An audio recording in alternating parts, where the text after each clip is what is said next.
I just kissed your mom.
Well.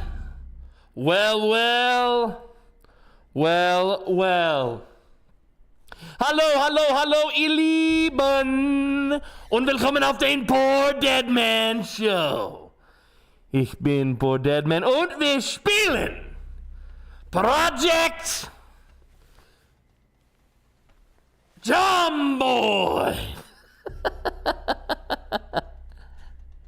My favorite game of all time. And in particular, we return today to the long-awaited, much-anticipated, voted against, need I remind you, Season 2 of The Dead Die Here, our roleplay campaign in Project Zomboid, where I will take up the mantle of none other than the late, the great, the eventually bitten Nathan Rivers, our Native American friend, former cultist, now technically cult leader, on his journey to find himself, find his purpose, and rebuild the Solar Creed.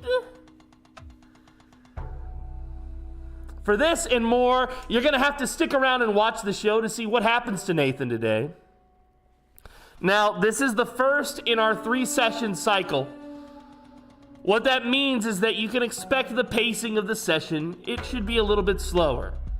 The first session is when we introduce new characters, new concepts, new everything. All the stuff that's going to happen in this 3-session arc the exposition has to occur now. Okay? So there's going to be some role play, there's going to be some character development. A lot of us are disparate and separated, so you can expect that there's going to be a little bit of the Zomboid gameplay loop this time. Looting, retrieving, sleeping, pooping, eating, killing, retrieving, pooping, driving, retrieving, sleeping, pooping! You can expect a little bit more of the Zomboid arc, I think. The normal game arc during this. So we will be playing Nathan Rivers. You saw him on the screen a little bit ago, and we'll be getting back into him. If you're already in game, well, guess what? You're in game. You can start role-playing right now. You don't have to wait for us to say game on today. Game on is already on. It's ready for you. My game on will be when I'm done with my intro. But I can't finish my intro because I'm getting ahead of myself because timeliness is godliness and you showed up right on time. So it's up to me, meatbags, to welcome you. And what a welcome you deserve. Look at all of you fancy meatbags watching us on the TikTok, the YouTube, the Twitch. Thank you for your attention. I appreciate it. Welcome back, first and foremost, to my trusted lieutenants, the men who keep my chat room clean and drama-free. That's the goal. That is the goal. Welcome back, Trundle1733. Welcome back, Brickfail. Big shout out to Brickfail, by the way. He has been working overtime to make this session a reality and to make you guys have the best time possible. You know, it was Brickfail's idea. It was Brickfail's prodding. It was Brickfail's poking, saying, Deadman, we got to get back into PZRP that respawned the Dead Die Here. Need I remind you, we didn't do RP for years. Had it not been for Brick, maybe we would have never returned to PZRP. So Brick, big shout out to you. You're awesome. Thank you. Trundle, I'm going to see you tomorrow. We're going to be playing some Stellaris, right? Right? Yeah, right. I hope so. Who was here first today? Was it none other than the illustrious Survive with KZ? Welcome, KZ. Good to have you here and amongst us, my friend. I had a great time gaming with you yesterday. I feel like we vibed well, you know? We vibed well, and I appreciate you. Oh, by the way, Brick, thank you for that 71 months with the resub. Brick says, let's make this a great session. It's going to be incredible, Brick. Thank you, buddy. Much love to you. Welcome back, Gumbychu in Kiddo Kit. Good to see you. Hope you survive. Welcome back, One Cosmos. Hello, Vognarvik Gaming. Hello, Vognarvik. Vognarvik. My buddy. My friend.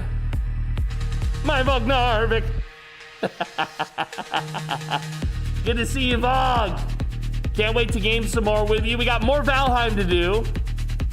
You and me and Nugget.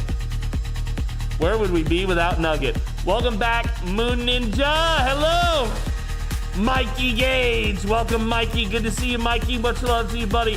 Mr. Crowbar, I miss you. My trusted lieutenant. My lieutenant who almost won golf.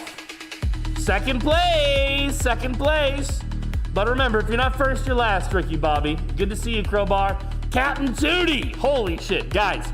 Captain Tootie posted some pictures of himself in PDM cryptocurrency.com merch. Thank you, Tootie. Thank you so much. And let me tell you something. This dude looks like a legitimate badass. I could not design a roleplay character that would look that cool, dude. Captain Tootie, you got some serious style, my man. Big shout out to you. Much love. The clothes looked great on you, by the way. Clem, what's up? Good to see you, Clem. Over there on TikTok, Hearth and Harmony. Hello, Oratory. Oratory says Nathan is a cult leader where every member is lost. That's the best kind.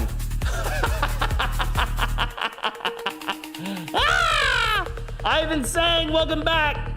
Hello, Gumby. Gumby, next week, you and me. Rain check, picking up where we left off. Can't wait to game with you again, baby. Good to see you, everyone. Good to see you, the IU Toilet 9000. It's good to watch the toilet while you're taking a dump, okay? Sometimes this show just makes you want to evacuate your bowels, and I don't blame you, okay? Be sure to send the payment, 9 easy payments of $9.99.99 to me. You're welcome. Okay, guys. Let's bring the music down a little bit. Where did we leave off? Well, we left off in quite a pickle. The Solar Creed, the cult that my character has assumed leadership over, has scattered to the winds. Actually, you know what? I'm going to read to you what I wrote on the wiki, because I think that that's a better marketing. Let's see. Let's go there.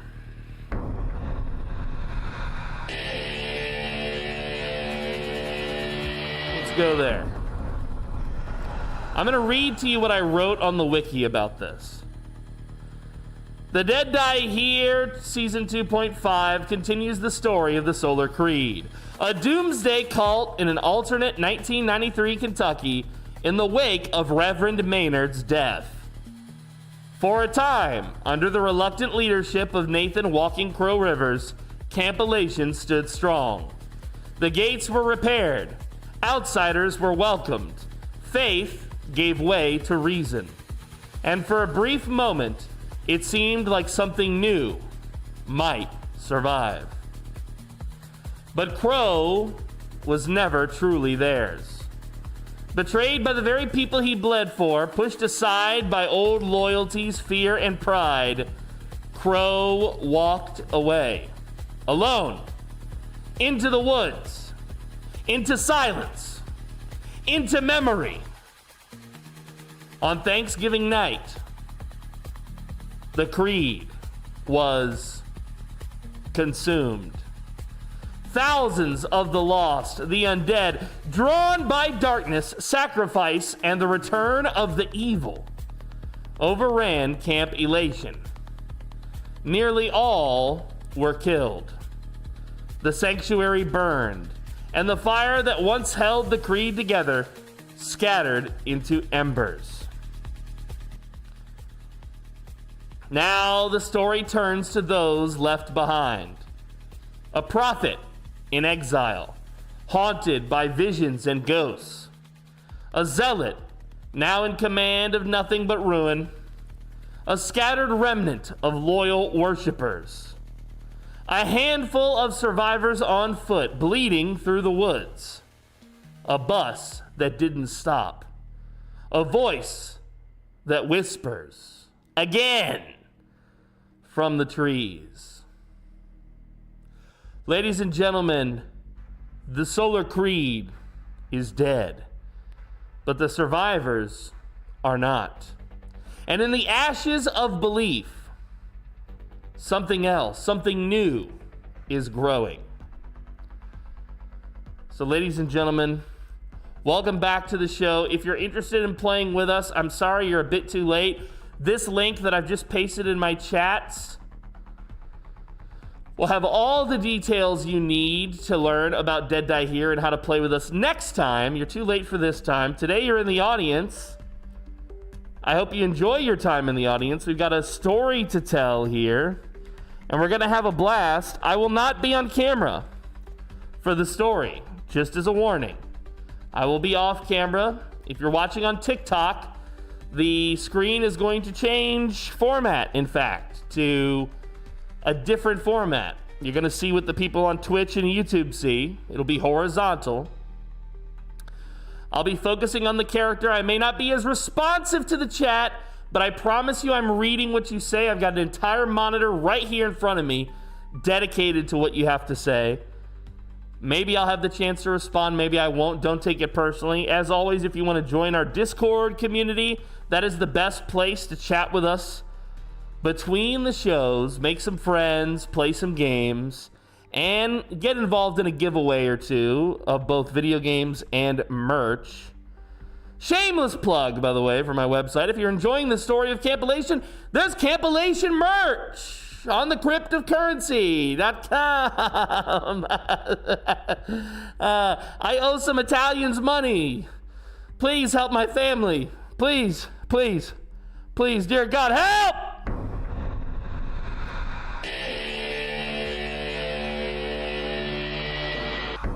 All right, give me just a moment, and I'm going to be getting into character here. We're going to be playing the story of Campylation. Give me just a moment.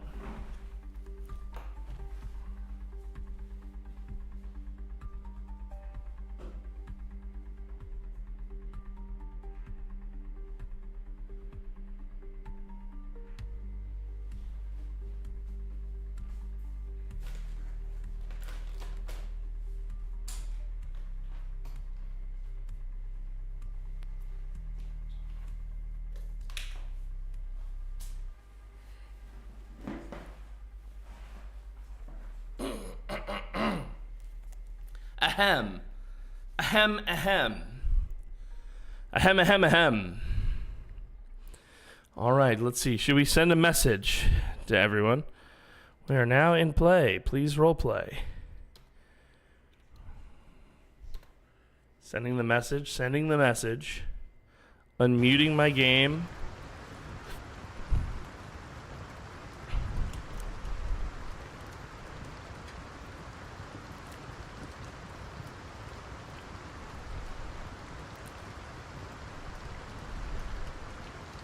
Ahem, ahem, ahem, a hippie hippie to the hoppity. Something's coming over the radio, but it's dull, it's dim. Oh yeah, from time to time my screen goes black. I still haven't fixed that. I've updated all my graphics drivers. I'm not sure what's going on there. But hopefully it doesn't happen in the middle of a combat. Here's some Kool-Aid meat bags, enjoy.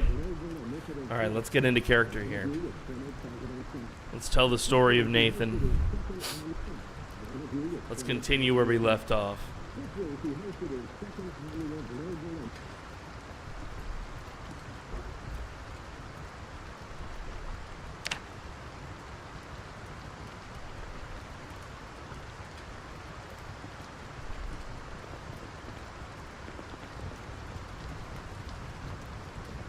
This is still on.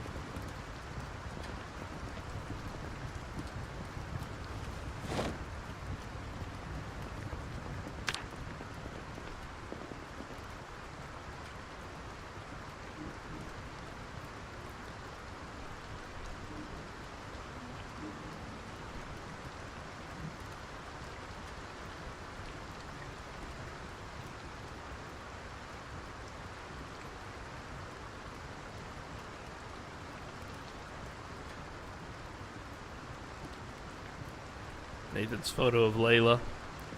Some bourbon for the old gal. If you're just now coming into the story, Layla was kind of Nathan's love interest. I mean, they never did anything. Unrequited love, if you will.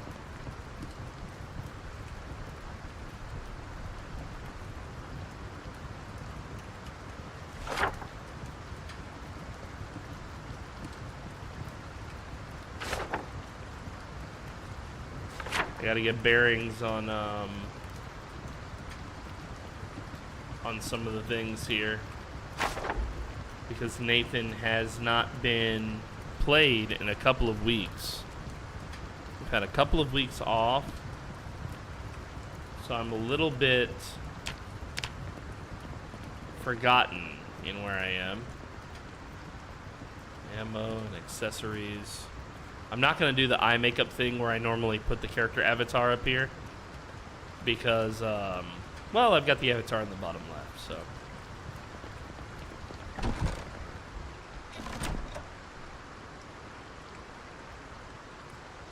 This is cooking related. This is extra food. Nathan's got plenty. Of course, he's messy as hell all over the place.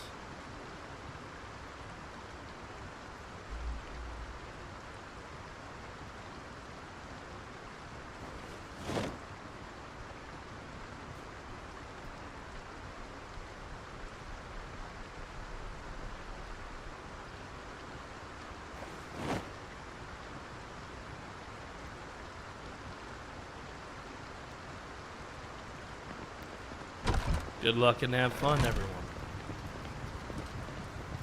It'd be nice to have a little bit more light in here.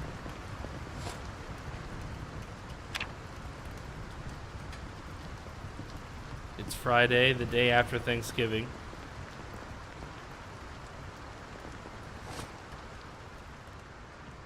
It's pouring rain. It's also cold. It's 39 degrees out there.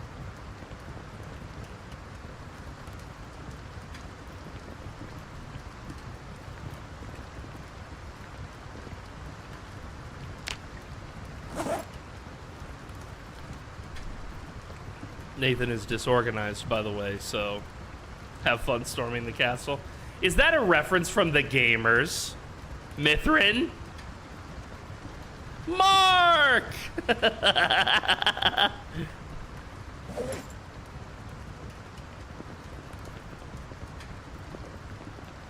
It's not a reference from the gamers? What's it a reference from then? Sounded like the gamers.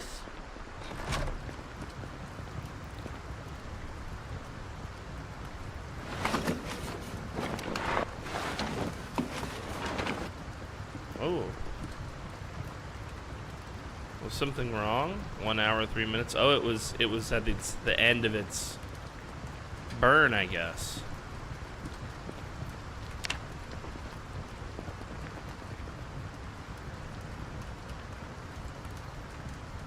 Oh, okay. I don't think I've ever actually seen The Princess Bride.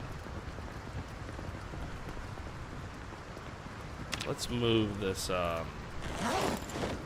medical to somewhere where it will be actually seen. Okay.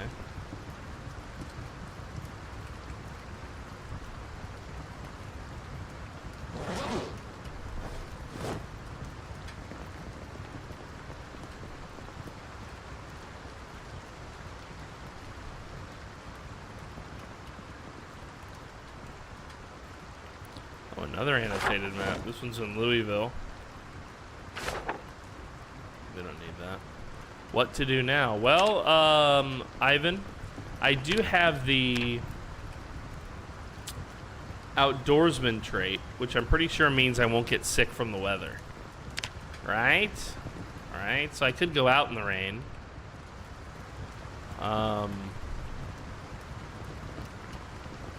If I wanted to. What's my weight at? 76 and growing. Okay, we're doing well. So I might end up going out. I've got a weapon or two. How much ammo does this have? It's full. But I'm gonna need a, are these my spears here?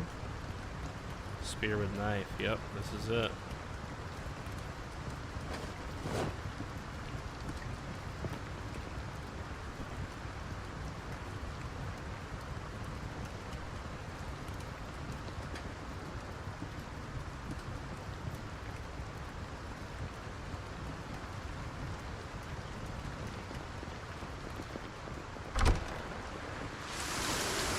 It's terrible weather.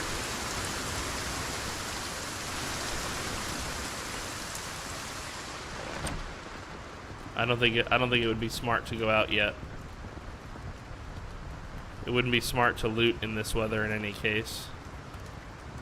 We have the rest of the day. I think it'll die down. We did read or listen to the radio, I believe, last session, and they said that there was going to be a storm.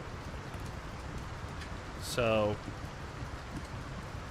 let's just allow this storm to pass. Let's pick a skill from one of our skill books and let's read it.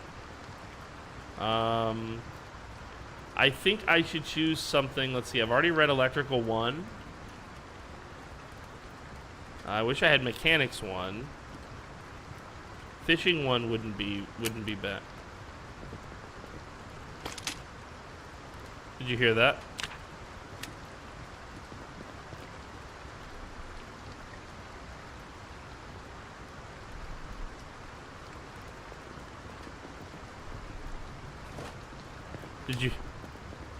Did you hear that?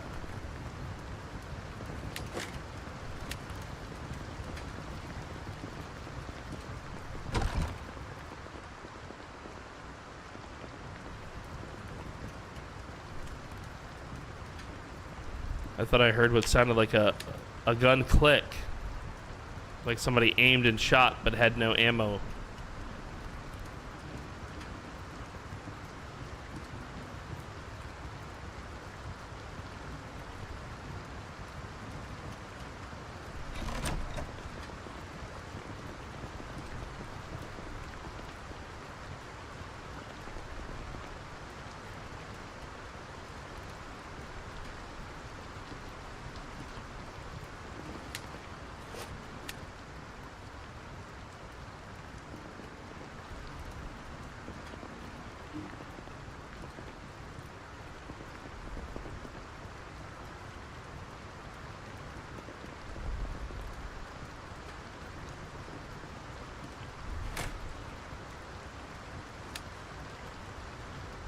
Come in.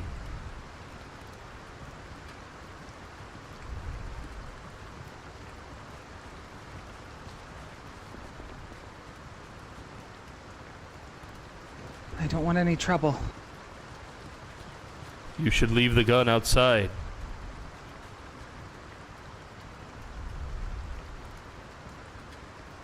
And, whose word do I have it that you're not going to just shoot me as soon as I come in? It's warmer in here than it is out there.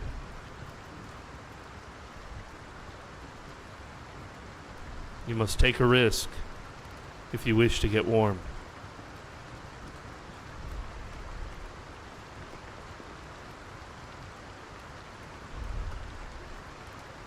Okay, I'm putting it on the log stack.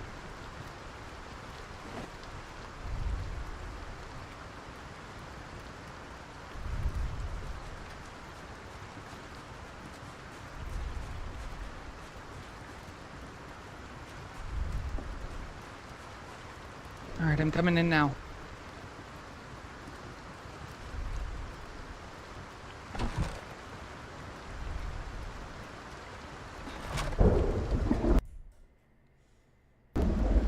Hello.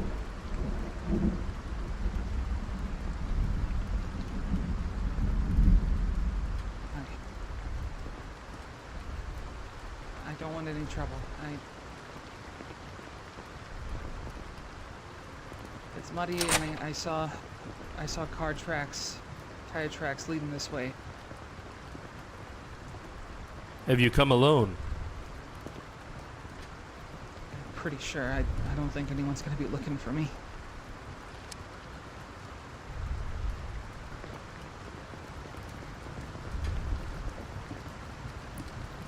Come and sit by the fire. You look wet.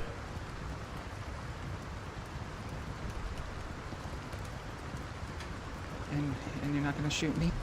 You can put your hands down.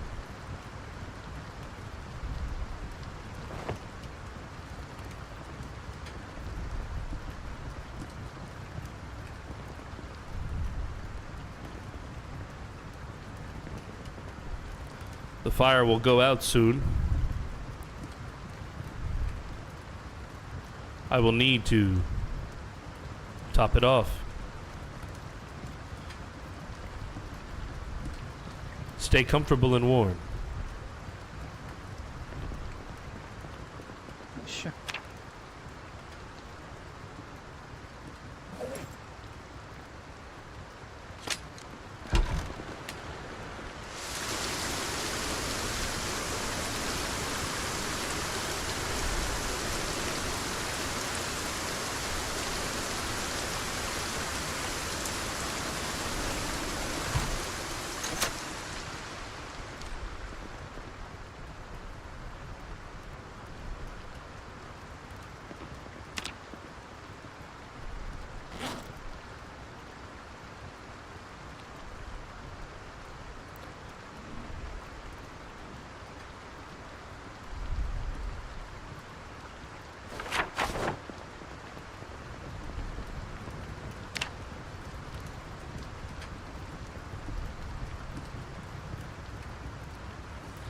Oh, I cannot add to the fireplace, huh?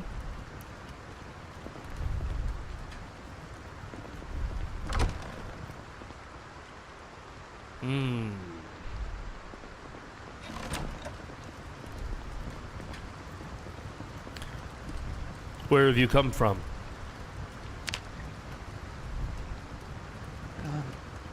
Far up north, the city, Louisville. That is a very dangerous place.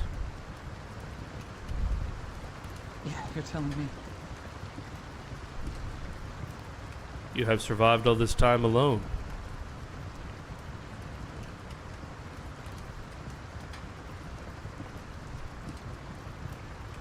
Mostly from there to here, yeah. Are you hungry?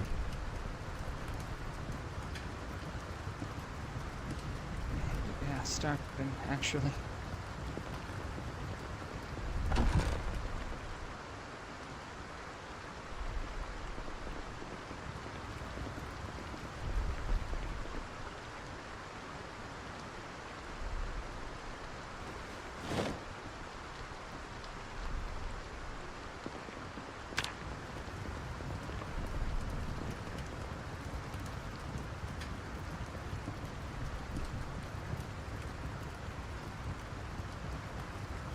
I'm dancing.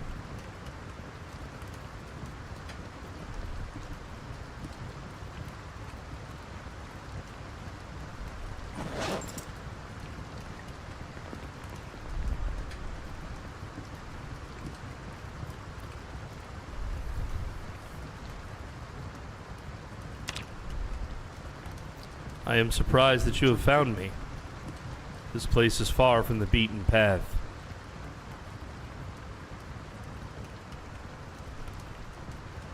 Well, with all the rain, I saw tracks leading this way. I see. I also knew that someone had to have been nearby. Some things being looted and some of those things being dead. I wasn't sure who it would be. Hence the gun. When I arrived here, I thought more people in the countryside would have survived. But it appears that It appears that everyone is dead.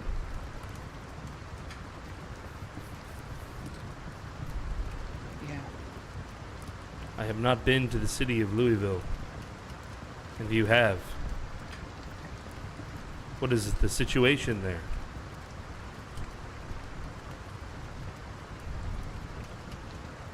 Bad. Very bad. There are some survivors, but,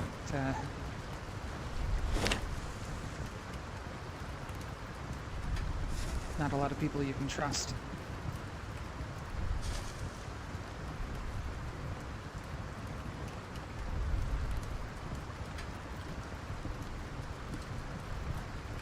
What is your name?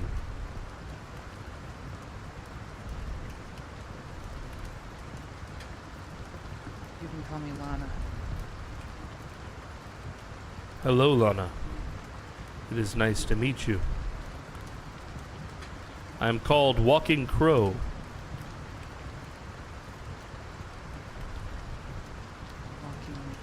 Walking Crow. Okay.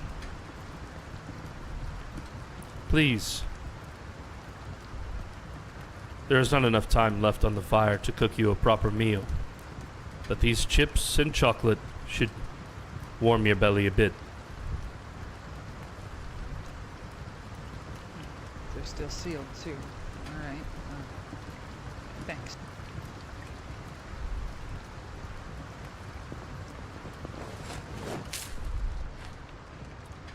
When the rain abates, we will find more wood for the fire.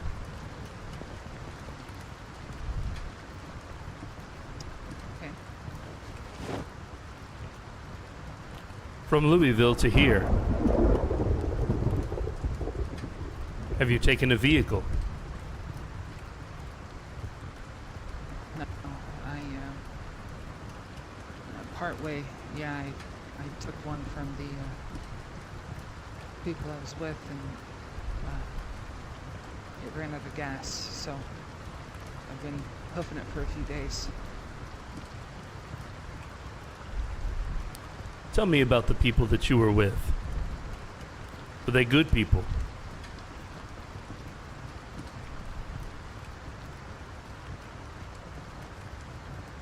I don't know if there are any good people anymore. There are some. They're survivors.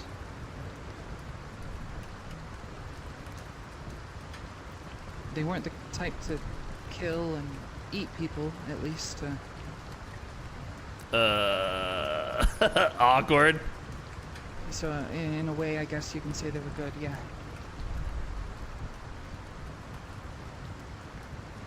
They were not thieves.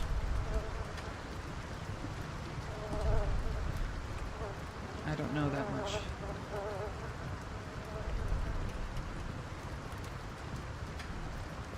Did they attack? I wasn't with them long. Did they raid others for their supplies? Not that I've ever known any of them to.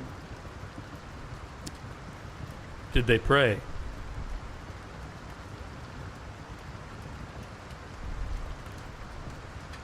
Like to God? Jesus? Whomever.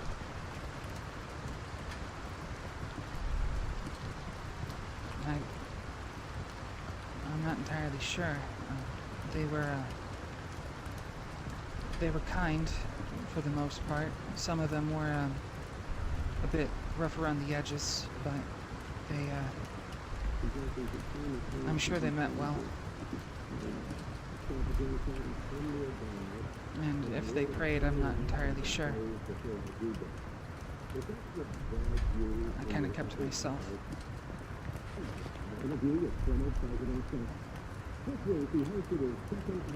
The storm will abate, but there will be fog tomorrow, and it will be thick. It will also be cloudy. Visibility will be low.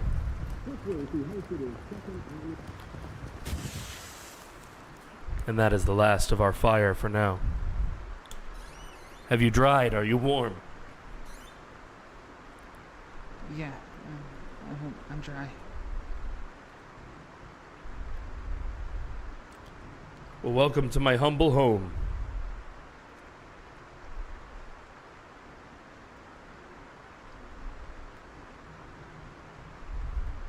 It's cozy for the most part.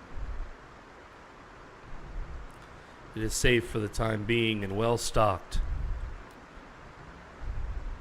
But we have no firewood. And we will need strength. It is only a matter of time before the lost find us.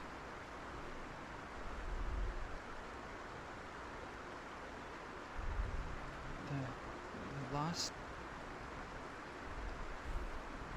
The ones who walk without a soul.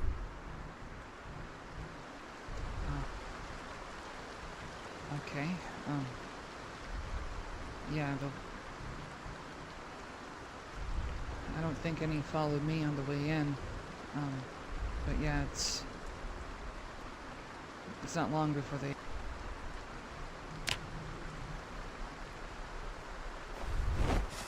Do you smoke? No. Not yet. When I was training to be a doctor, they told me I'll pick it up eventually, but never had the chance. A doctor? Yeah, partially. You have knowledge of medicine and treatment. Yeah. Formerly, I've done some practical work, but it's because of this stuff. The lost. Yes. They are like a plague on the face of the earth. Sent here to make us pay for our crimes.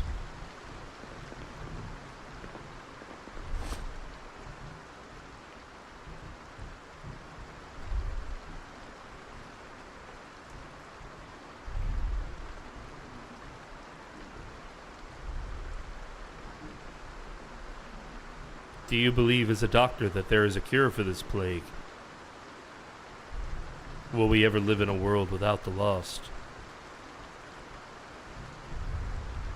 Unless we have a ton of people that can kill every last one of them, but I don't think that you can cure this. Have you killed any of the lost? No. All this time, how have you avoided it?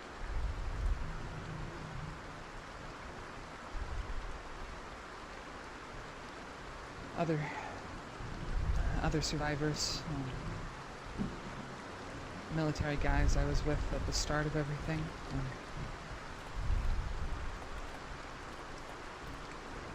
After that, bouncing from house to house, sticking to the shadows. I try to get my hands dirty unless it's, well, I tried not to, unless it was to help someone.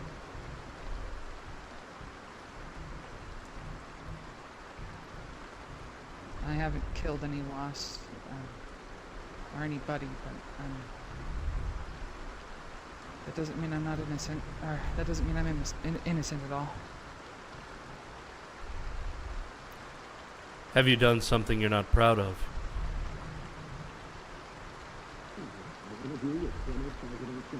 The whole world makes us do things that we're not proud of nowadays.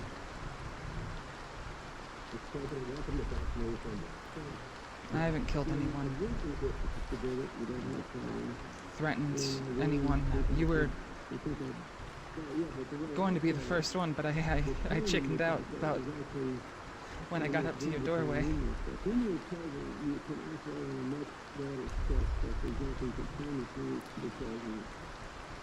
I'm glad.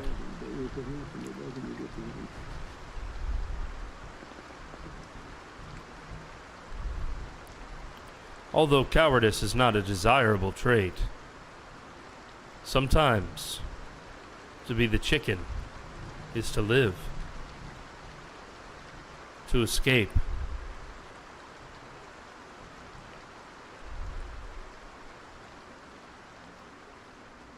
The rain has abated. It is time to get more fuel for the fire. Will you accompany me? Yeah, it's, yeah, sure.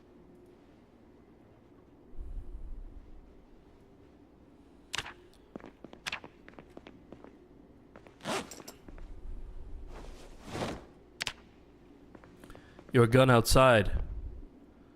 Is it loaded? No, I took all the ammunition out before heading up here. I wasn't planning to actually use it. I do not want to be shot again. I'll leave it here, just as a show of trust, since you're trusting me right now. I got a knife, though, so I can protect myself. If we encounter the Lost while looking for wood, it would be best to return here. If we are separated, it would be best to return here. Okay.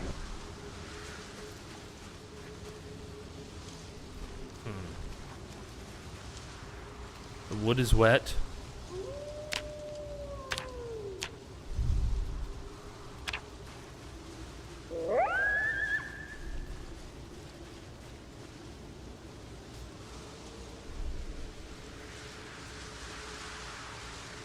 Some wet twigs. We will need more than wet twigs to get the fire going again, and to sustain it. Of all the tools that I have recovered, I have not yet found an axe.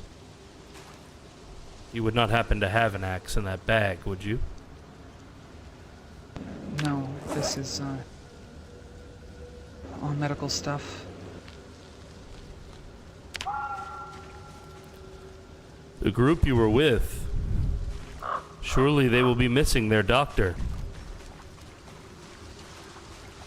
I'm not even sure if they realize I'm gone yet.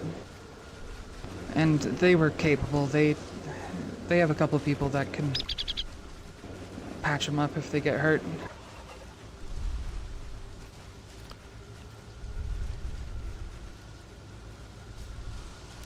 Have you seen how it spreads? Yeah. Working with the military, I saw firsthand everything. The military? Were you in Brandenburg? At the start, No. I've heard from there. I was at the, first quarantine zone in Louisville. I see. Is there anything left of the military in Louisville? No. Maybe, a few veterans are here and there, but no one active duty, at the very least, that I know of. It sounds like it took the city by surprise. Yeah.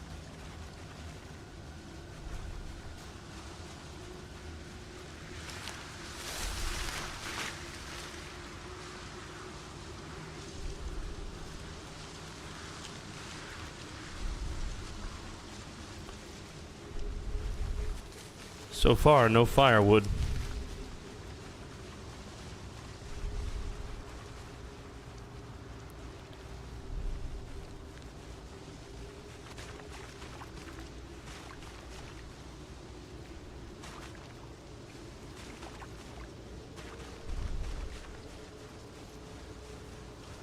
Ah, this will burn.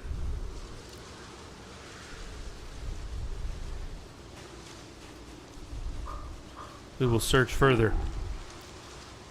Enough that we can remain warm for the day and make a good meal.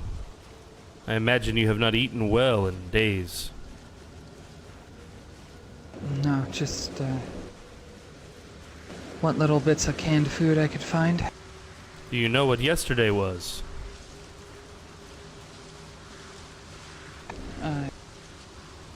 No, Thanksgiving, right? Yes.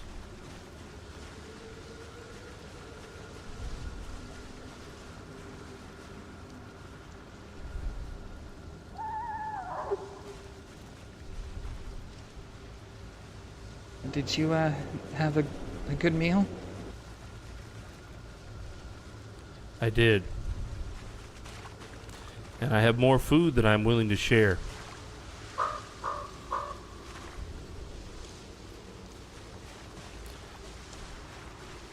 I'm curious.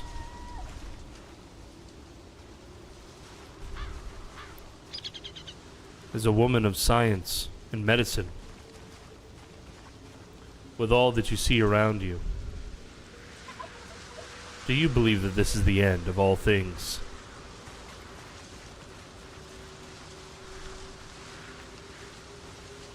I'm starting to think that way. I'd like to have a little bit of hope left, but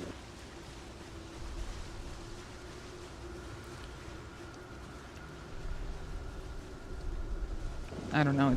It's hard to see any more good being done. We're all just trying to survive now. The group you were with, you said they were capable. Were they merely surviving? Or were they thriving? Survive. Then they will notice the vehicle that you've taken from them. Certainly. It is a resource that they will miss. Would they look for you? Maybe eventually, but like I said, I don't know how long it'll be. What's up, Astro Kairos? Welcome.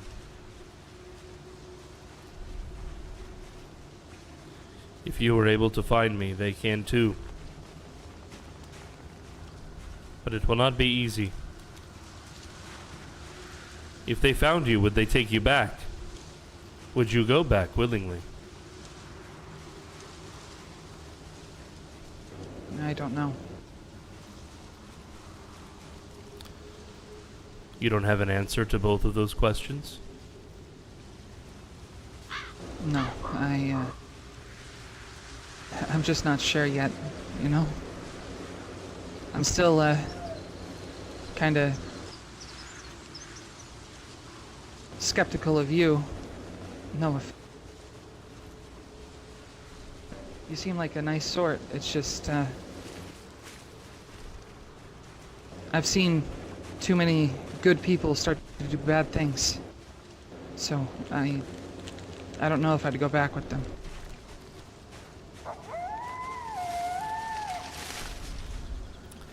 Bad things. Like hurting others. Yeah. They didn't do any of that, but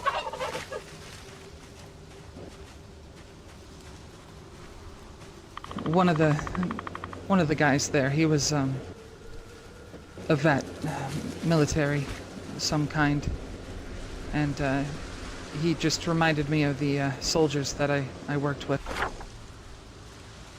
Always shouting orders, and I don't know, I started to second guess everything, and I got a bit scared, but Was he taking control of your group? he was making sure people weren't.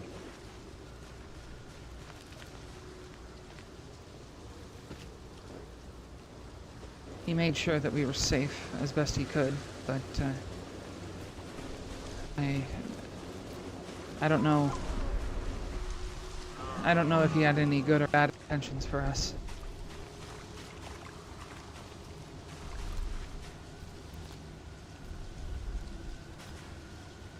To be a leader requires decisiveness. If he was not already your leader, it is likely he would have used violence to take control.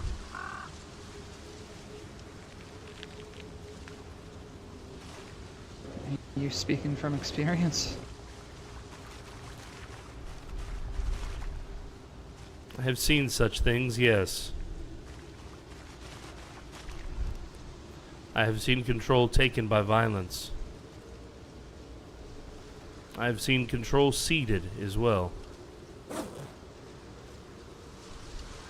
There are many ways that a situation can resolve. Not all of them are violently. Unfortunately, the world we live in seems to call for violence.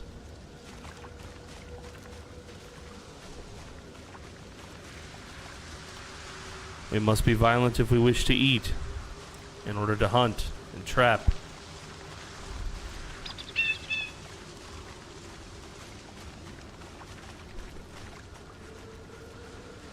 We must be violent to defend ourselves against attackers and raiders, thieves.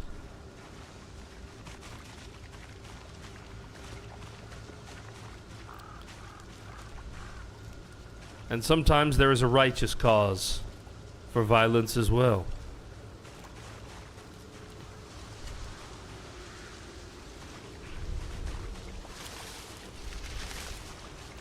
The problem is that most who would commit violence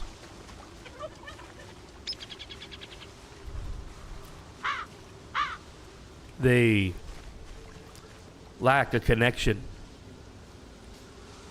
to their own spiritual truth. They do not seek violence for violence sake, but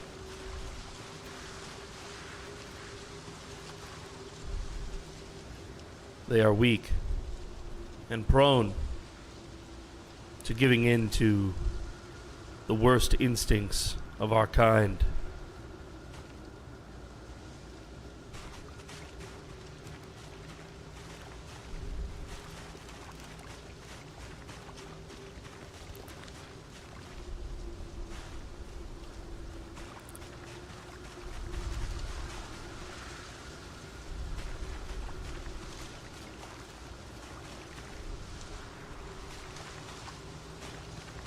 But nonetheless, it is not the deer who sets the stage for what is fair. It is the wolf.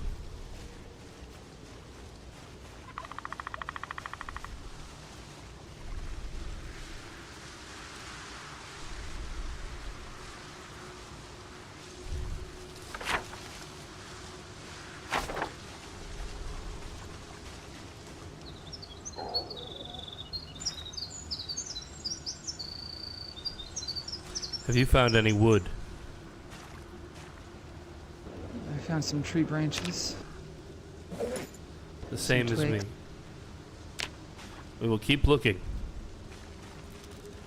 I would say that it is midday. We have some hours still. It will be nice to warm ourselves by the fire tonight and share a meal.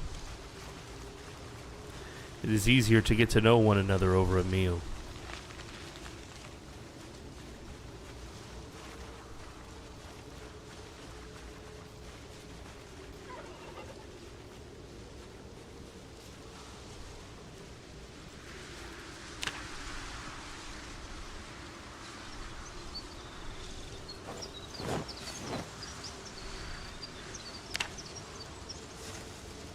Super foggy day.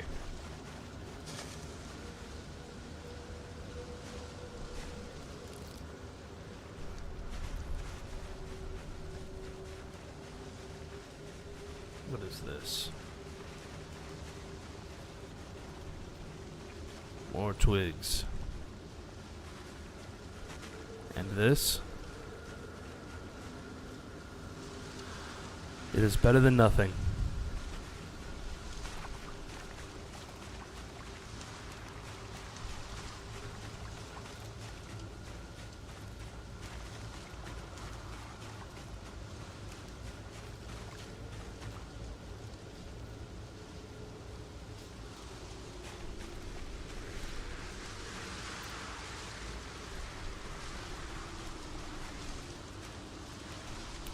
Were you in the city simply to study medicine, or are you from there?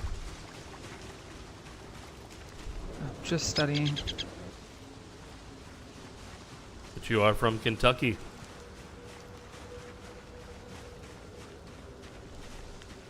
Yeah, moved when I was a teen, but For the most part, yeah. My family lived around here. Do you know the lay of the land, then?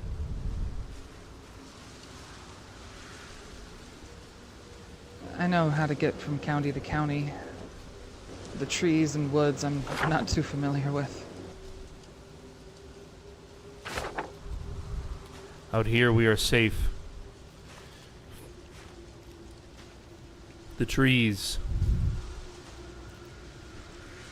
They may hide the lost. They also hide us. They dampen the noise of our movements.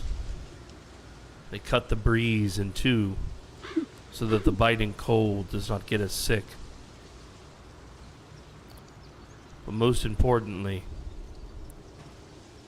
the trees are alive. Unlike the steel and the concrete of the city, the trees remind us that the lost have not won.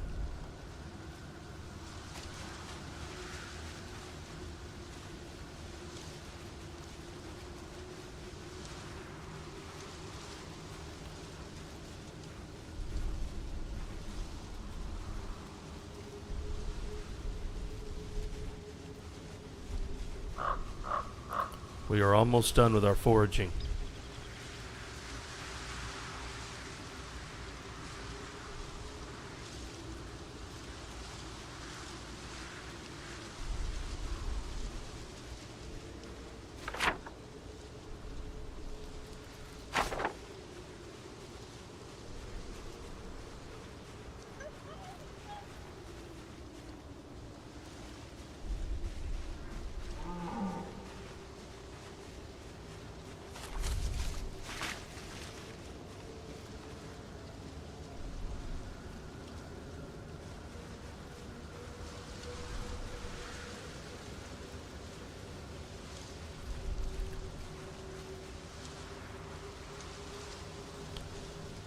My pack is full.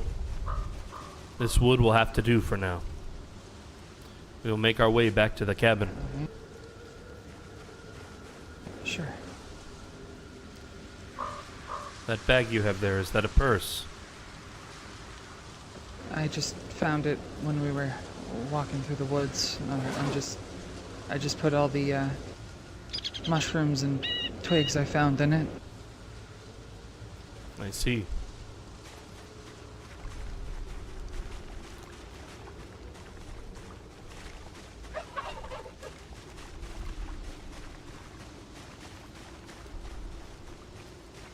Many of the mushrooms and berries out here are not safe to consume. I can identify which will hurt you. Okay.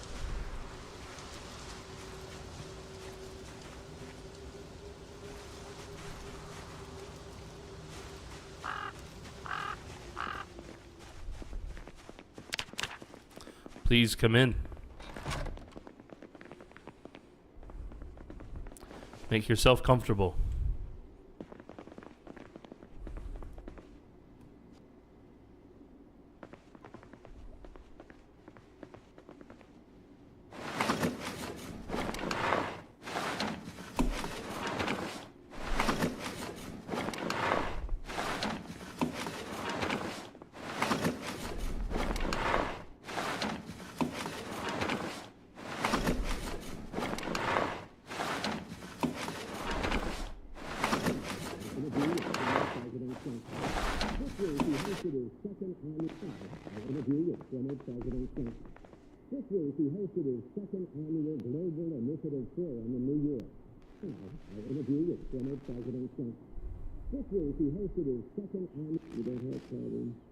The fog will soon abate, at least by morning.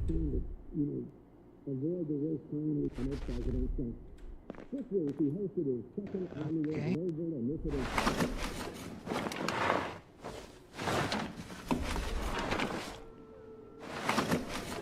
We will have dinner. We will talk and get to know each other more. I assume you are okay with eating.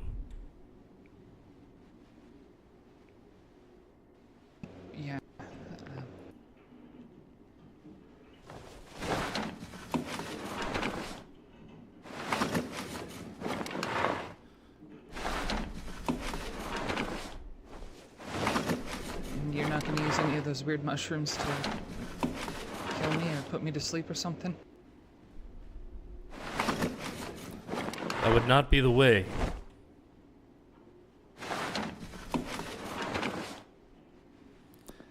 If I was going to hurt you, I would make it painless.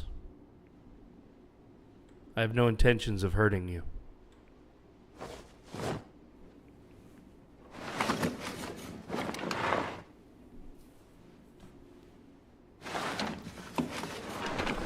If you were to eat the mushrooms and berries in this forest, the wrong one will send you into agony for hours. It will rot you from the inside out. You would feel nauseous, and a fever would take you. But only after you wished for death.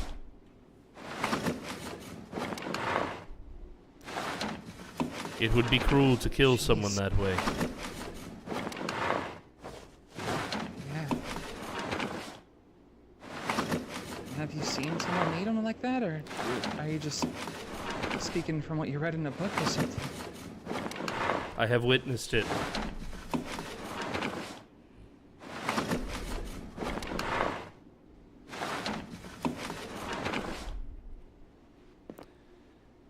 It looked very painful.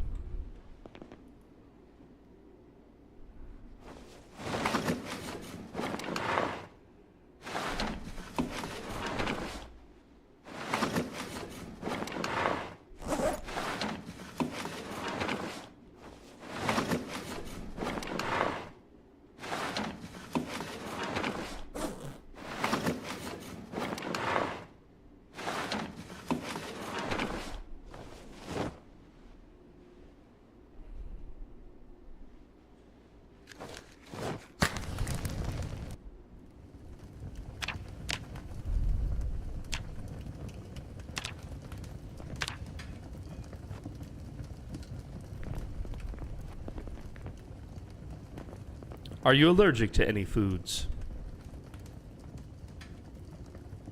No, I'm not.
Yo, Mikey, welcome. Hey, Galahad, good to see you, buddy.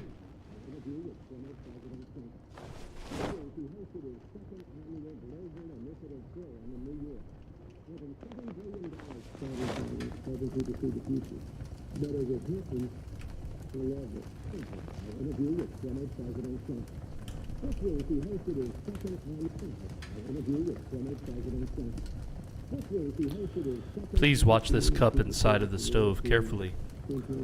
It is for you when it is done cooking. It will only be another minute or two. Thank you.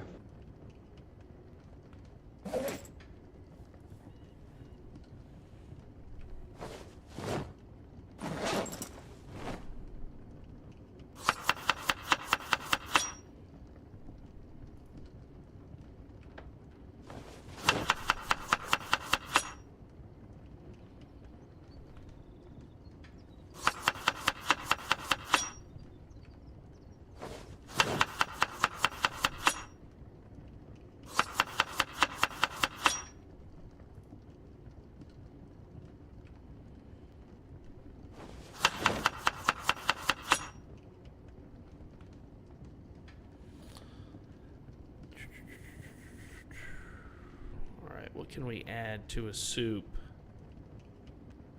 How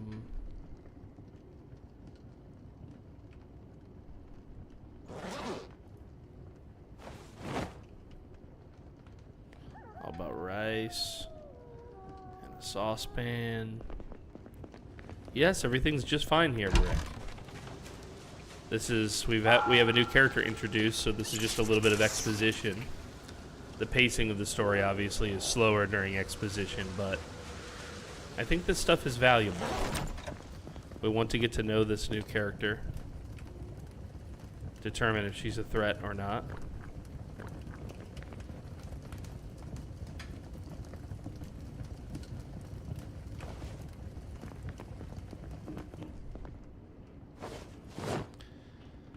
I will say Nathan knows she's a threat, at least insofar as, you know, she did have a gun, though unloaded.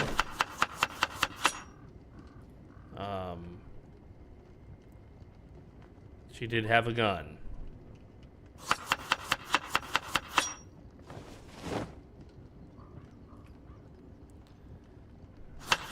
And Nathan heard the gun before he saw her, so I think he would know that she is a threat. But by her own admission, she's never killed any of the Lost or even a person. Now, that doesn't mean Nathan wouldn't have been the first one. But though she represents a potential threat, she hasn't made Nathan feel unsafe.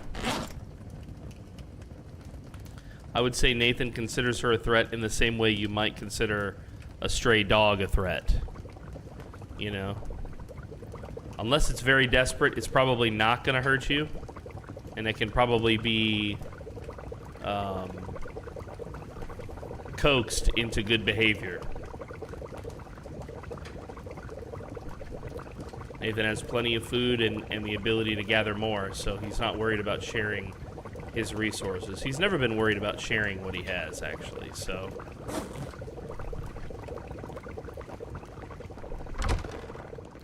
I think it would not offend him to, like, give her a meal.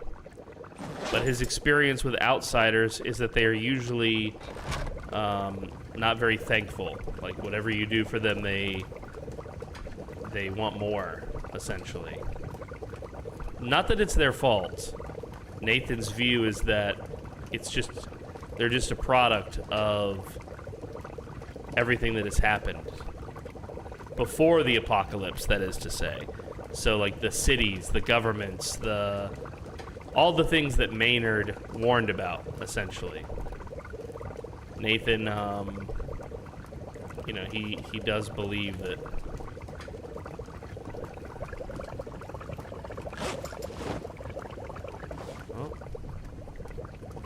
that didn't go in the right spot. Hello?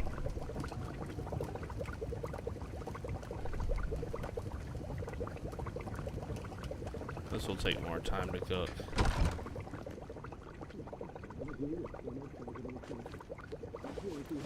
Let's see, roasting pan, empty bowls. I don't happen to have any more spoons, do I? Spoon counts as cooking, so if I did have it, it would be in here. And I don't seem to have any additional spoons. Well, we didn't really expect any guests, so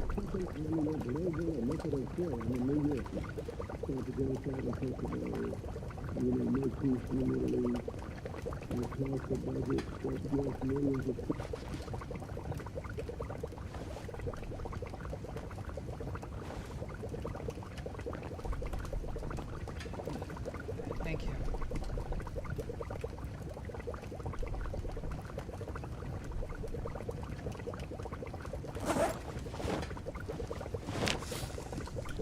Rick says we lost one person on our end. We were expecting more, so I'm impressed. I'm sad that any lives have been lost. Depending on where they were in the story, I could see it being very likely. There was a lot of potential death in this story.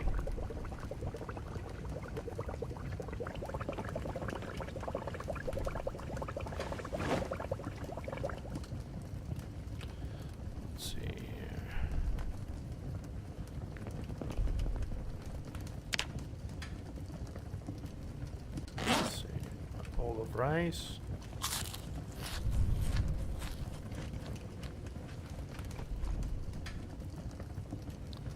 Create salad, what?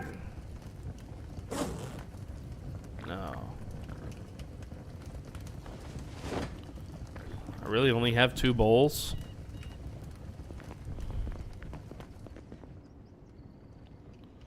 That's it? No, I have 2 more right here. Very nice. Make 2 bowls of soup.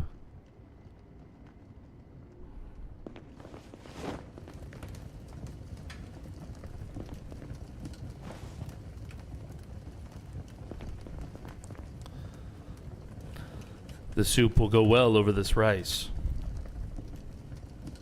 It is simple ingredients from the forest that we collected. Thistles and nettles. No mushrooms. No berries. Okay. And it is delicious. Unhappiness, minus 31. Very good. Very good meal, actually.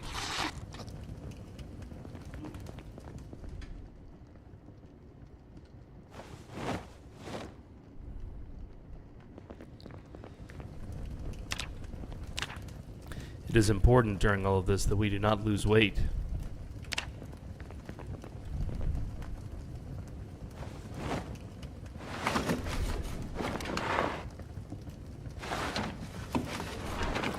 Losing weight will mean getting clumsier, getting sicker.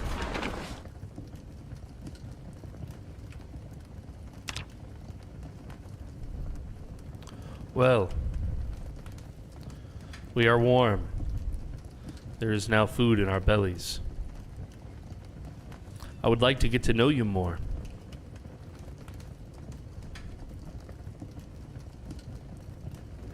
Okay.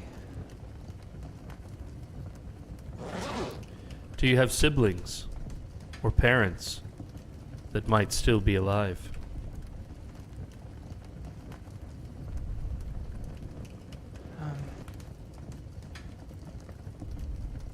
Maybe my dad, I think.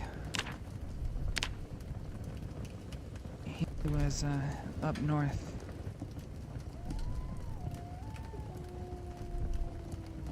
Across the Lived river? in, New York. No, out of Ohio, closer to New York, Pennsylvania. I see. He wasn't in any of the cities, though. Then there may be hope for him. The group that you left, you did not count any of them among their number as your friends.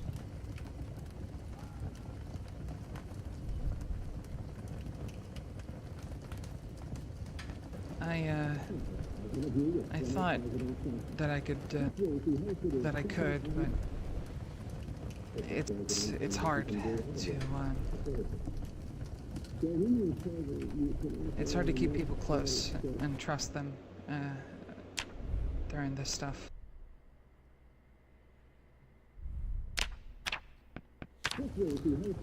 I agree with you.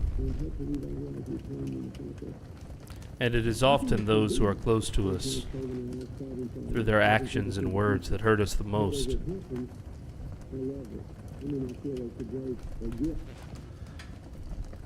Before all of this, I too had a family.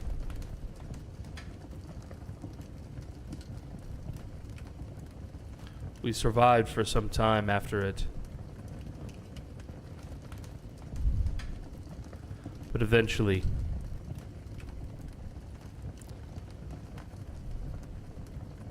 many of them were taken from me. And the ones that remained, well,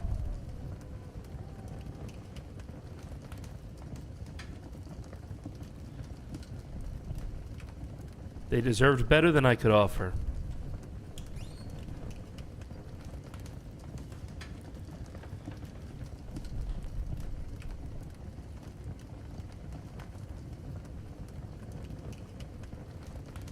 Since July, I have seen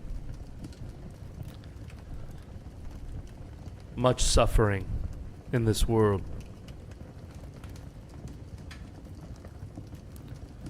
Suffering that has come for friend and foe. For some of that suffering, I suppose I have been the cause.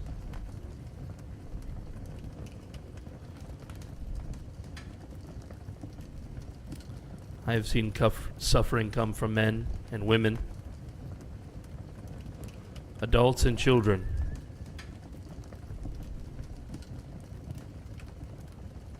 I have seen suffering inflicted upon one from another. I have seen suffering inflicted on one's own self.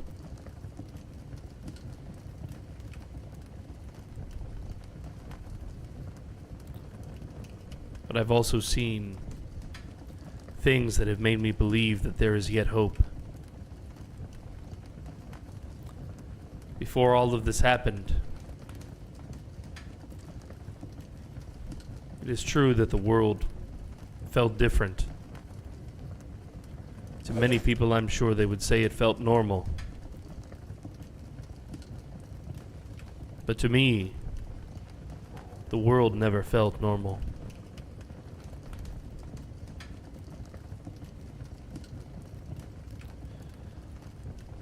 The suffering that I spoke of, as terrible as it has been since July, it can hardly compare, and it does not hold a candle to the suffering that we inflicted upon ourselves prior to the lost.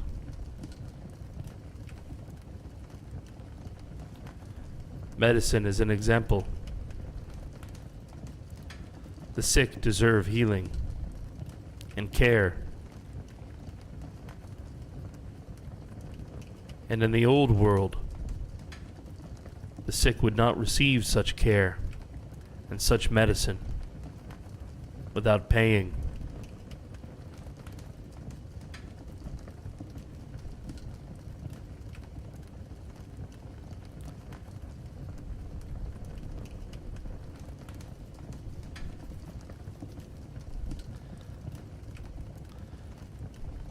There is a belief that money is the root of all evil.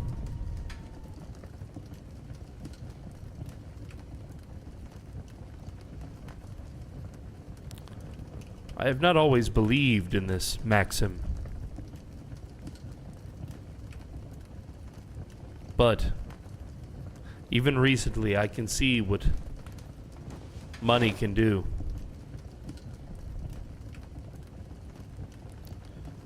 It indulges our most selfish desires.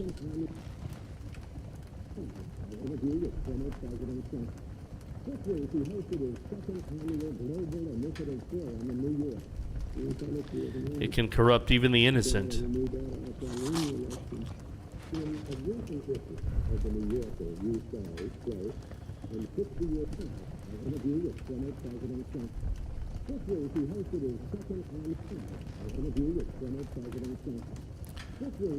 Your father, are you close to him?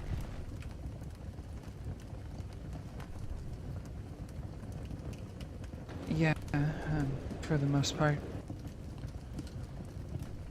Would you consider him to be a wise man?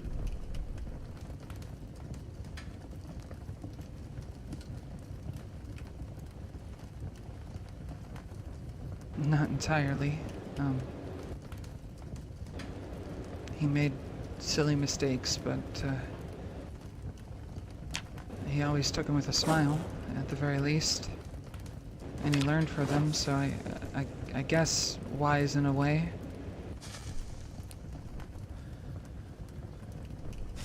Just not educated. But still a good man.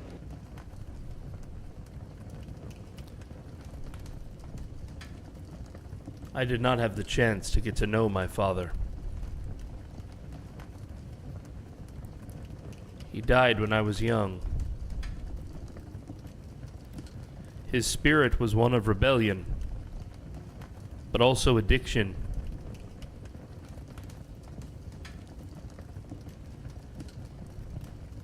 He could not control his primal urges, and he died to overdose.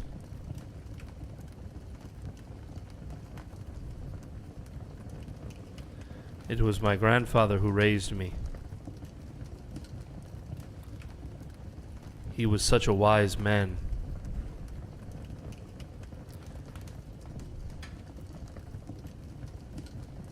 But in my youth, though I followed him ignorantly, I did not recognize his wisdom for the strength that it was. You see, there were times when my grandfather, not knowing an answer, would admit such. He would say plainly, "I do not know." But he would encourage me to learn and find out, to return to him with the answer. Eventually, in my arrogance, I thought that his ability to admit that he did not know made him weak, or not as wise.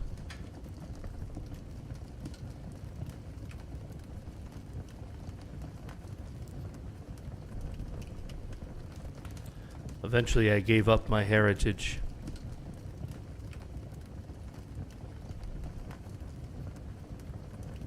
I found myself doing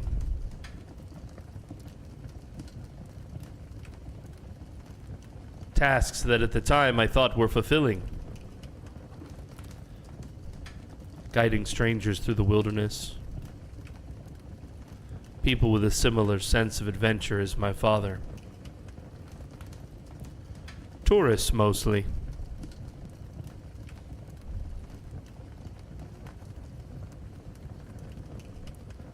I went to the cities to get a degree. But all the while I felt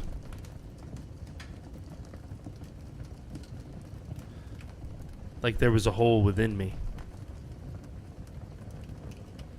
Like there was something that was missing.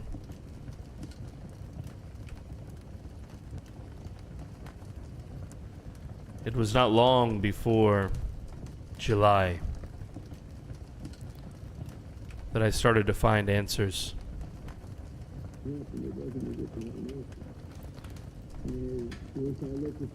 Old VHS tapes with a man preaching against the sins of the modern world.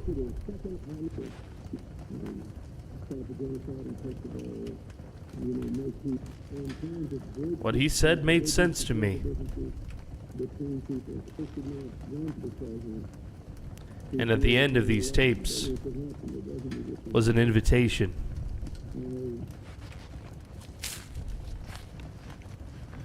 He asked me to join him. I know it was not me directly. He was speaking into a camera. He had recorded this tape years before I had even found it. But in those moments it felt like he was speaking directly to me. It felt like he had all the answers. It felt like there was nothing I could ask him that he would say, "I do not know."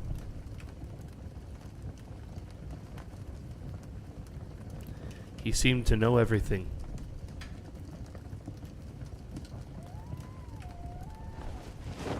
That made me think perhaps he was wiser than my grandfather.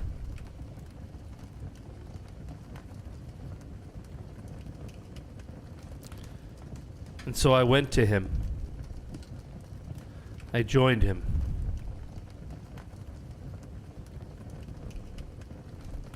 His family became my family, and soon strangers felt like relatives.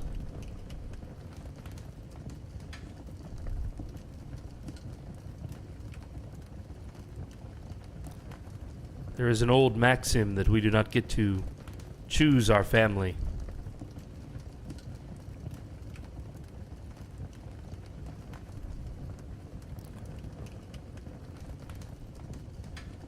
Perhaps that maxim is wrong.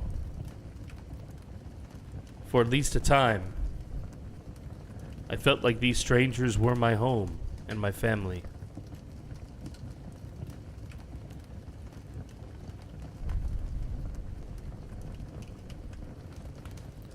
But eventually, well, all good things must come to an end, I suppose.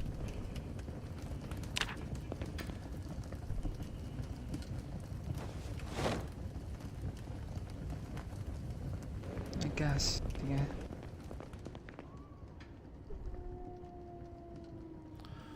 Who is the wisest man you've ever known, if not your father?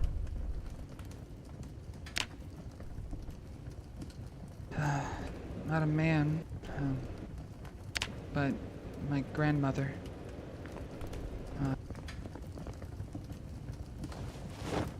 She's who I moved to live with when I was a teenager. I see. My dad was a good man, but he couldn't really raise me by himself. He traveled a lot, and she agreed to take me in and help me. She was a dentist, and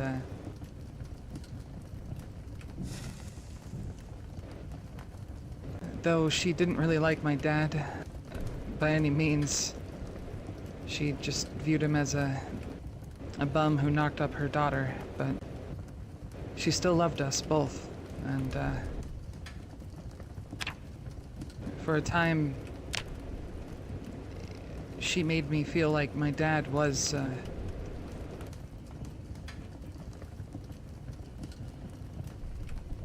idiot, dumb, a bum, by a lot of words, and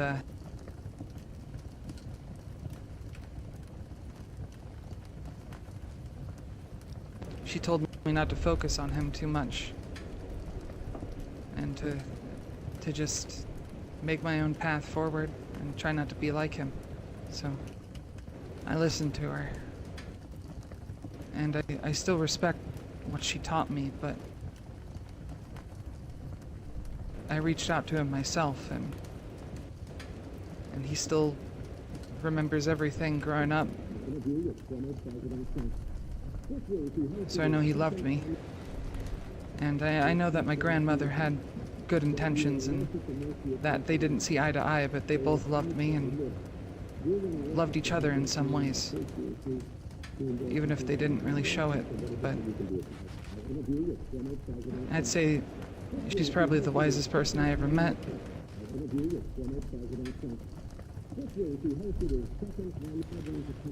Your grandmother, was she your father's mother? Or your mother's mother? No.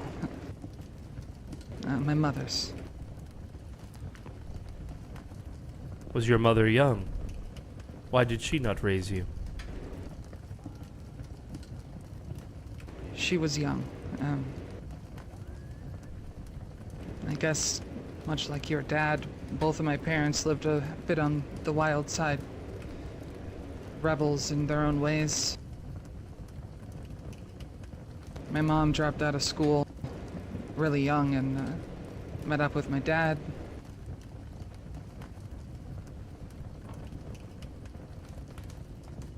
Thought they were going to turn their lives around when they had a kid, and a few months later my mom ended up ODing. So my dad tried to clean himself up. He got a good job, a salesman.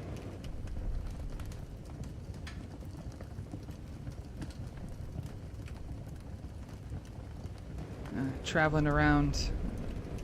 We lived out of his car for a while, and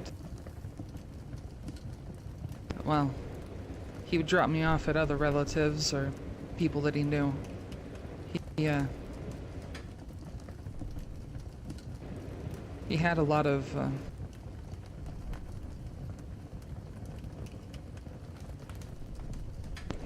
people backing him up. And like I said, I know that he didn't make the smartest choices all the time, but he still did what he could to care for me, care for even my grandma. And that's why he made the decision to leave me here. And it was a good one.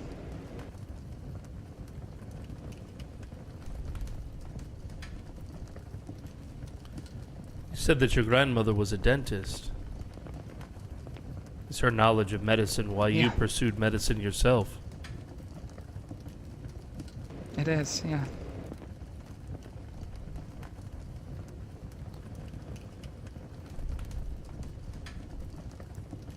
It is a noble deed to be a healer.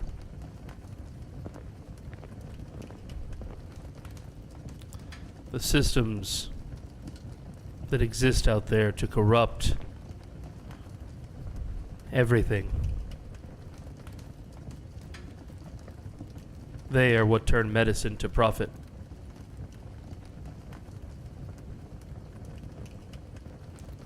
But to have the spirit of a healer,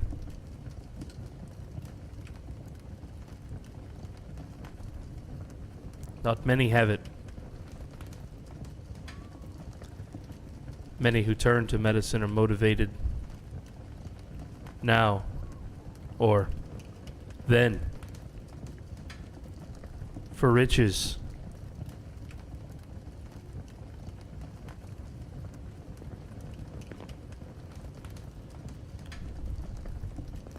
I'm glad that we have met, Lana.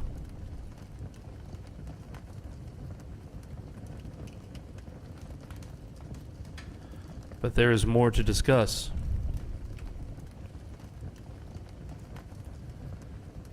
You left your group and you were headed south.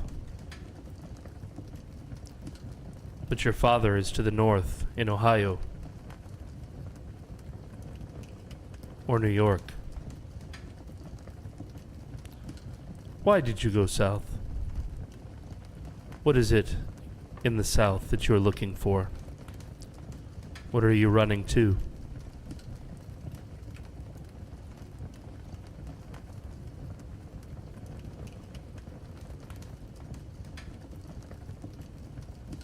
I'm sorry, I couldn't quite catch the question. What is it in the south that you are seeking, Lana? Why have you come south?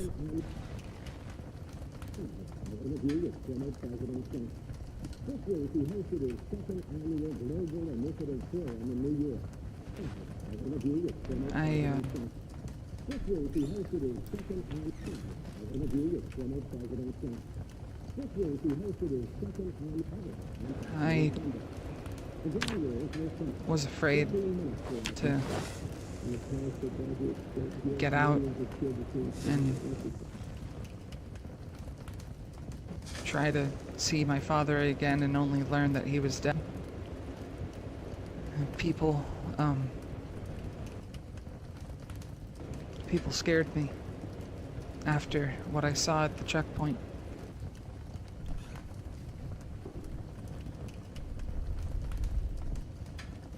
You mentioned Brandenburg, and I never went there, but I heard over the radio one night.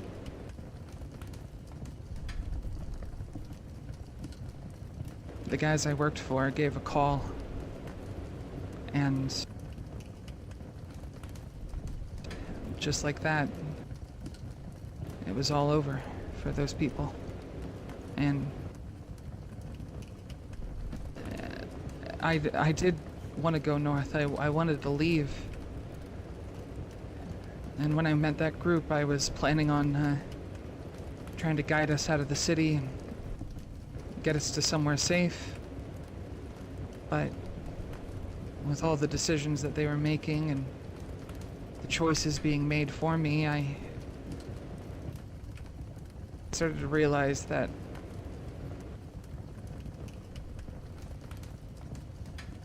I don't know if I really deserve to leave this place yet. So I tried to come back into the city looking for supplies. Wanted to make my way back to my grandmother's home.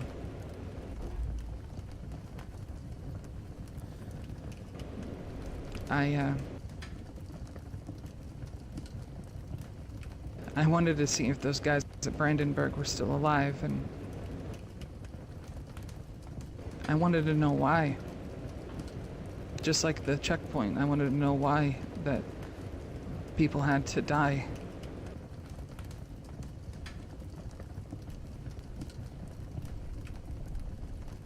And then I think I was just going to live out the rest of my days and held up just on a farm all by myself.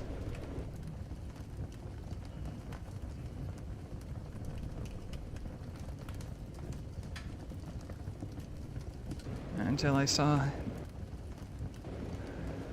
I saw the tracks in the woods, and I hadn't seen people for days, and well, now we're here.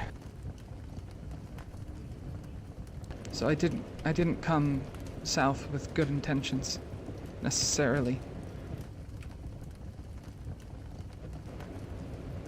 But you were my first test, I guess, in some way.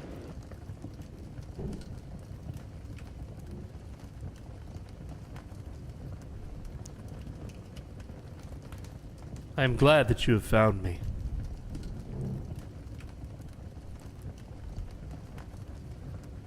There is no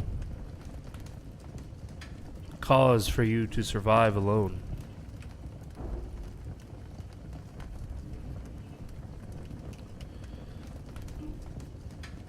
The world now.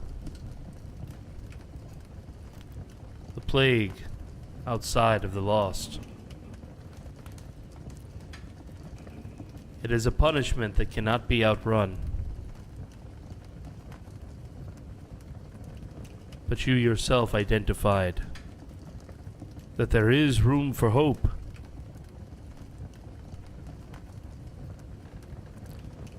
They can be fought back.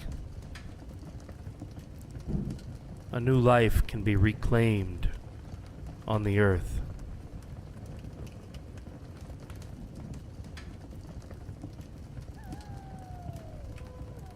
But this plague, it has been placed before us as a test. The earth, God, time itself.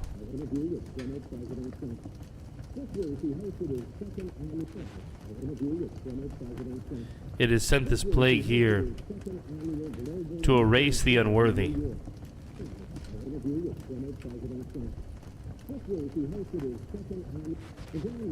As well, to sharpen the worthy, that we may survive it, that we may rebuild, that we may look forward to a day when children run in the fields laughing and playing again.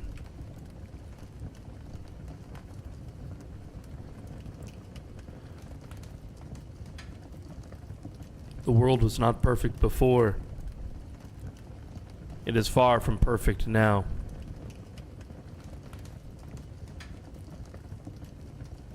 But there is a hope for the future.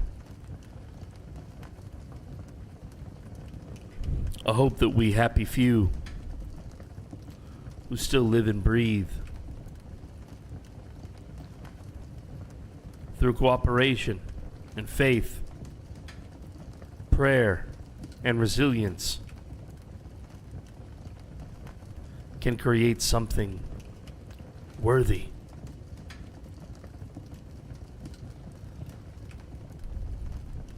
That is my belief.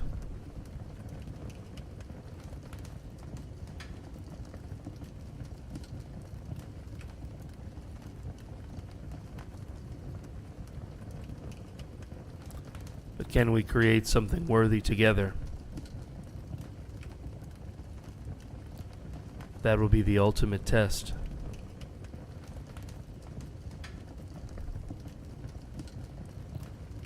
The universe will not make it easy on us.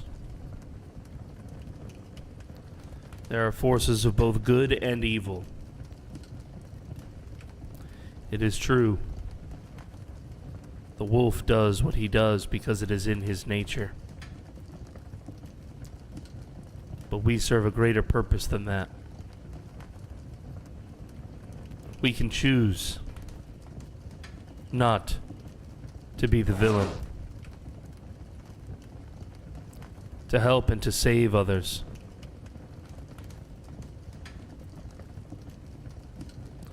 To forgive them past transgressions. And like you did when you stepped inside this cabin without that gun, to take a chance.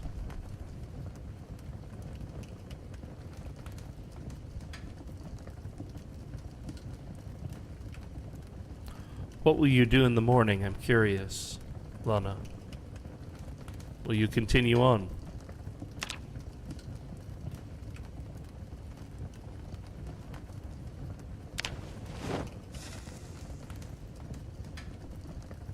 Normally, yeah.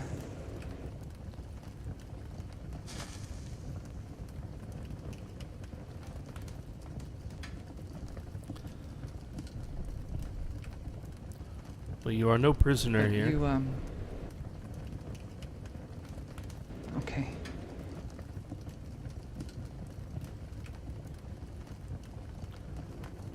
But I want to encourage you. Okay.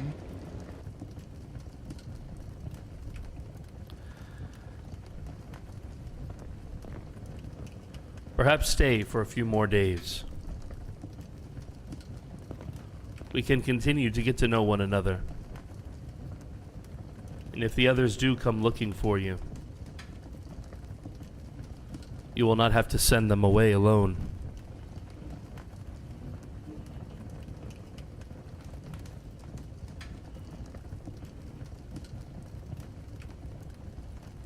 I have plenty of food and supplies. I'm happy to share. There are more buildings in the area that must be thoroughly searched. I still need an axe.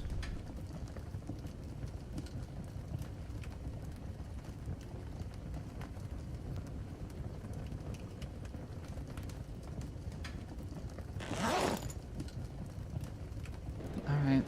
I need to repay you for the food anyway, so, yeah, I'll stay. I'll help you look for extra supplies. Let us see. An axe. An axe. Where would there be an axe? I do not want to venture to the city unless I must. There are homes to the west of here that I have not yet searched. And a small town, Phallus Lake.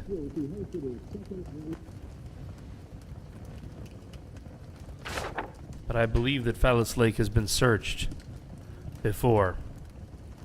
Still, there may be pickings left to take. A wood axe or a fire axe would do well to clear a path that we can bring the vehicles closer to the cabin. For improvements, I think I still have some supplies.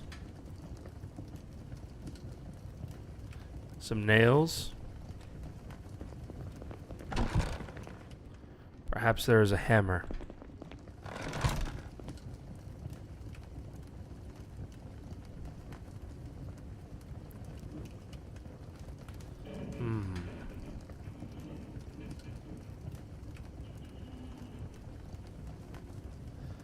It appears I will need a hammer as well.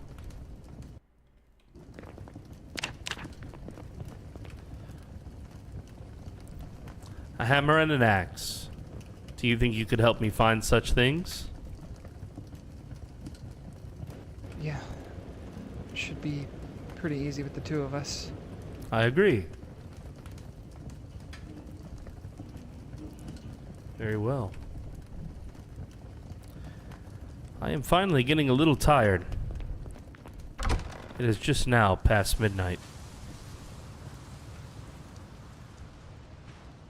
The wind and the rain have calmed. We have even been blessed with some warmer weather. My bed is not very comfortable,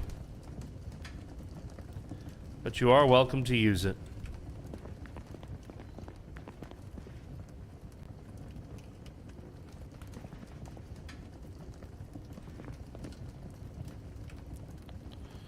I'm not quite tired yet, so I might stay up for a bit. Me as well.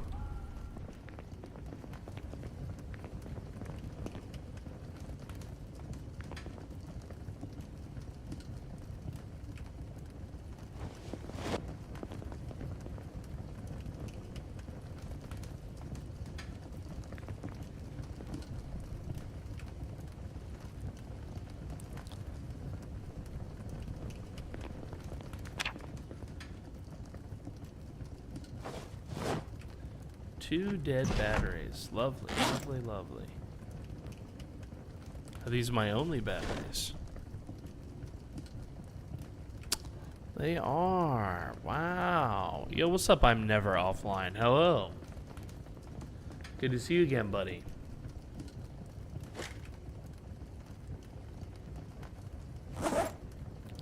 Yeah, I do have half a battery in this flashlight.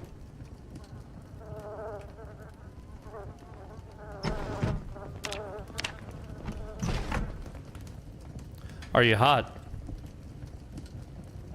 No,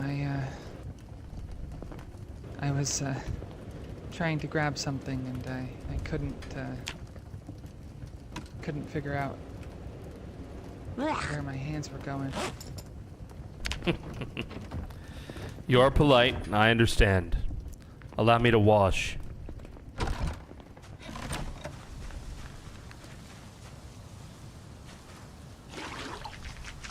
My dude literally stinks, dude.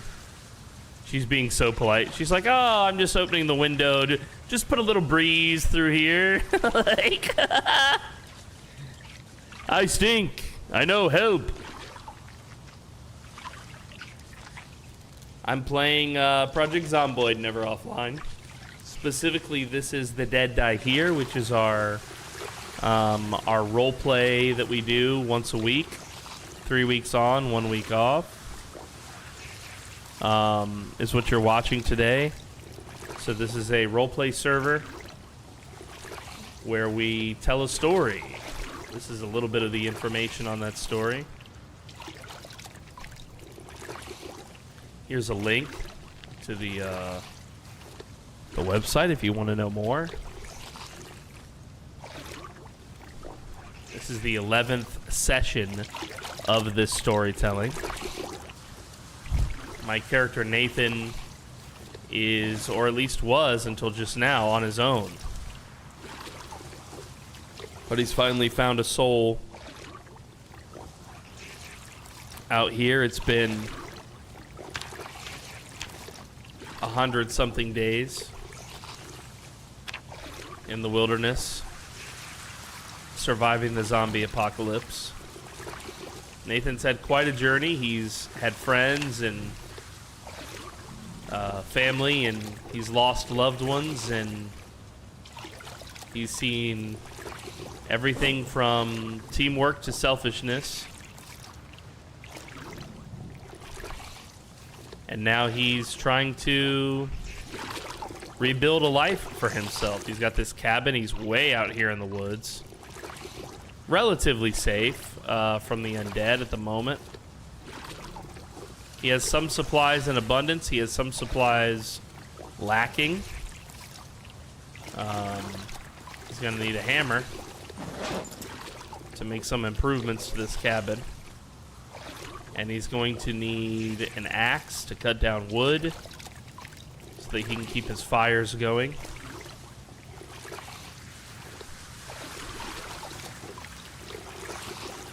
He's just washing himself right now at the well because he's a dirty boy.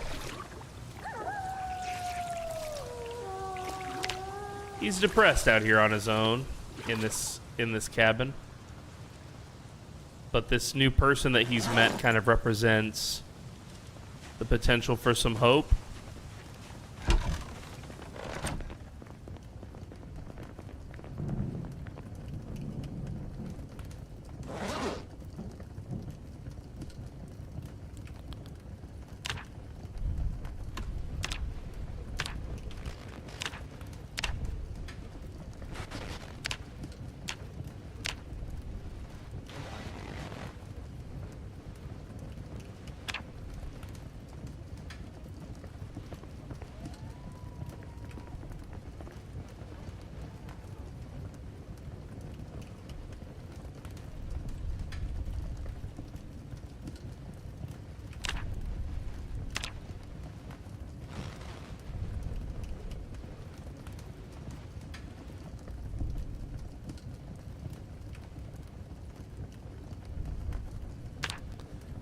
Now he's got to take a shit after he just cleaned himself.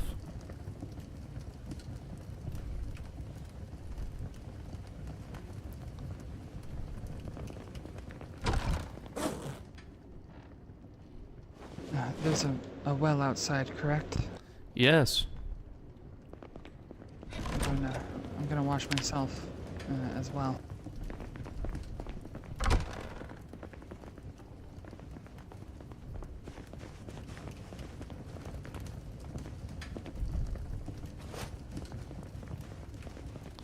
I don't know if it will let me, I don't think the outhouse works as a proper lavatory, but maybe it'll let me poop on the floor in there. Let's see.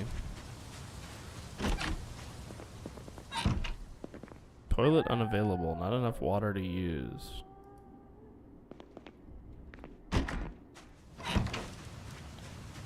We're gonna need to build a water collector. What is my carpentry skill? 2. Wow, I love it. I learned nothing putting up those walls. Why did I put all my points in nimble?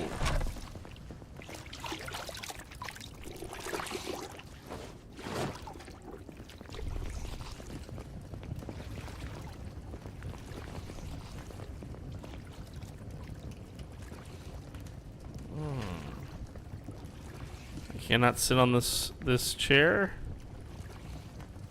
Apparently not.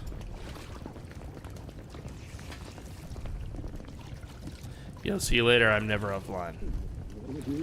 I'm actually going to read this book and use the restroom, guys. One moment.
I'm also going to refill my coffee. 1 second.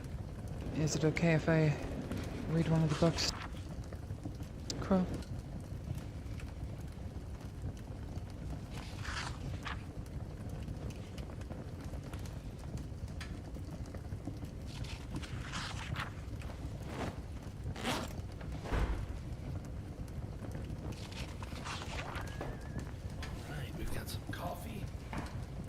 got a book. My chat app is starting to work again, or I thought it was. Connected to YouTube successfully. I'm actually going to restart my chat app. They said they had a major outage and it reconnected to YouTube, but I don't think it reconnected to Twitch because I'm not seeing Hylet's chat.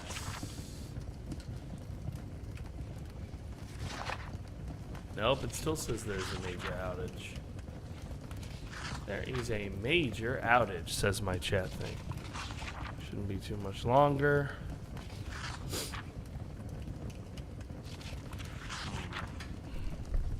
Let me try reopening my chat app one more time.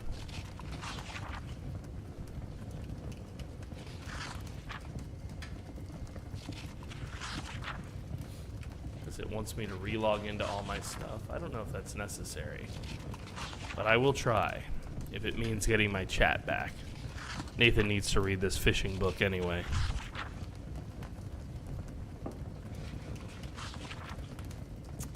Yep, they're still having errors. Okay, so I'm just gonna close my chat app for now then. And I'm going to try best to keep the chat up on my alternate screen here, so I can still see what everybody's saying. Kick your knees up.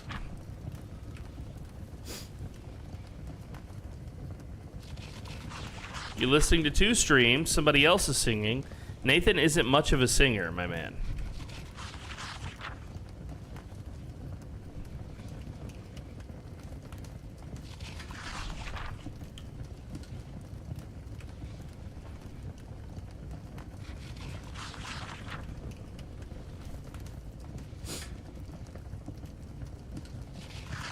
What is this?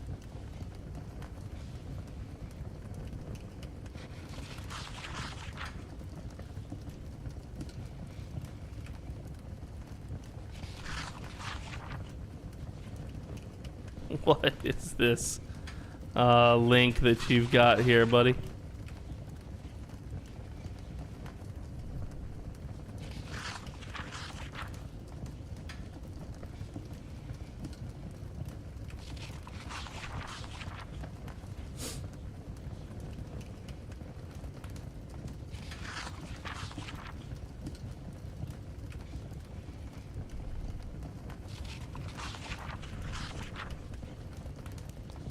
Oh goodness.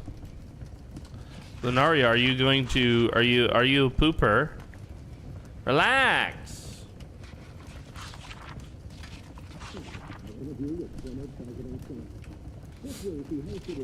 We're gonna need more batteries as well.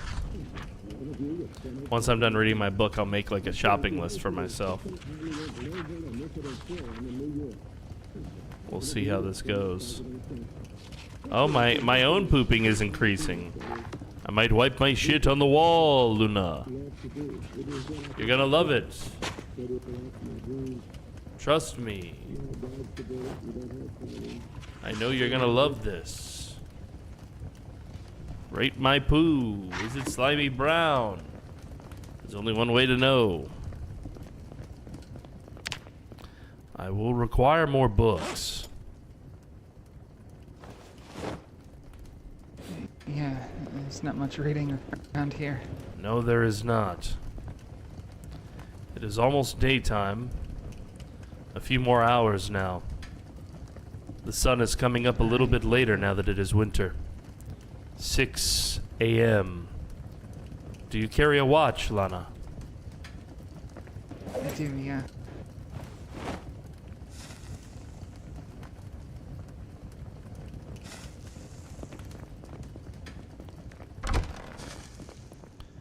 Probably sleep around 4:30 then, so that way I'm awake for us going out.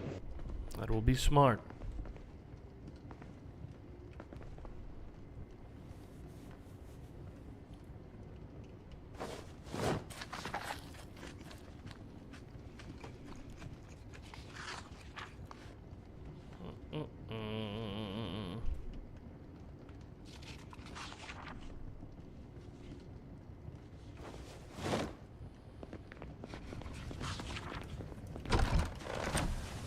I still have to poop, but until I really have to poop, it's not gonna let me poop in the woods. And everyone knows Nathan is a wood shitter after all. It'd be nice if you could dig like a latrine and hide your poop.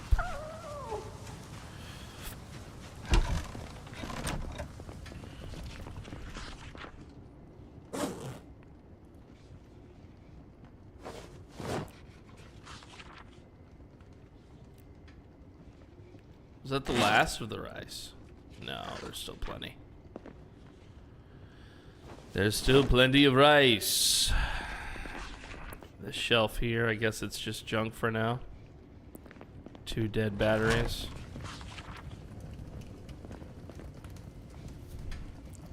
Oh. Oh, look, there's more batteries here, and I'm just ignorant and didn't realize it.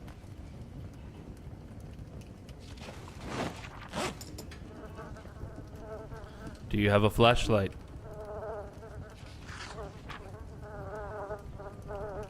No, I never really moved around the dark much. It is smart. Only to move in the daylight. But rather have it and not need it than need it and not have it. True. Thank you. Again.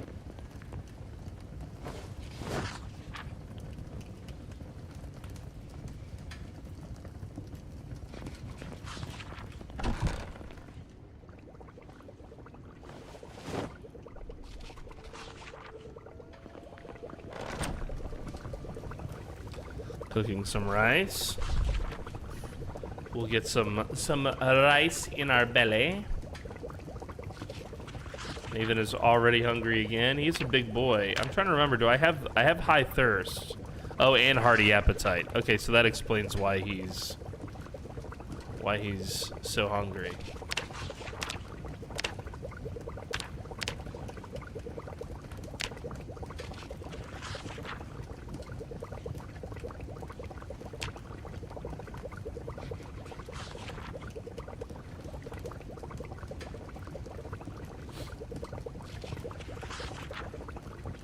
Almost cooked my rice.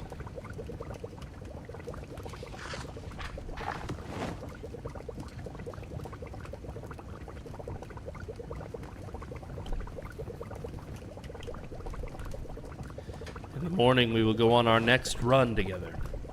Our first run. We will search for batteries, a hammer, and an axe. Alright. Anything to pay you back for the food.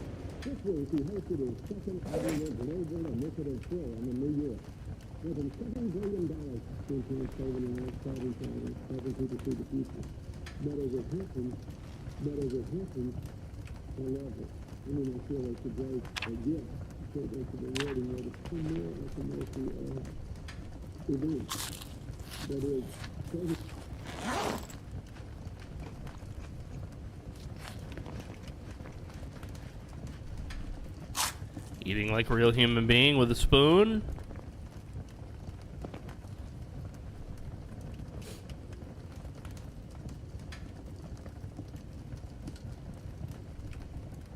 Oh, I didn't. She didn't eat it all. She's like, oh, you want me to finish it? Yes. Yes, help.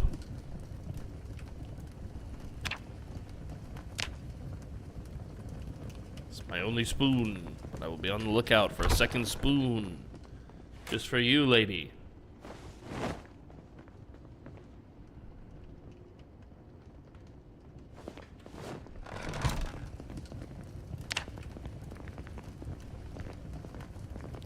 And a sledgehammer. I would like to, Alright, I'm going to get some sleep first.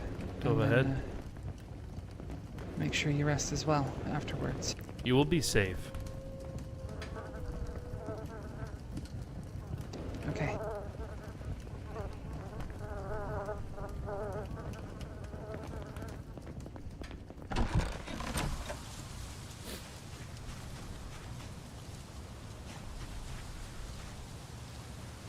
fuel in the campfire. Perfectly acceptable. I think this is going good. This is going how I was hoping, which is there's... I mean, we haven't even really touched the Zomboid game loop yet, you know?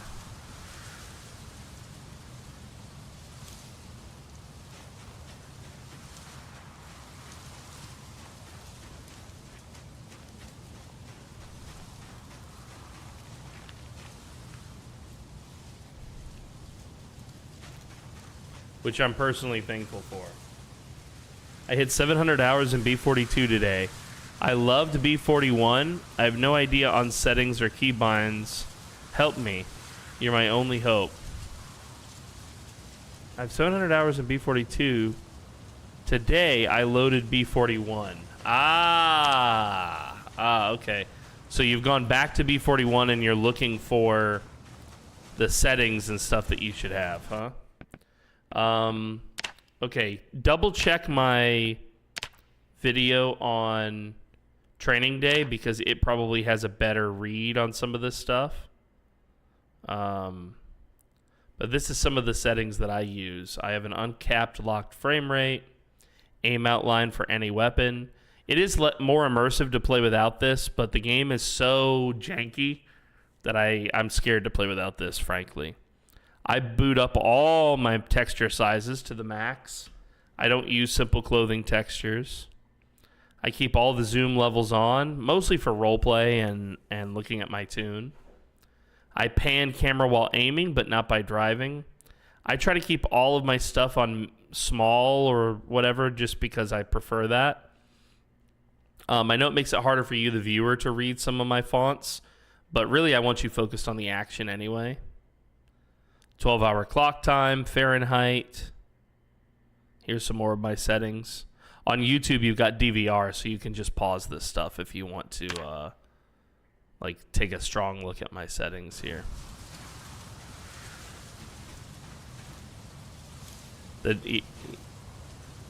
Most of the settings are the same, that's true, but not all.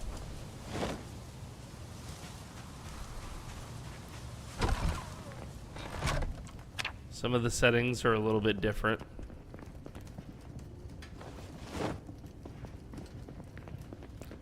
From B41 to B42, some of the settings do change. The main thing about going from B42 to B41, if you play multiplayer, is that there is a distinct... It will erase your multiplayer login infos. So you kind of have to back it up. There's a guide on how to back it up on my Discord. It's relatively simple. There's just one file that you need to make a copy of.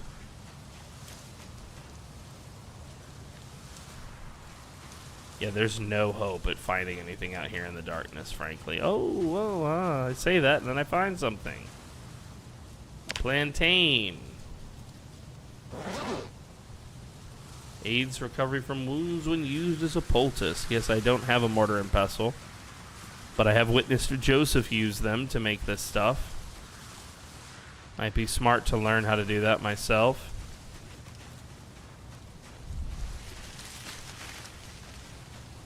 Some mushrooms.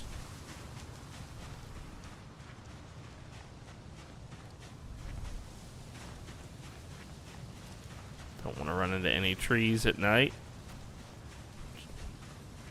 I'm almost ridiculously tired, which means I could sleep even on the floor.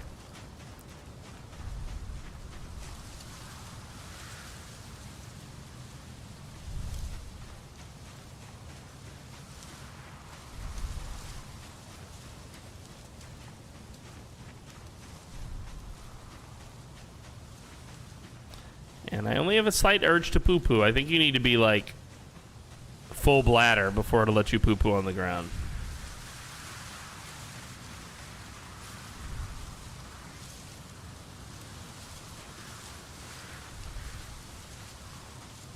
What's our skills at here? We're almost foraging level 7.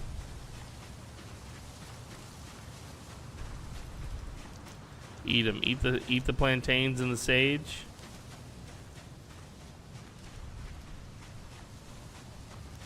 Yeah, here in the Philippines, plantain is a type of banana. Sometimes they call it the Filipino banana here locally. They're smaller, they're girthier, they're greener, they have a different taste to them. Still yummy though.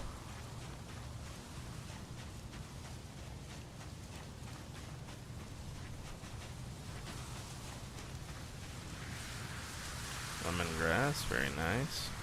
I love when you put search focus firewood and you don't find a fucking dip of firewood. That's one of my favorite foraging things.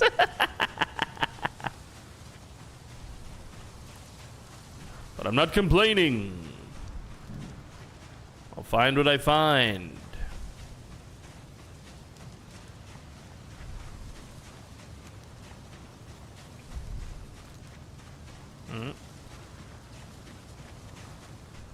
It's just telling me about my cans.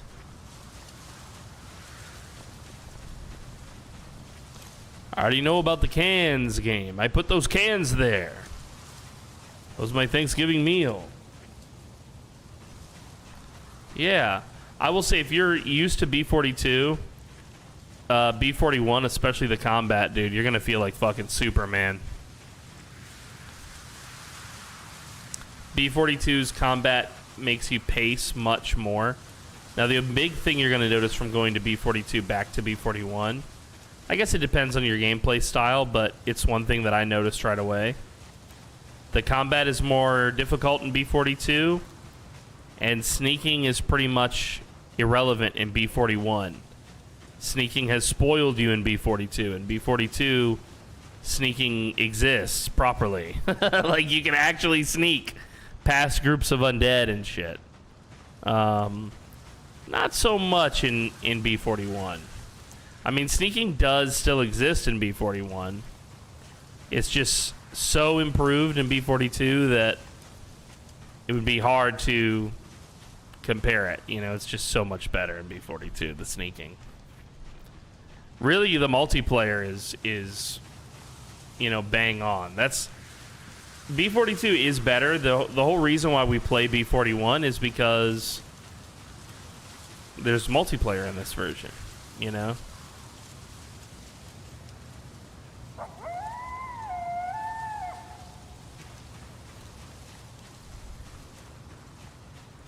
Very tired still. Still just a slight urge. Damn, dude, I'm finding every plant possible.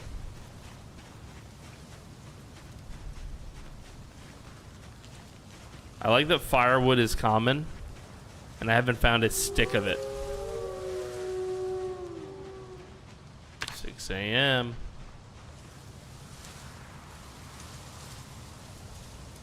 Morning. Good morning.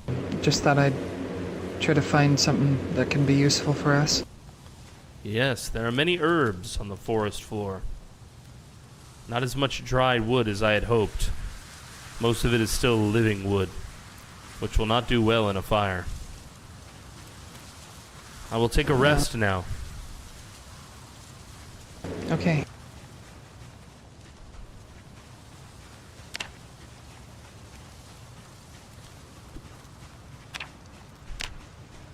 I know somebody said that they removed the blur in B42. I have to admit, I'm not entirely sure what they were talking about. Are you talking about the blur for when you don't have glasses?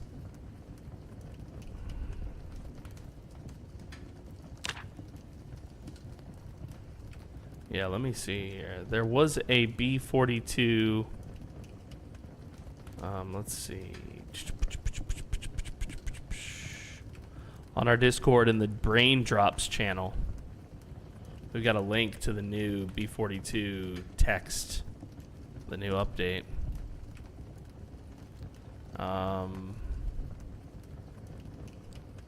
This is a big deal.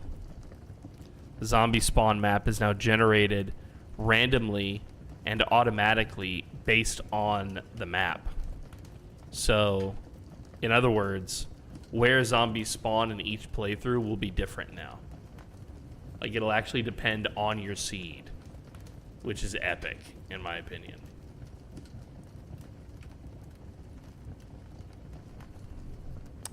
Yeah, there's been a lot of updates on here.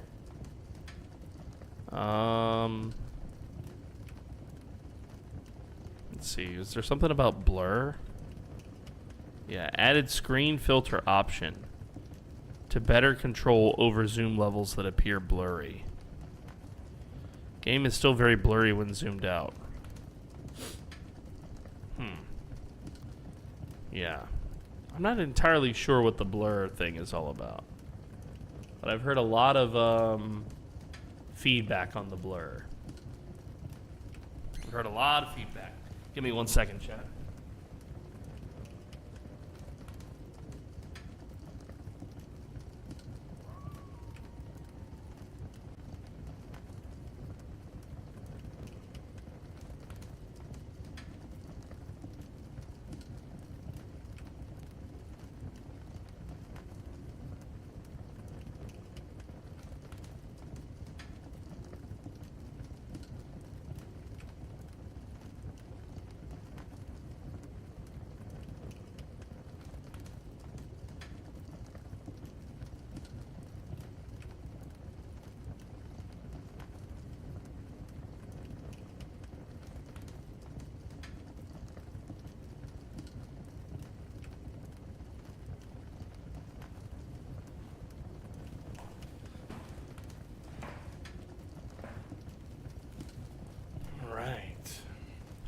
We're awake, we still only have a slight urge to poo-poo.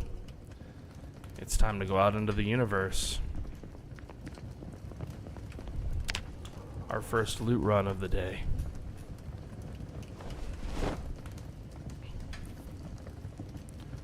A spear. She will need some means to defend herself. I will give her this nightstick.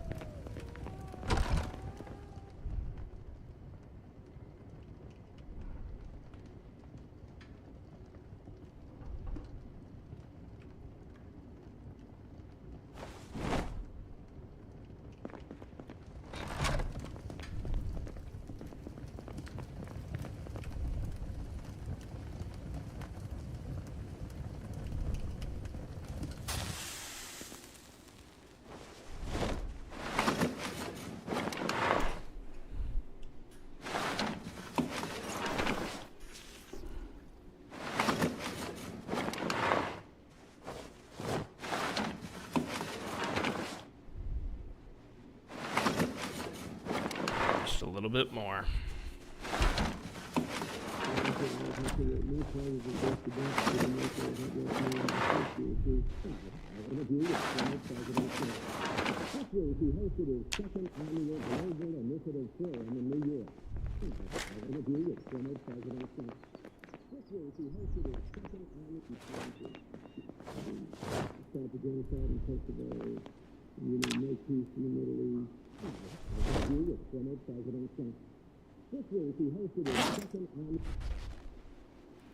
For your self-defense. Okay, thank you. We will seek not to encounter the lost, but if we do, we must have the means to defend ourselves. Of course.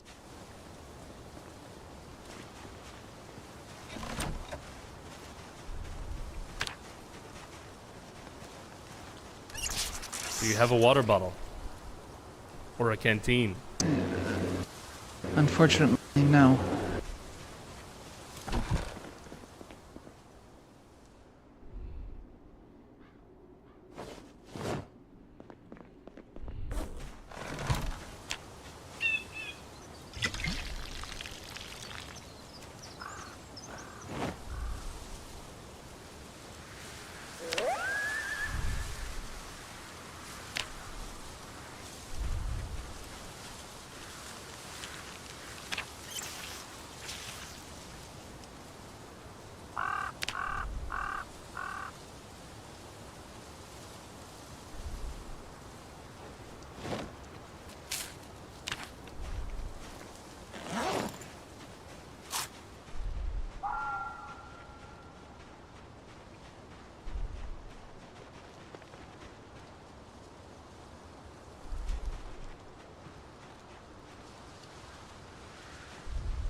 Today is supposed to be a lightly foggy day.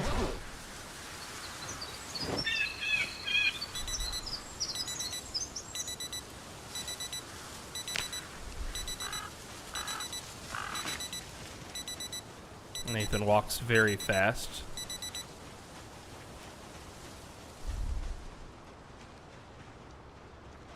He's a fast walker. Yo, what's up, Kaito? We're doing our Dead Die Here Zomboid RP today, so I'm trying my best to be responsive to the chat. My chat app is now finally working, so I can see what everybody is saying on the appropriate screen. And yeah, we're just continuing the story of Nathan. Nathan has a new person in his life, Lana. Lana? Lara? Lana? My brain.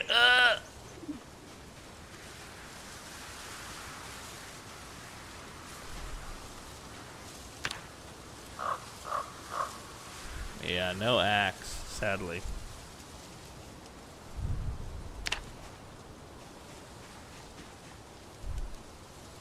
New person in his life, yep.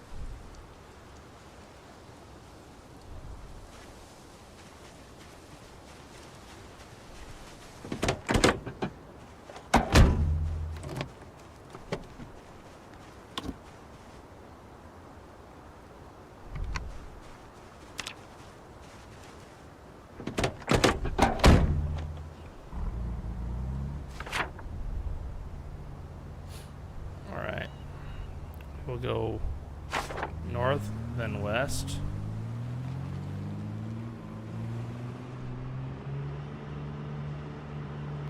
Have they been smooching? No, not like that, Kaito. Just because Nathan encounters a woman in his life doesn't mean he's gonna fall madly in love with her and then she gets her hand cut off and then dies in an attack. Don't be ridiculous. God. You think love comes so easy to such a stoic man? I mean, what's wrong with you?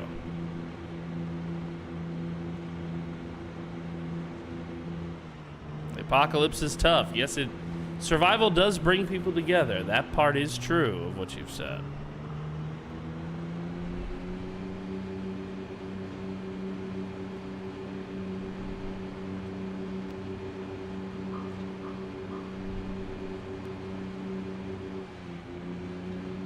All sorts of paths through the trees. Unfortunately, they lead to fenced-in farms. This path I'm taking is really the best path.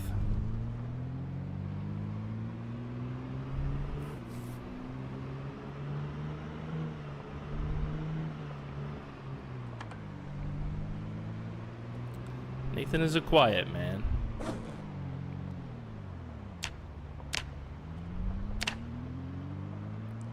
No need to say many word when few word do fine. Oh, those undead came out of nowhere. Alright. She's seeing the police blockade now. I think we're gonna continue straight.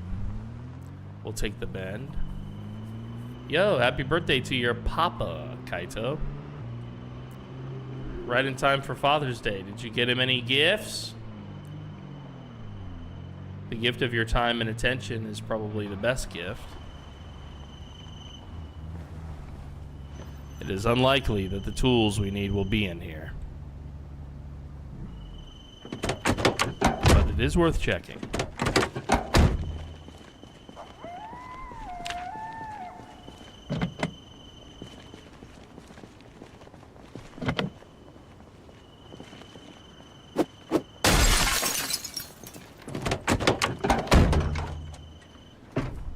Batteries, nice. Razor, matches, bandages.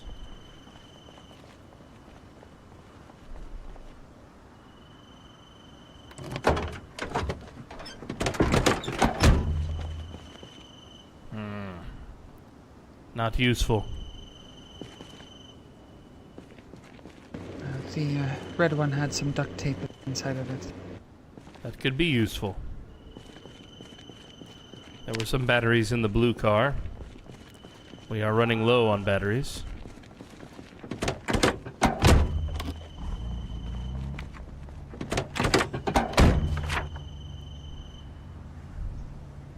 He's a workaholic.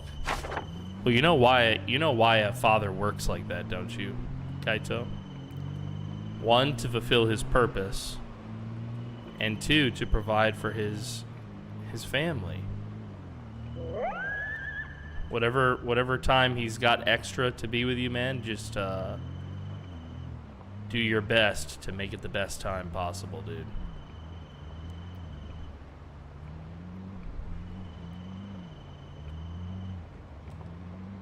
And I know Asian families are a little bit different, but nothing's wrong with telling Dad you love him.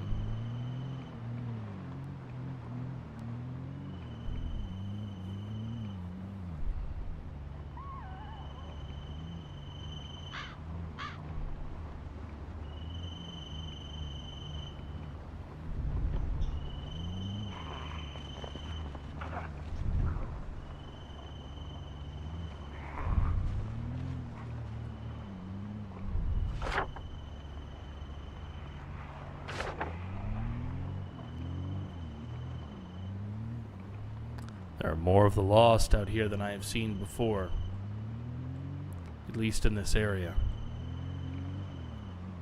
And I'm sure their numbers are nothing compared to those in the city. No, but it's like you're wandering down.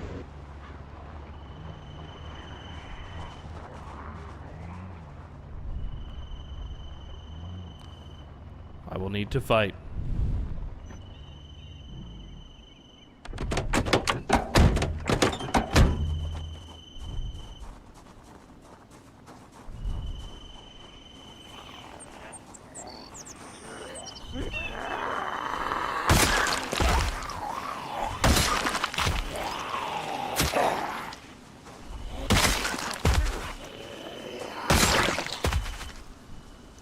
Are you okay? Of course. I was just making sure that nothing snuck up on us.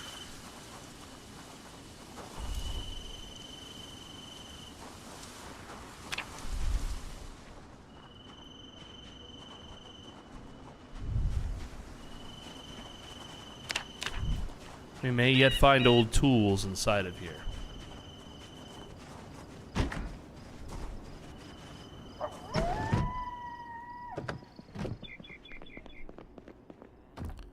We are not alone.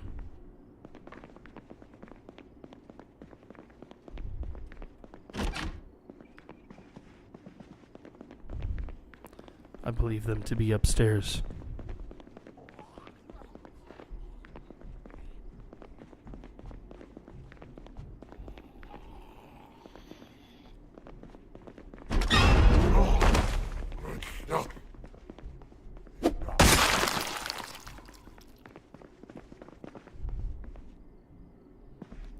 Pipe wrench.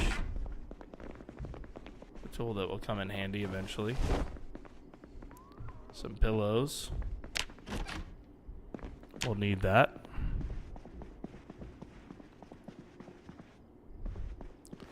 Pens, magazines, sheets of paper.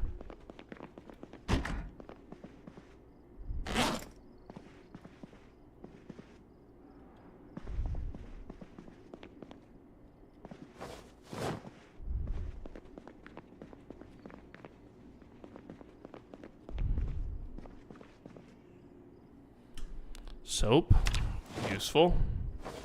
Towel, it's been awfully wet. Plunger, we don't have a toilet. Pipe wrench, potentially important. If we could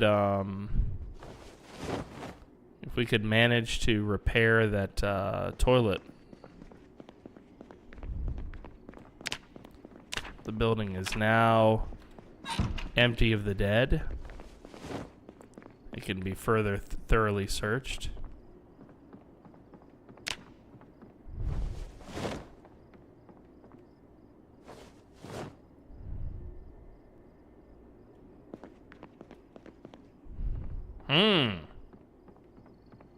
Even more cooking stuff.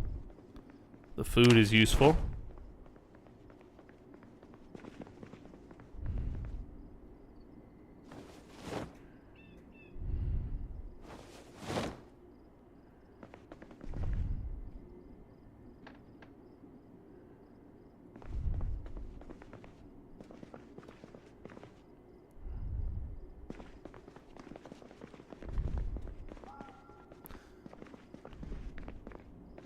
I believe this home has been thoroughly searched.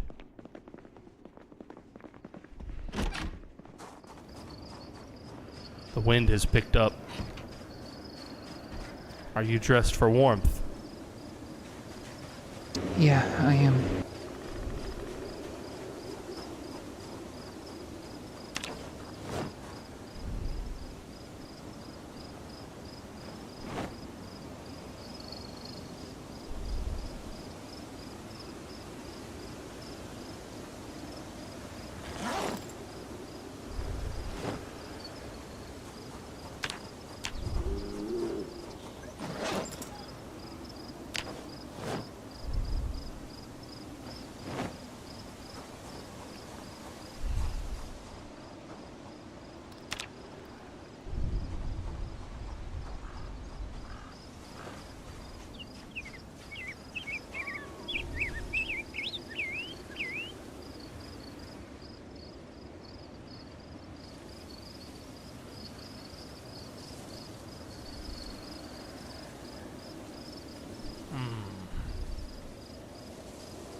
This car reminds Nathan of the Reverend.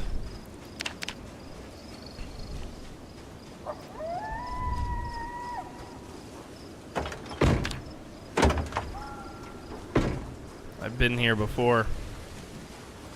I have a key to this.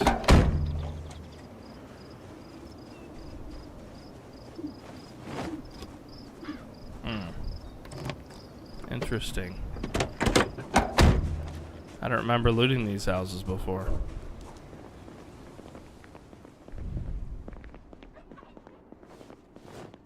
Oh, I do remember this place now.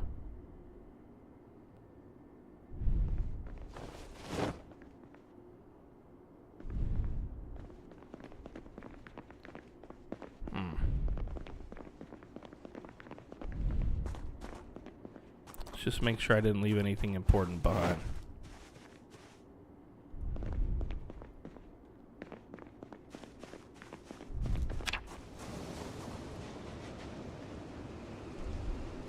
The rest of these houses have been searched. We will move on. Okay.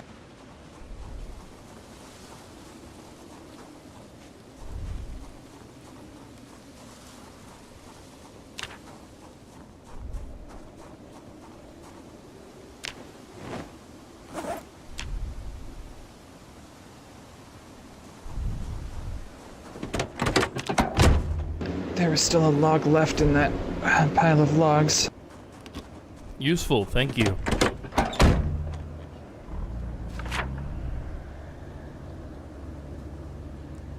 When to mark these. I failed to do so before.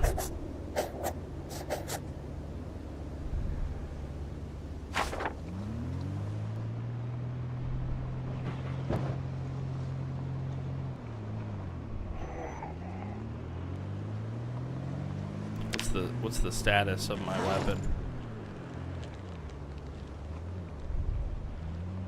Still really good condition.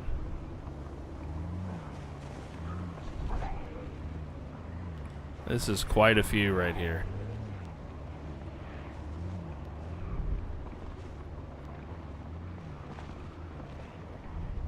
I think we're near Pony Romo. Yeah, we are. There's a lot of them here at Pony Romo. Holy shit.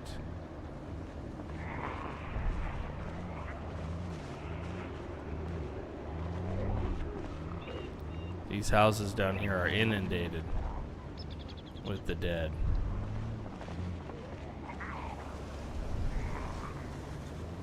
That's a logging truck.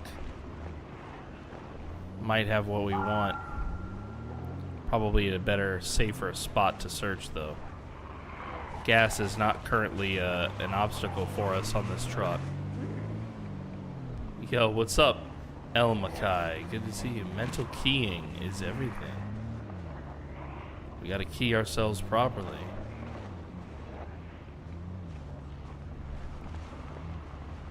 It's not a bad point.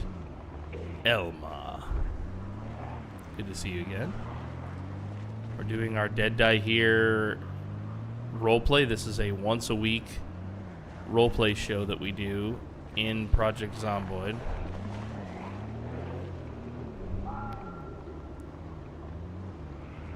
We're out here in the countryside. Shit is not looking good. Okay. There's quite a few undead here. Thankfully, our truck is in good condition. I actually built something near you guys. Oh, you did like a plot event and I missed it? Like a POI?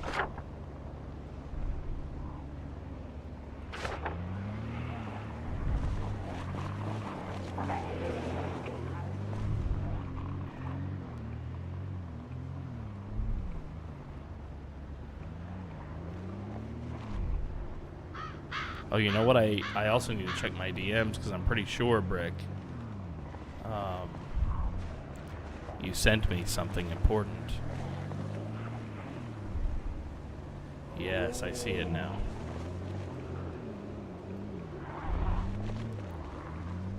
I will find a time to recount it to Lana. We will speak about it.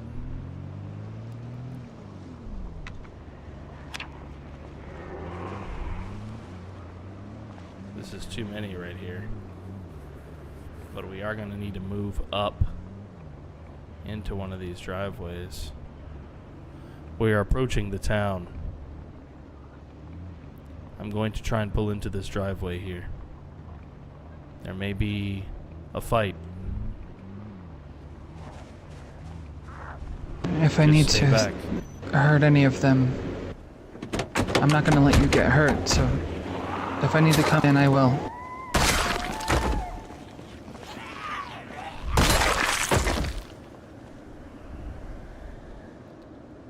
Never more than 3. Okay.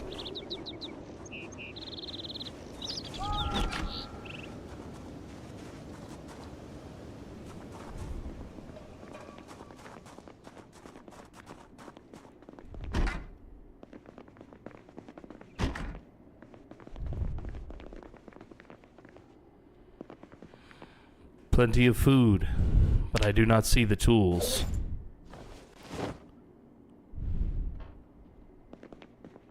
I am hopeful we will find the tools before we reach the town.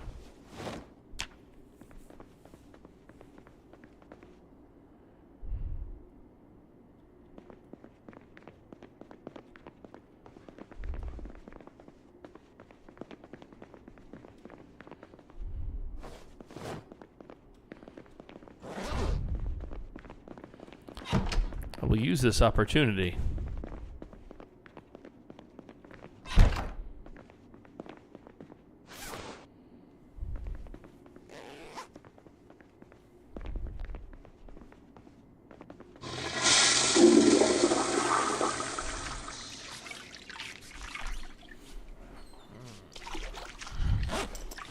Washy washy.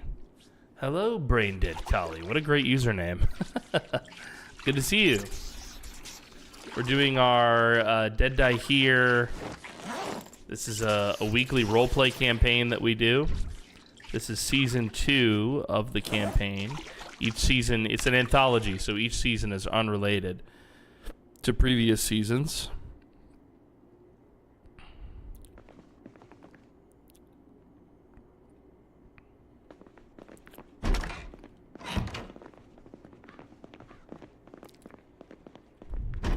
This is my story is of Nathan Rivers in this season. He is a former member of the cult called the Solar Creed. Now he is technically the leader of it. anointed by the previous reverend who he helped overthrow.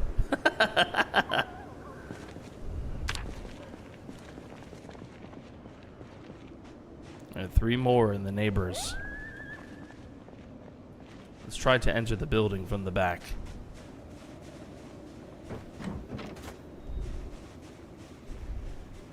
And so he basically left the group and is on his own. He's recently met a new character in the story. There are more inside the house. I hear them.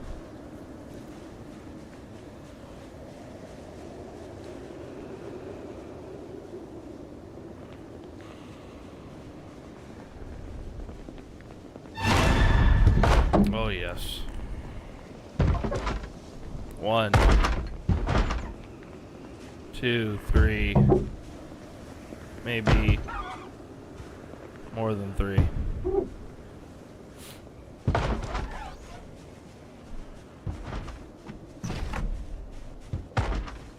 she going in? Might be best to go in from this side. There are at least 3.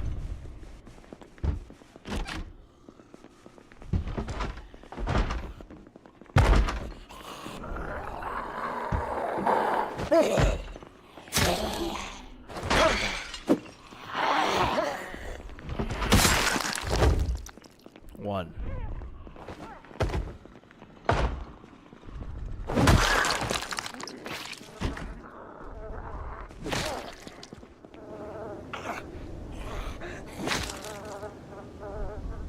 Damn it.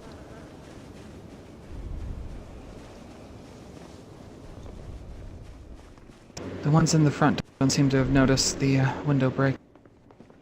Very good. Close the door behind you.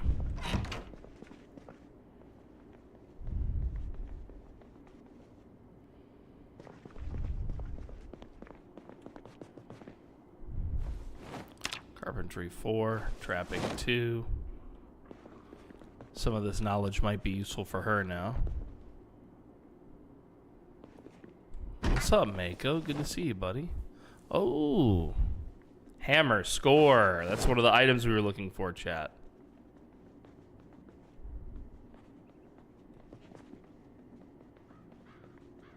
Cleaning liquid, we'll take it. Sponge, we'll take it. For cleaning. Yeah, it's harder to do roleplay right now in B42 just because there's no multiplayer. This bag here. I don't know if it would fit you better.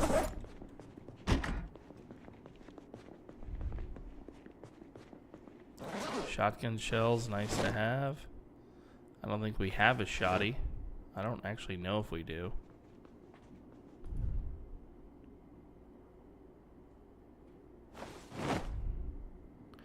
Here are some pouches for your belt if you wish it.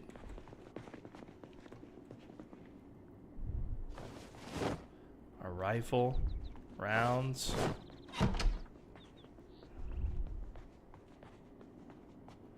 Well, we're very far from home.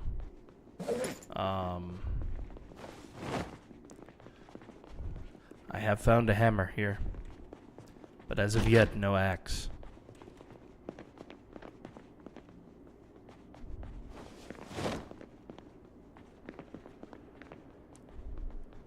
About that so-called cult, any spaces left?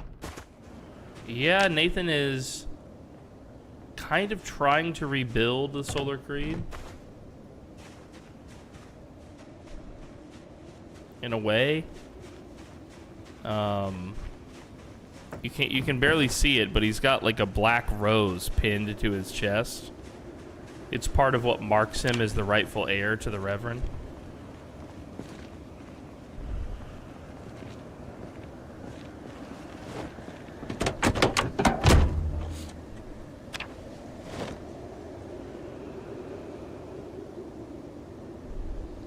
The rose squirts acid. Yeah, like some Batman shit. Ah, I see that you are very organized.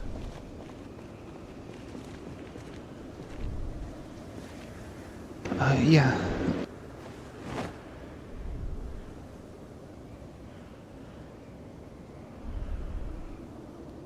Perhaps you could find a place in the back for some of this. AKA, I'm disorganized and I can't fit shit back here, lady.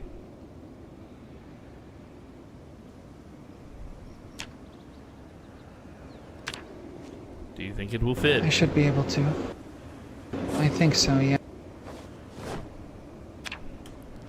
Yes, the Reverend is dead. The Reverend is dead. And, I think I can still fit a few more things in there for later. Perfect. We will try the next house and hope for an axe. I will leave the car. I do not want to alert them. We're very close now to the town. Okay. It is a countryside town. It is likely it has a hardware store. But the town will be swarmed with the lost. The revening. the reverening.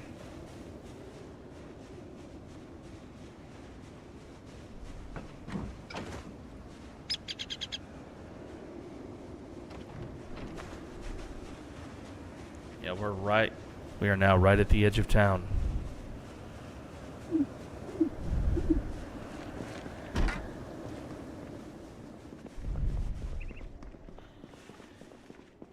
We are not alone. The door, Lana.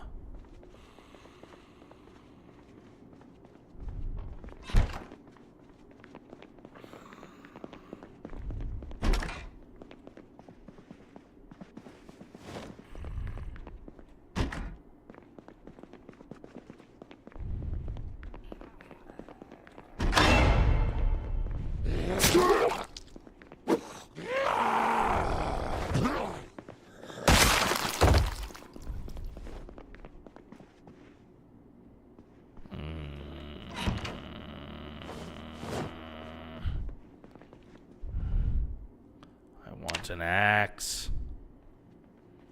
Do you hear me? An axe.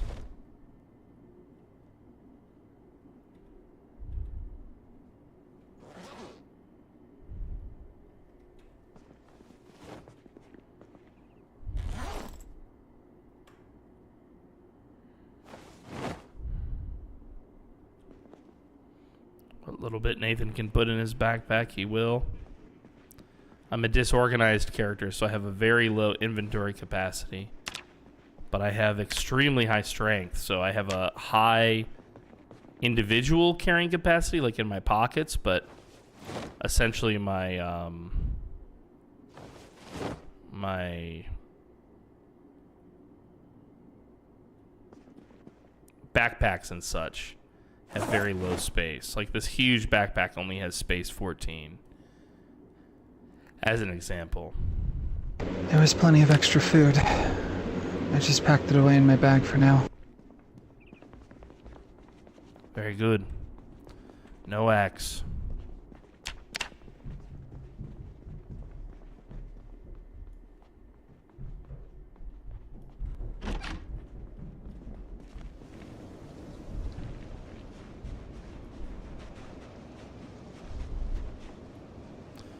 I see a laundromat across the street. And a parking lot. I want to get closer to see what store that is.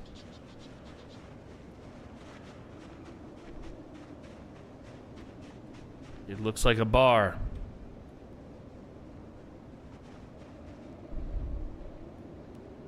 The Horseshoe. Okay, there could be alcohol there. Doesn't look like anyone's been through, maybe once or twice. We will keep looking. Perhaps the hardware store is nearby. X gonna give it to you. You know, DMX is one of the greatest.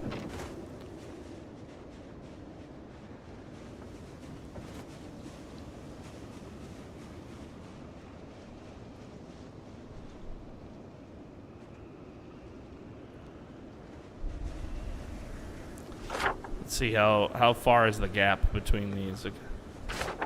So that's the next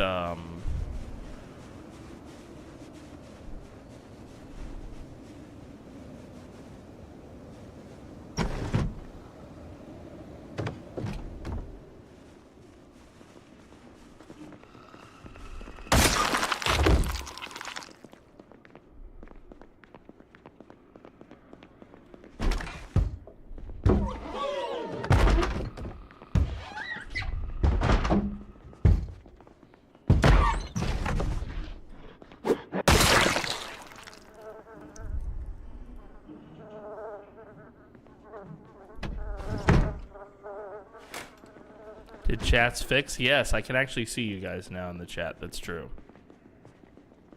Earlier, my software was being very unusual.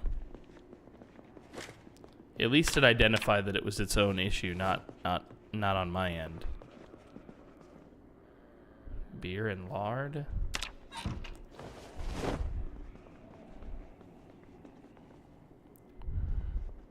More canned goods. And more, but no sign of an axe.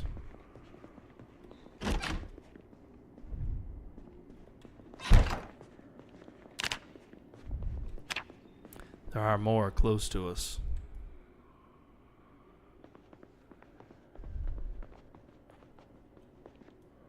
Across the street there are about 6, I think.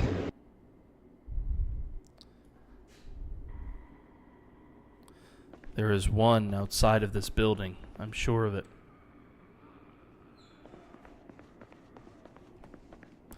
I hear but do not see it.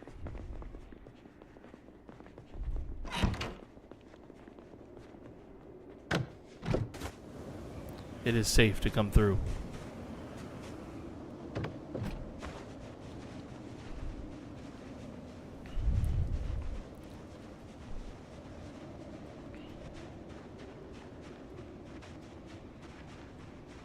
Back up.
We will continue behind the houses.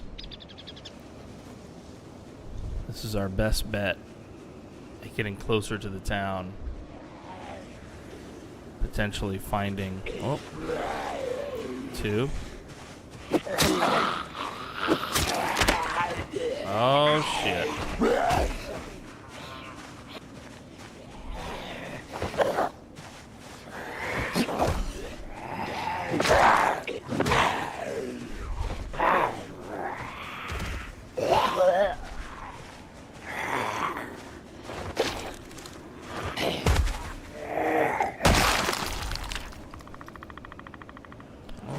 My spear.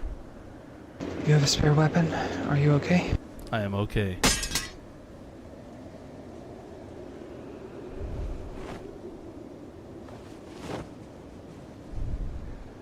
The spear is fine. It is the knife that broke.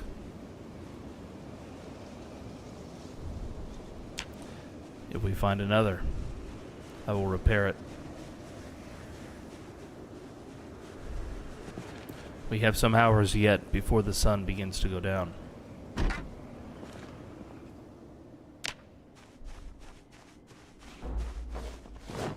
One knife already? Watch out.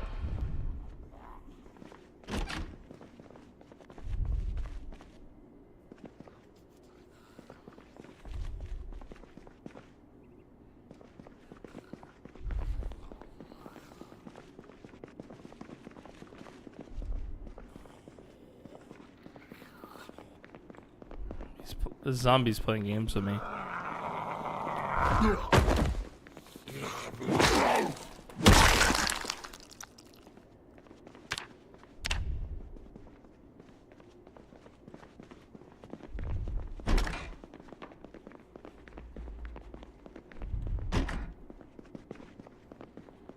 We will clear the building before we...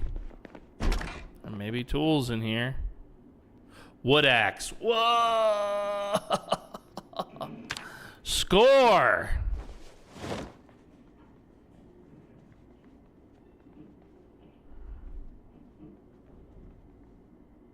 I've already got a saw.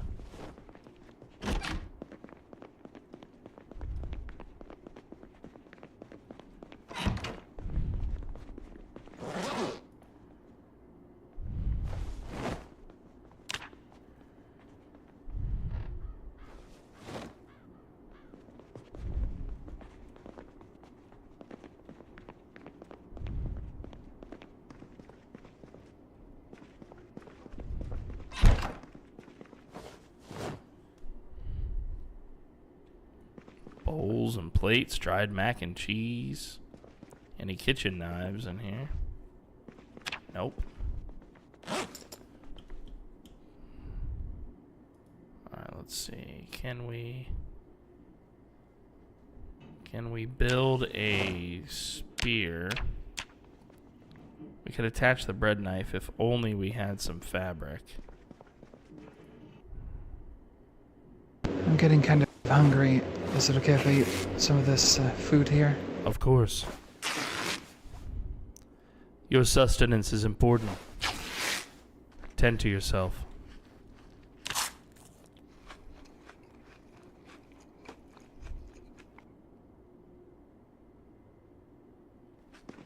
And we have also found an axe. With the axe and the hammer, we have everything we need. Good. Are you ready?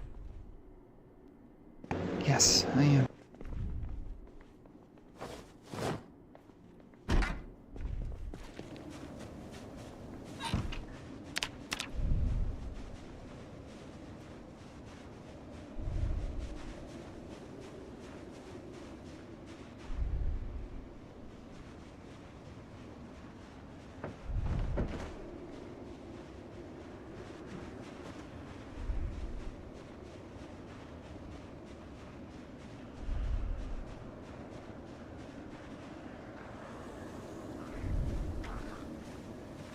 We are not alone.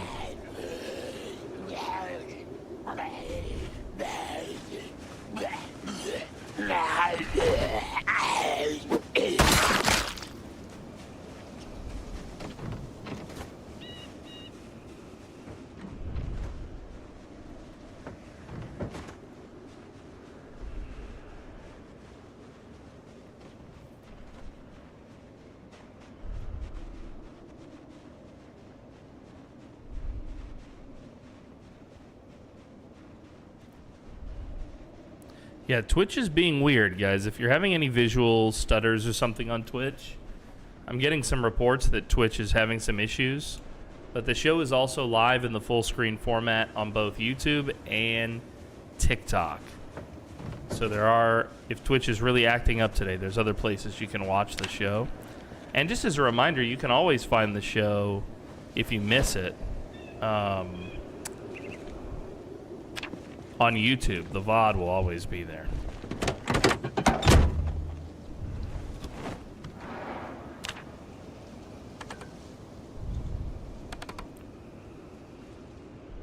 Just watching her back. Lana Millard.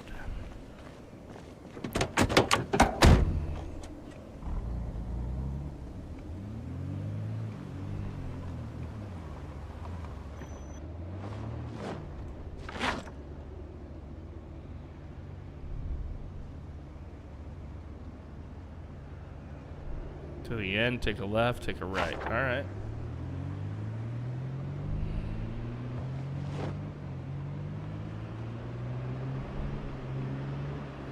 Country roads, take me home. Too many zombies on the road, trying to escape our inevitable deaths. Country road, country road.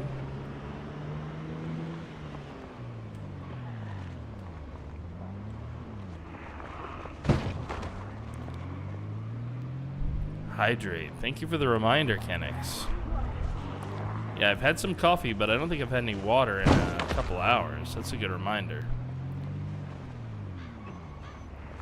I do want to break at some point today, like I did yesterday. I'm going back to, you know, I used to have a format on the show where around the halfway point, which would be in about 45 minutes, I would normally take a kind of like a lunch break for myself. I had stopped doing that for a long time with my live shows. You know, I was just going live for the full 7 to 8 hours, no break, you know. But I took a break yesterday, and let me tell you, it really reinvigorated me. It made me feel like I came back for the second half, and I felt like I could still go all day, you know? So I think I'm going to incorporate the breaks back into my program. Hopefully you guys will support that.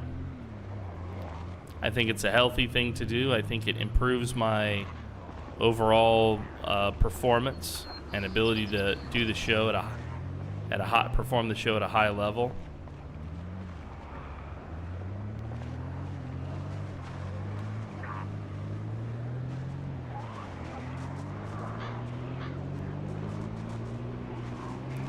So in about 45 minutes, I'll take that break.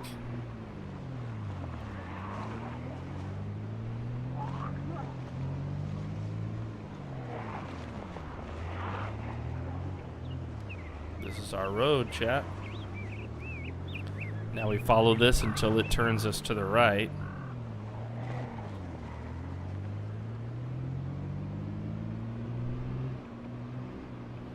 Sun is about almost ready to come down. It's getting there. It's starting to descend in the sky. Can I eat the truck? You want to eat my badass 4x4, dude, with the fucking cab lights? You gotta be kidding me, bro. I stole this from a raider. This truck means so much to me. You can't eat my truck. What's up, Derpy or Random? Good to see you, buddy.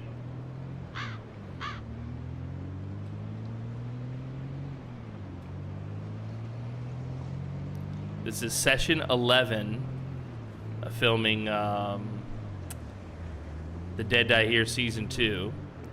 Season 1 was 13 sessions, so we're very close to the number of sessions that we did for Season 1. You can watch all of Season 1 on YouTube in a highly polished, highly edited, highly cinematic version that is available to you. Our wonderful editors put that together. Those guys are awesome. Thank you, Daniel, for all of your hard work. Season 1 is over. Season 2, now the show is an anthology, which means the events of Season 1 and Season 2 don't really affect each other. They're separate stories told in the same, relatively the same universe. But yeah, you're not going to really see characters from Season 1 in Season 2, as an example.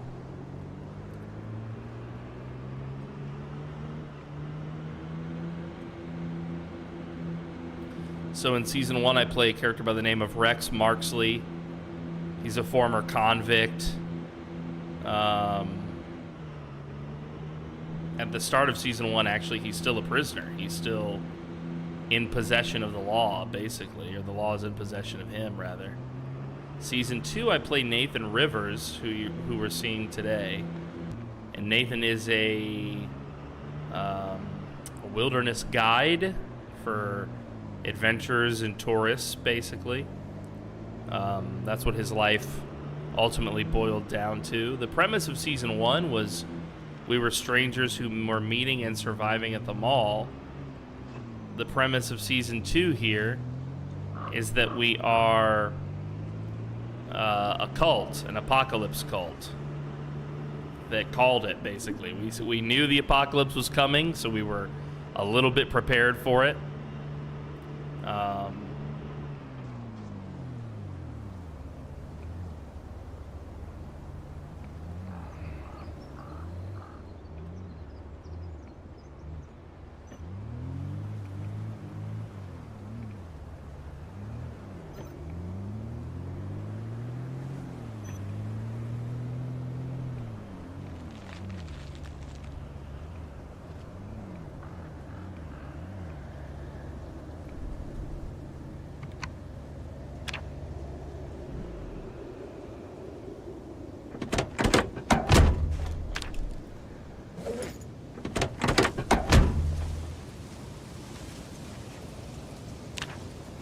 We will bring as much as we can. It may require multiple trips. Can I eat it if it's stolen by zombies? You want a zombie to steal my truck, bro? My Toyota? With the off-road tires of my Bronco?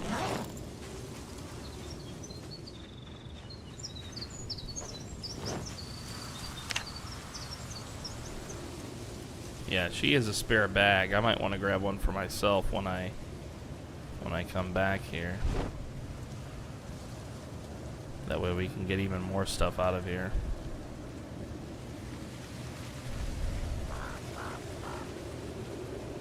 Got so much crapola. I'll take as much as I can.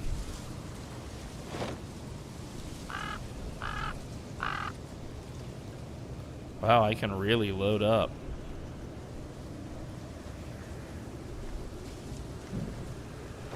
There's some stuff we don't need to bring. These spears can stay. The gas can stay.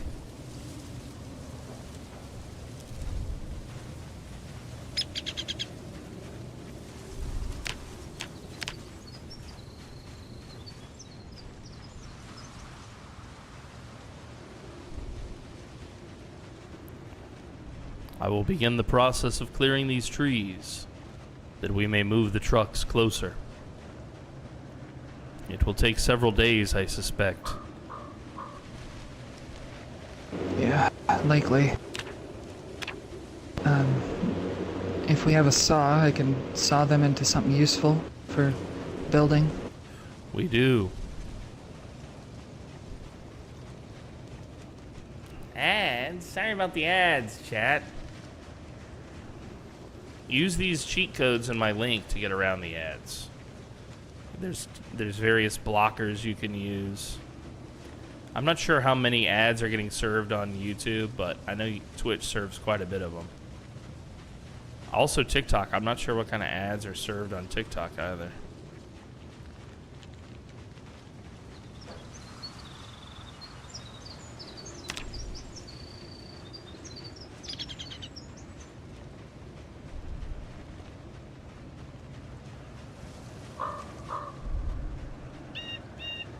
Yeah, you're not wrong. You're not wrong. Twitch's payout on the ads is kind of low.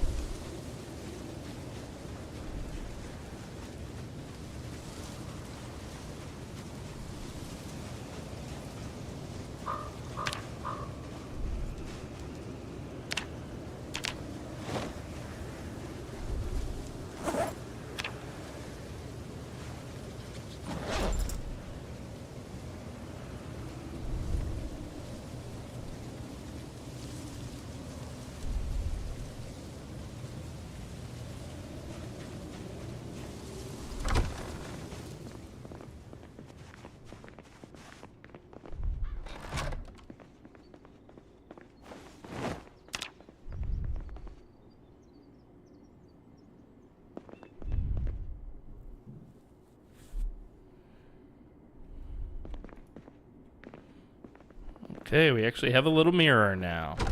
I will do another run. Food and cooking supplies are back there.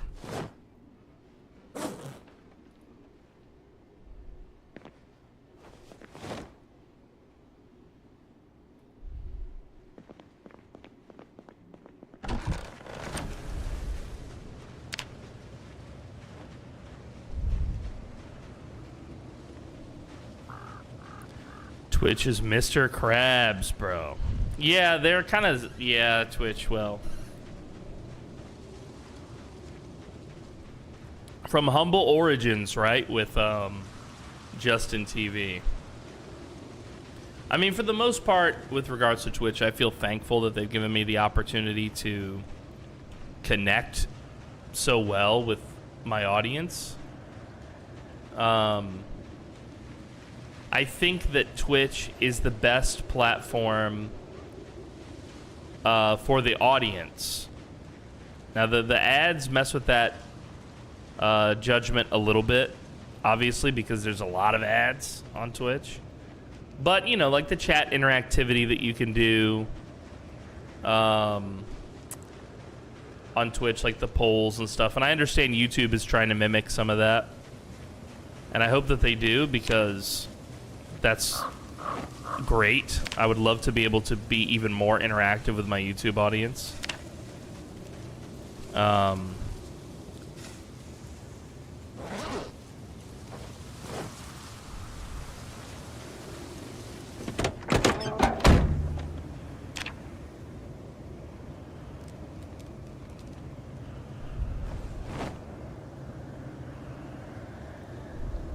Why can't I put this? There we go.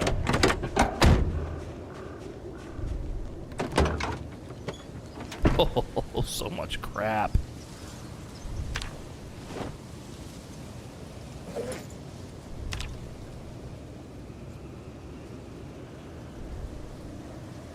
I thought I had a crowbar.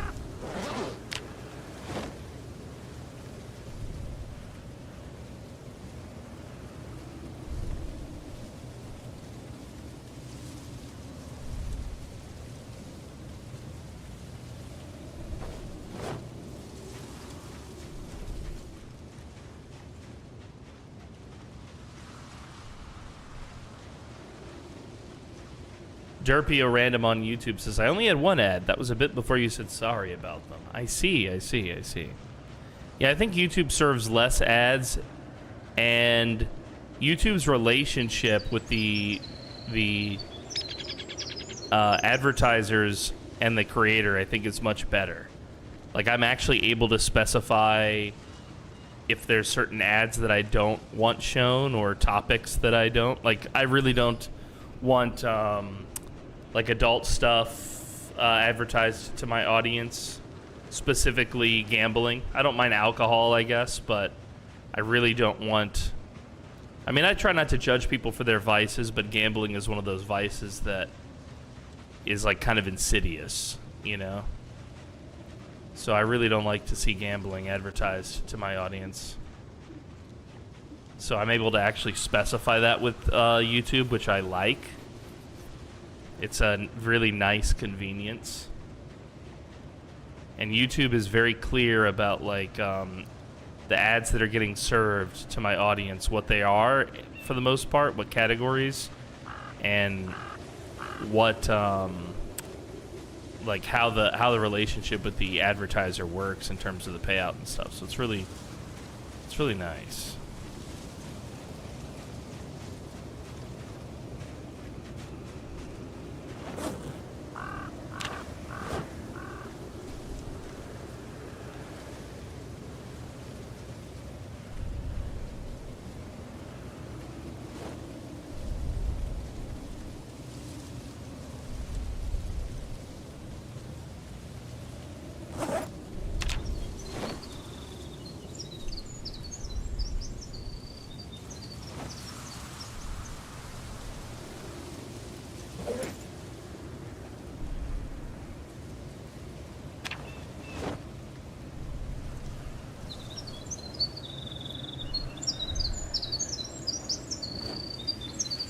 such a pleasant time out here, and having even just one person with you makes it feel so much less lonely than it would otherwise.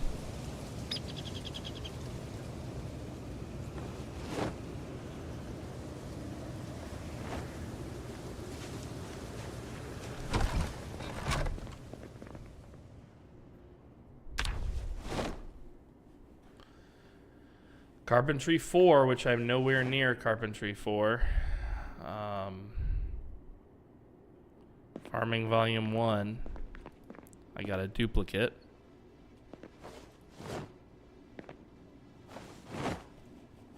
Yo, what's up, Kenix? Is that a Magic Dream emote? It is, dude. Magic Dream. What a glorious person. She's fucking awesome, dudes.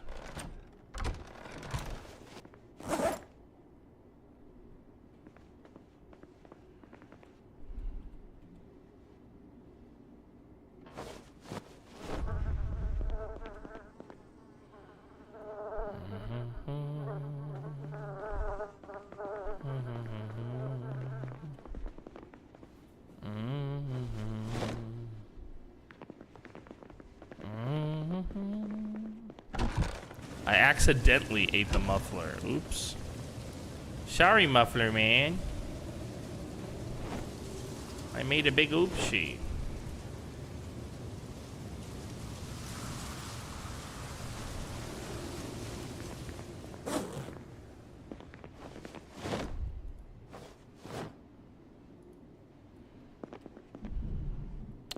Alright, we have matches, but we don't have a something to light with. Let's make sure we read both of these maps before we destroy it.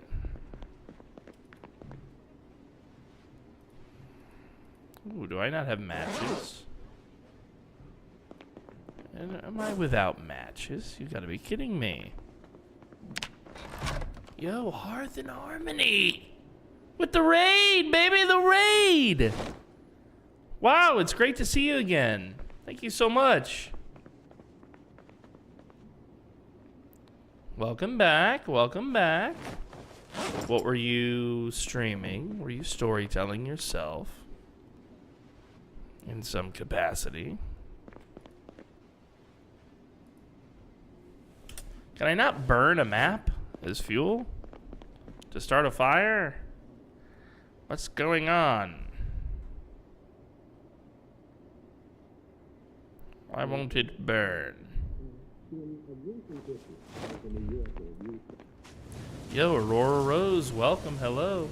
I've been listening to the RP. Oh, and today's a very calm vibe to the RP too, because I'm so it's kind of like a more quiet, like I'm not chill necessarily, but surely you know what I mean.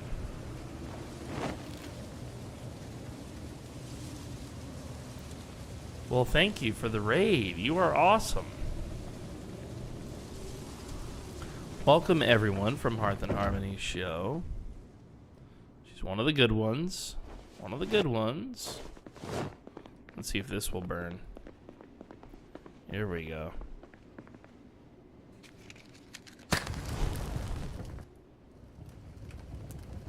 There we go. Nice and warm in here. I coded a map of the potion of fire resistance. No wonder I couldn't get it to work right.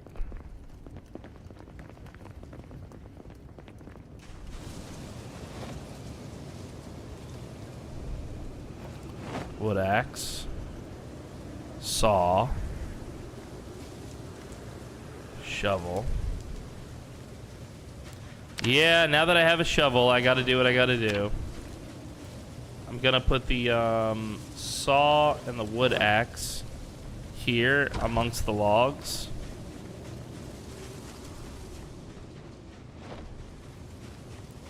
I've been meaning to do this. I have a shovel, so it should be done.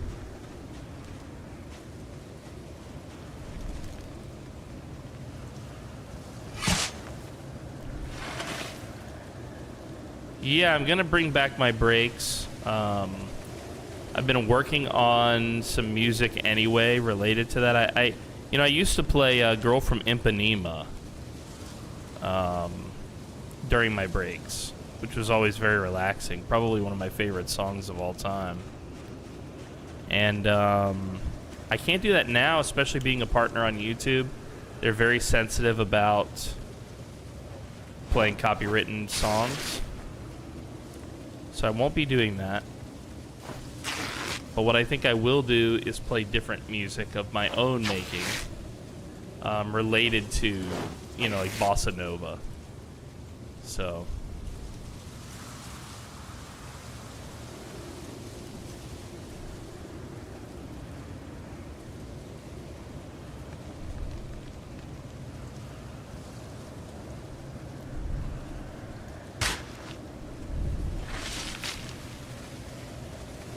Very nice. Alright, that was the owner of this place, I assume. He was here when I got here, and he was already undead. So, now he's resting in peace. I saved his corpse so that I could bury him when the time came.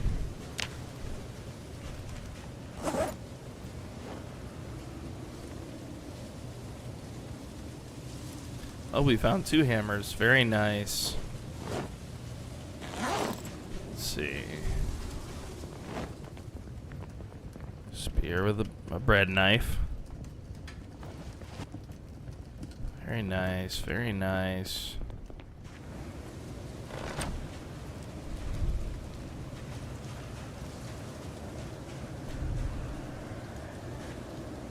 Add fuel. We'll add all of this stuff to this fire.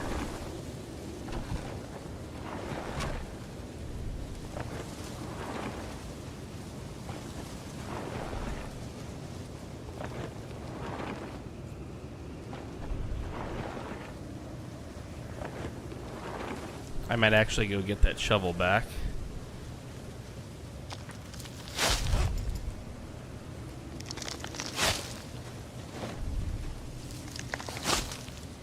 I'm actually having a blast. I mean, I know this is a slower paced episode, but the first episode in the 3-episode cycle should always feel slower paced because it's the exposition. Think like Fellowship of the Ring, right? It's yes, Fellowship of the Ring has its own Act 1, 2, 3 that takes place, but I guess what I'm trying to say is think carefully to how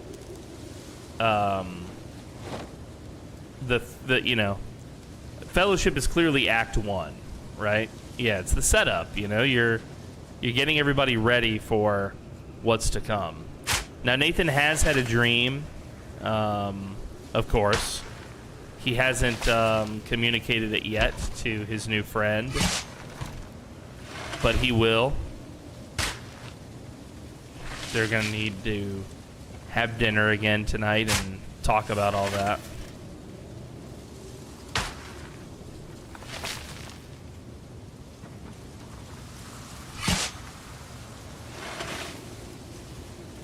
And I think this dream is gonna help us with the exposition as well, because Nathan's visions are always like a part of what's going through his mind,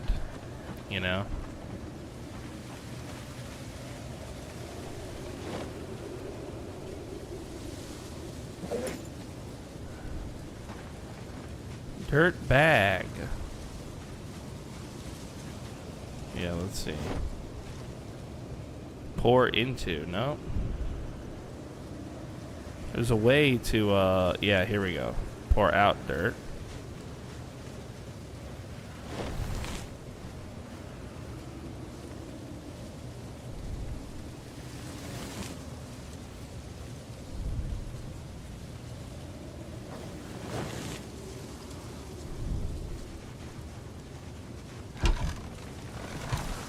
Decorating my little place a little bit better.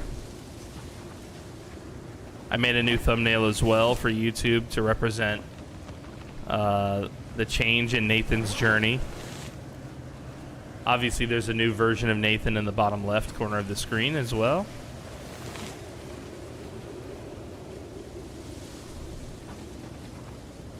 All of it very fitting, I think.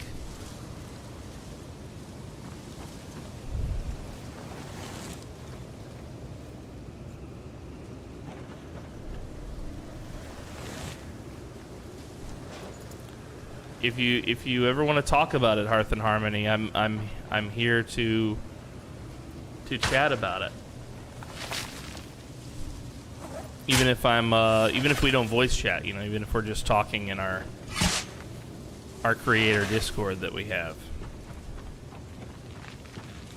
I'm always happy to talk and I mean, at least share what I've learned or what I know.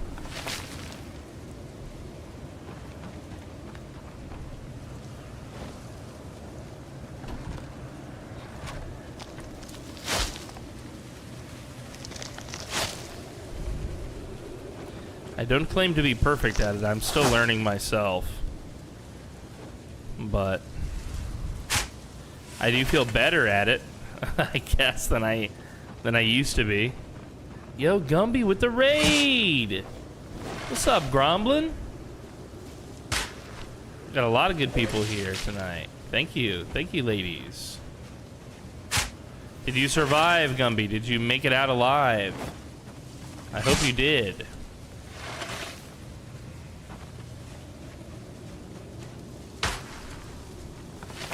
She made it out. She lived. With both your hands, I hope.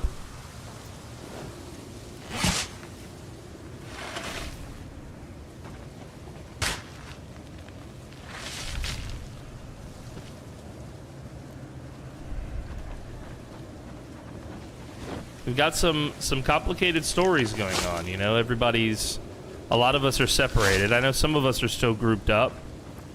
But a lot of us are separated into various groups. And we're telling kind of separate stories. But I think that there's a way for these stories to return to one another. And it will happen. But we don't want to force it, you know?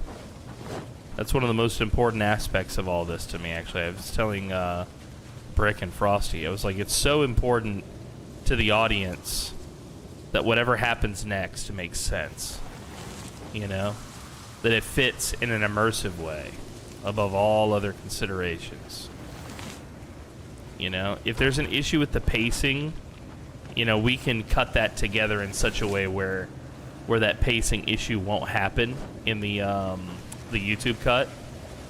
But for the live show, especially where we're here filming, you know, a live show, of course, also tends itself towards that, right? Like, where the show is a long show, so we're telling a lot of story in a live show, and I think a viewer who watches a live show knows that, you know.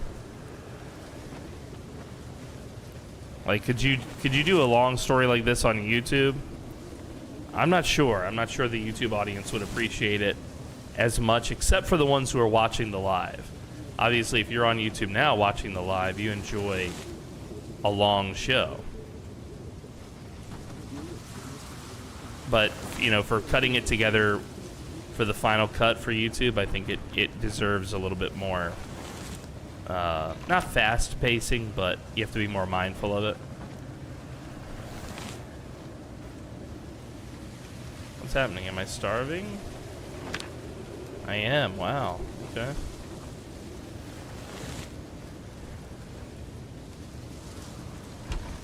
Yeah, it's nice to have the whole crew because there's a lot of voices and a lot of interactivity, you know? And that lends itself towards a lot of fun, which we all love.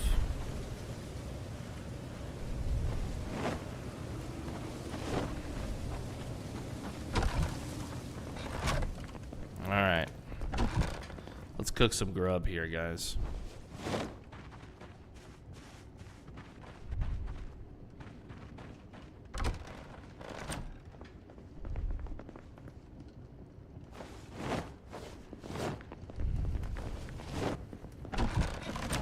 And let's get immersive and take some of our Like the aviator's gotta go, the bandana's gotta go. We're here at the base.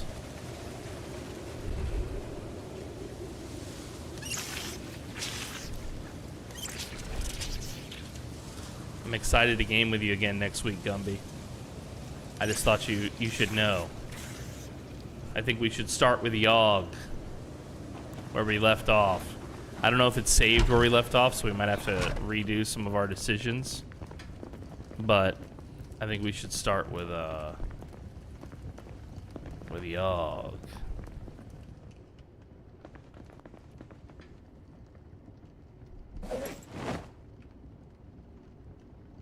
Mikey keeps ruining my immersion. What is he doing, that boy?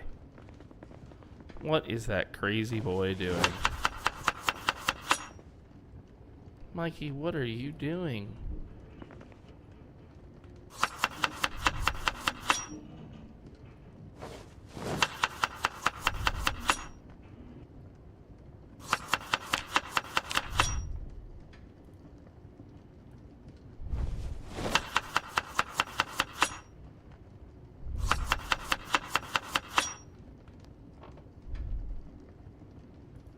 It was fun to get in character for my little potion making dude. Yeah.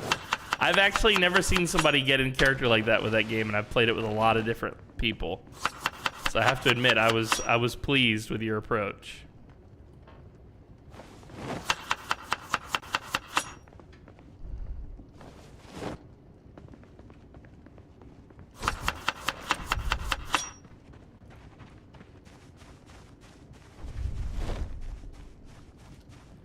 Alright.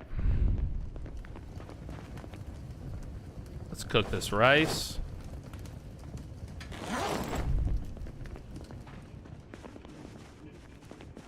Frying pan's of no use to us. At least not without opening up some of these cans. Let's open one can of carrot. One can of corn. One can of potato.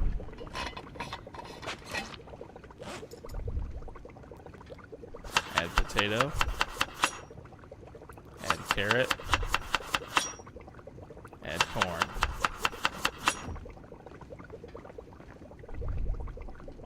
I went ahead and added whatever ammo that I had to whatever you had left. Is your gun loaded now? My gun's still unloaded, but I was gonna take it and just place it in my pack in case of emergencies. Yes.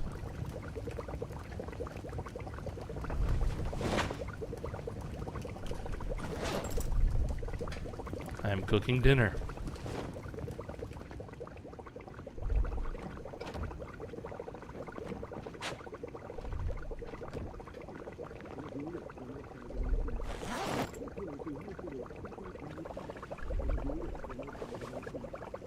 It's so sad I can't place food where it belongs.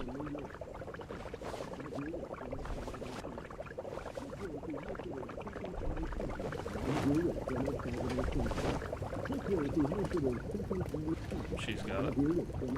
I will grab bowls.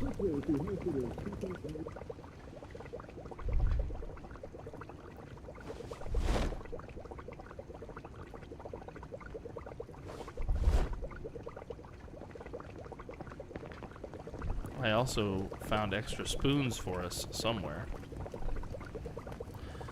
Maybe she put it in here. Yep, here we go. While we were out, I found additional spoons and forks. Did you grab one for yourself? I did, yes. A spoon at least, not a fork.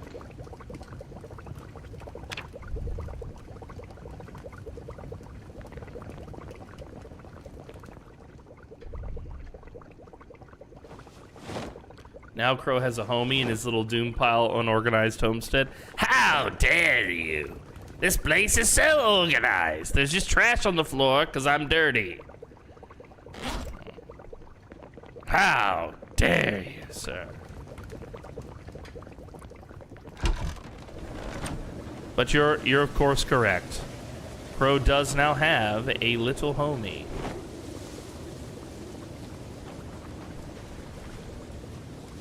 Quite pleased to have a homie. Poor sad Crow. There's no way his story ends happily. I know you got that unorganized trait. Yeah, dude, look. Like, look at all the shelves now that she's packed them. I can't, it's like, I can't put shit on these shelves, dude. I find that so funny.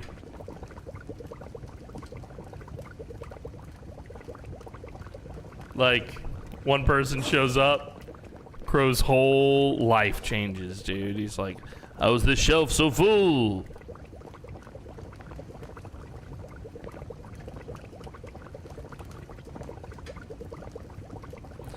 Time to put your knife away, Crow. But, you know, Crow does keep that thing on him. I never take his gun off. Even when he was alone, before she got here, Crow was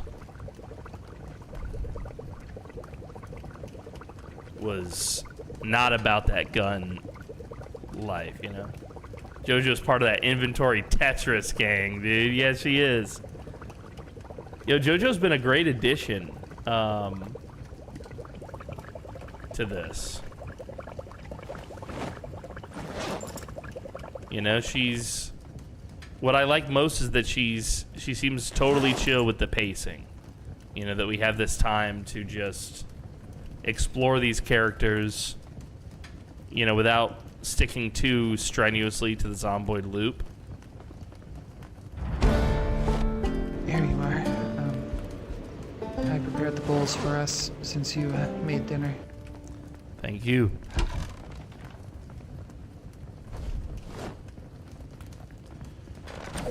Yeah, JoJo's been a great addition, honestly. Very pleased to see the addition of JoJo in this story in this way, too. I've had a lot of fun so far.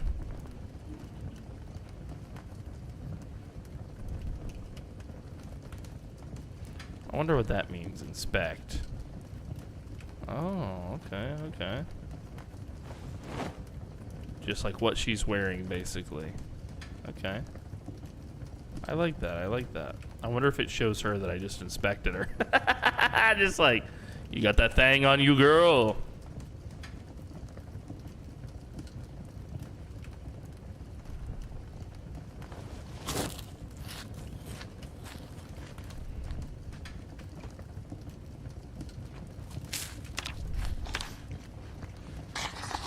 Bro was absolutely starving.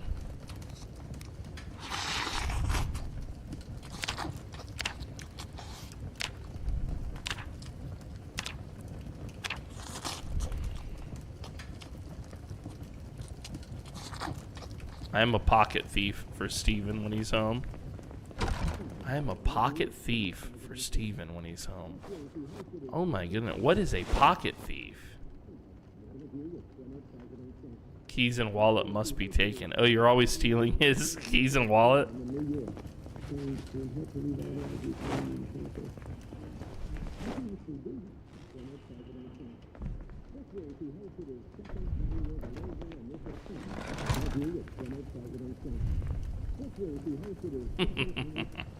I had a friend back in the States, and it was his vibe to always, like if you went somewhere to eat, you know how you'll get those plastic cups with like the push buttons on the top?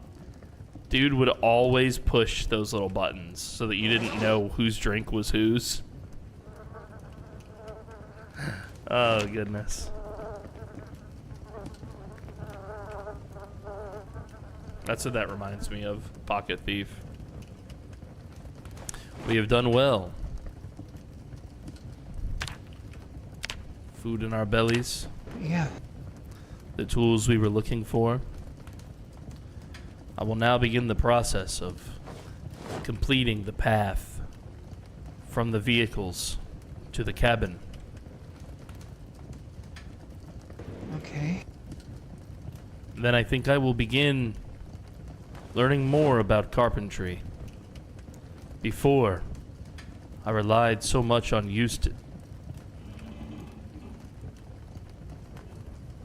on my brother. But I will need to learn that skill now myself. And we will need to find another mattress if we are both going to stay here. Yeah.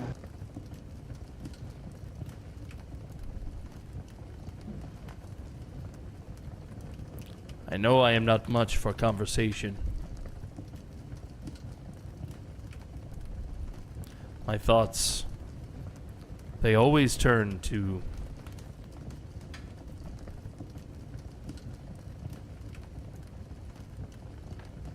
I am always thinking.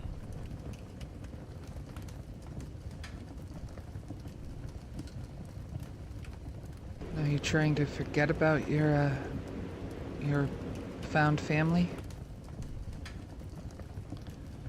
No matter how much I try, I could not forget them. They were too important of a piece of my life. And I wonder about them from time to time.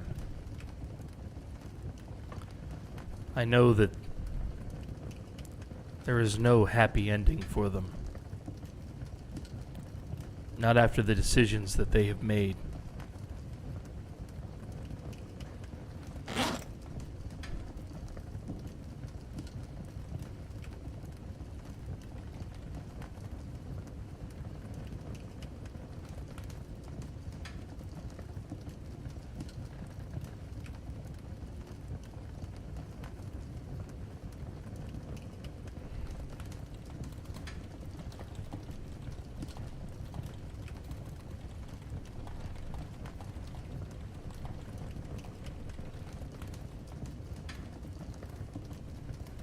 I guess we're a lot more alike than I would have thought.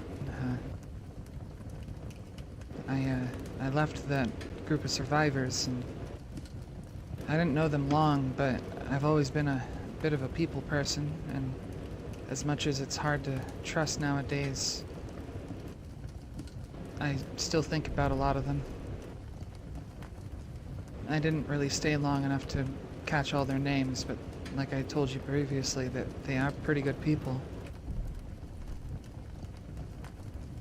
Hard to forget people that care about you.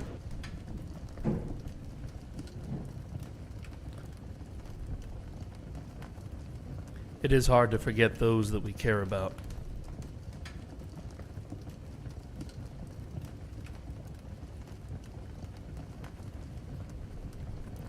I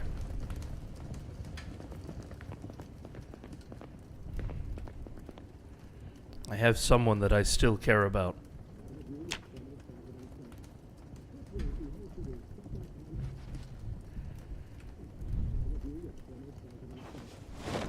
Taken too soon?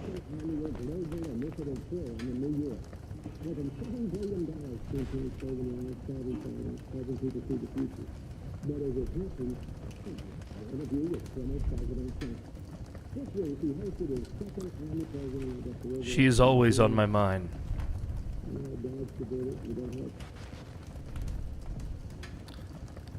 Although I saw suppose that picture. I didn't want to pry too much. her name was Layla.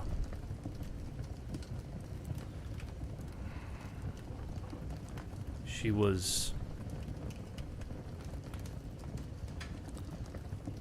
in one way like a sister to me.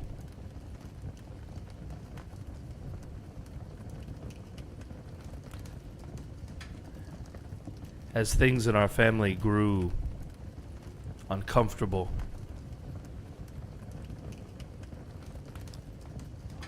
she had faith in me. She trusted me. We took steps to prepare an escape, like you did, from your friends, those you survived with.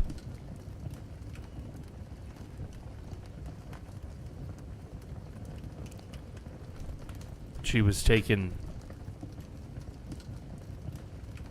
She was taken not by the lost, but by the selfishness and cowardice of men.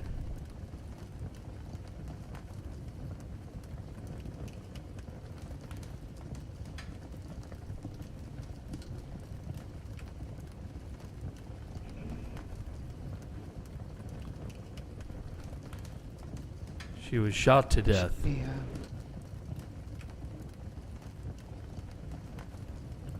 By raiders, thieves. Sorry to hear that.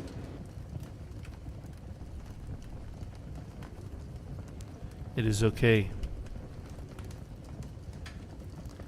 I have had my vengeance. My heart. In my heart, I know I will see her again when the time comes. And I hope that she will greet me warmly. I think she would find it funny that I am here now, alone. Had things gone differently, perhaps there is a future where we would have been here together. But she lives on through me here now. As long as I remain alive, with her memory, she is not truly dead.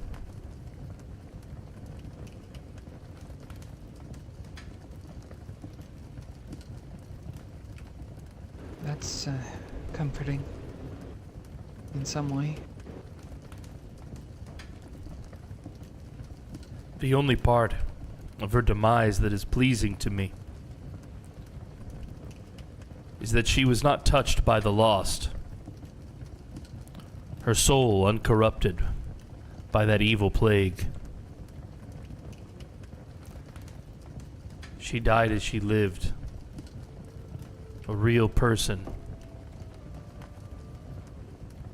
with thoughts and fears and hopes and dreams.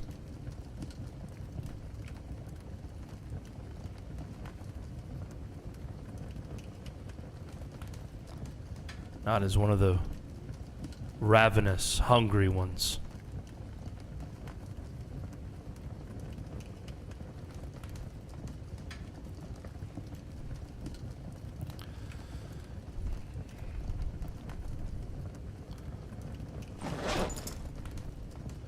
But she was the cheerful sort. She would not have wanted me to sit here and wallow.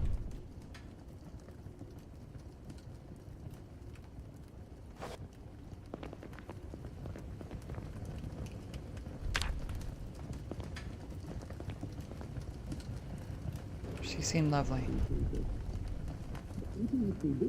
She was a musician and a warrior.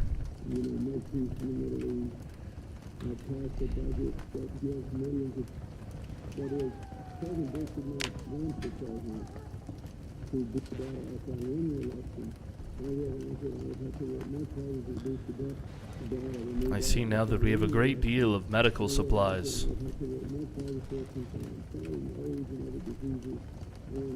Yeah.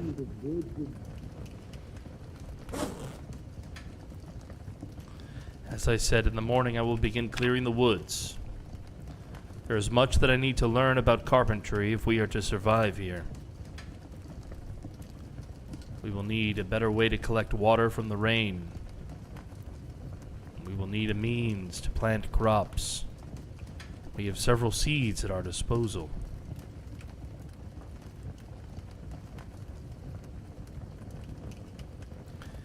If we can secure this place for our future, there is some hope that we may yet find what is out there calling to us.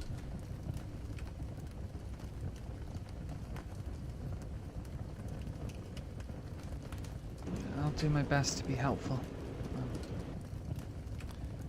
And help you get this place up and running in no time, hopefully. in the morning, I will pray. You are not required to join me.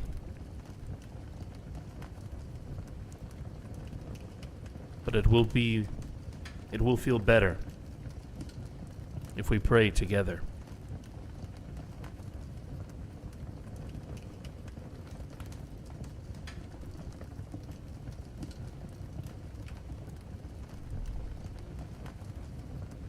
All right. Yeah, I'll join you.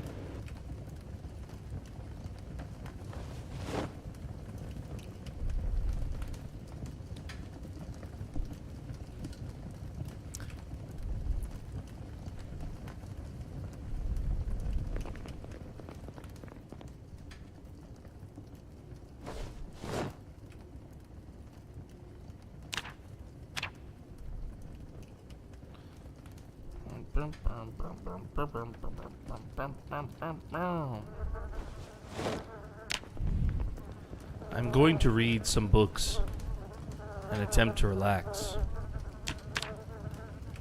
I would like to be with my thoughts for a couple of hours.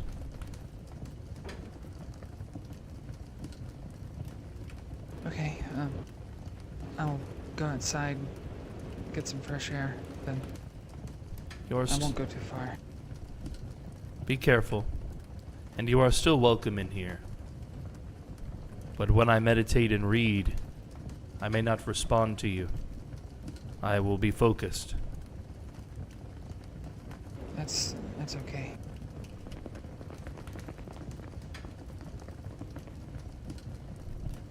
MaulStream is always such insanity. Yeah, I don't know anything about his new character in the story. So, the only thing that I knew going into this session was that I had pitched something to JoJo and Brick, and once they agreed to the premise, I completely removed myself. I said, I don't want to know at all what you plan for this in the future. I just wanted us to agree on a premise, basically. So, I don't have any idea of what's going on with the other groups. Yeah, I'm completely out of the loop on purpose so that I can just be immersed and provide the best, most immersive experience. So I'm going to read some books, and I'm going to put up my BRB screen while I hydrate and stretch my legs and have a little snack. The show will continue, don't worry. Yeah, you know, you're doing great. I didn't mean to imply that anybody was being inappropriate. Everybody's doing great, chat. I'm having a blast entertaining you. But I am going to incorporate my breaks into my show now, so you can expect that I will be breaking for a little bit. So I'll be in the BRB screen. Don't worry, I'm still here. I would still love to entertain you going forward. Just yeah, just prepare yourselves, okay? Let's see. I have two BRB screens. I have one that's like zombie related, and then one that is the classic me at the fireplace. Is there a specific one that you would prefer, chat? Would you prefer the zombie art related break screen, or would you prefer me at the fireplace?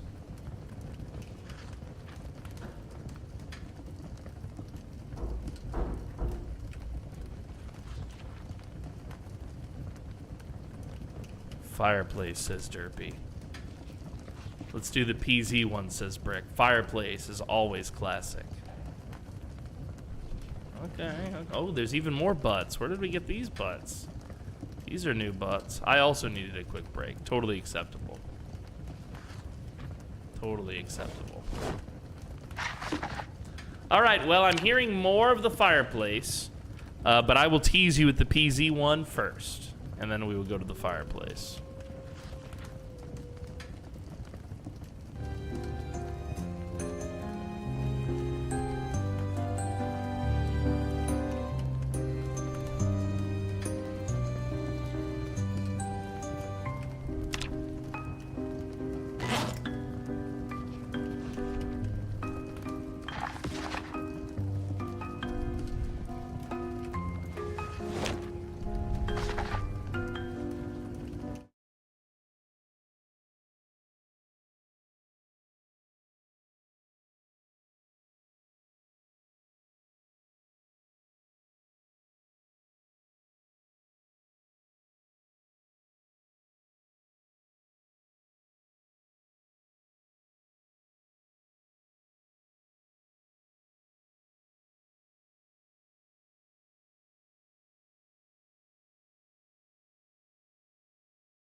There's a huge increase in the majority of the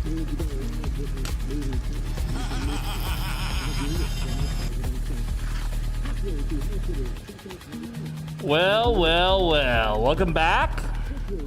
Thank you guys for your patience and letting me take a break. Appreciate that. You guys are awesome. We've got more of the show to come. We got more story to tell. We got more gameplay to do today. But I wanted to take a moment to come here at the end of the break to thank you for watching today. There's so many of you watching. Thank you. And just to talk about how you're feeling about the continuation of the season. Are you happy that you came back? If you participated in this part of the season, are you happy that you came back as your character? Are you happy that you're telling a story as this tune? I have to admit, I'm very happy to see Nathan's story and to feel out this story and where it's going, and I can't wait to see how it continues.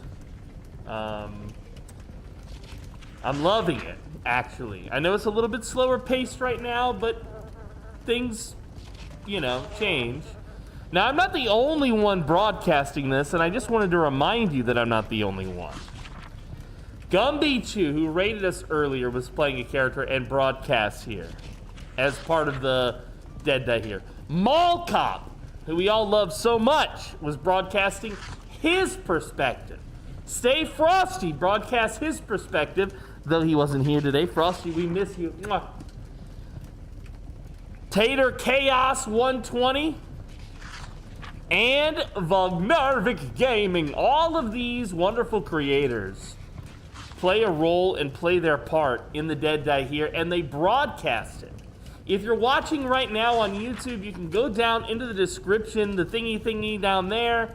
There's a link to all of the people that I just mentioned. So if you like watching Nathan's perspective, I just want you to know that there's other perspectives to this story that you can also watch. I'm telling the story of Nathan, but that doesn't mean that that's the only story taking place in the Dead Die Here.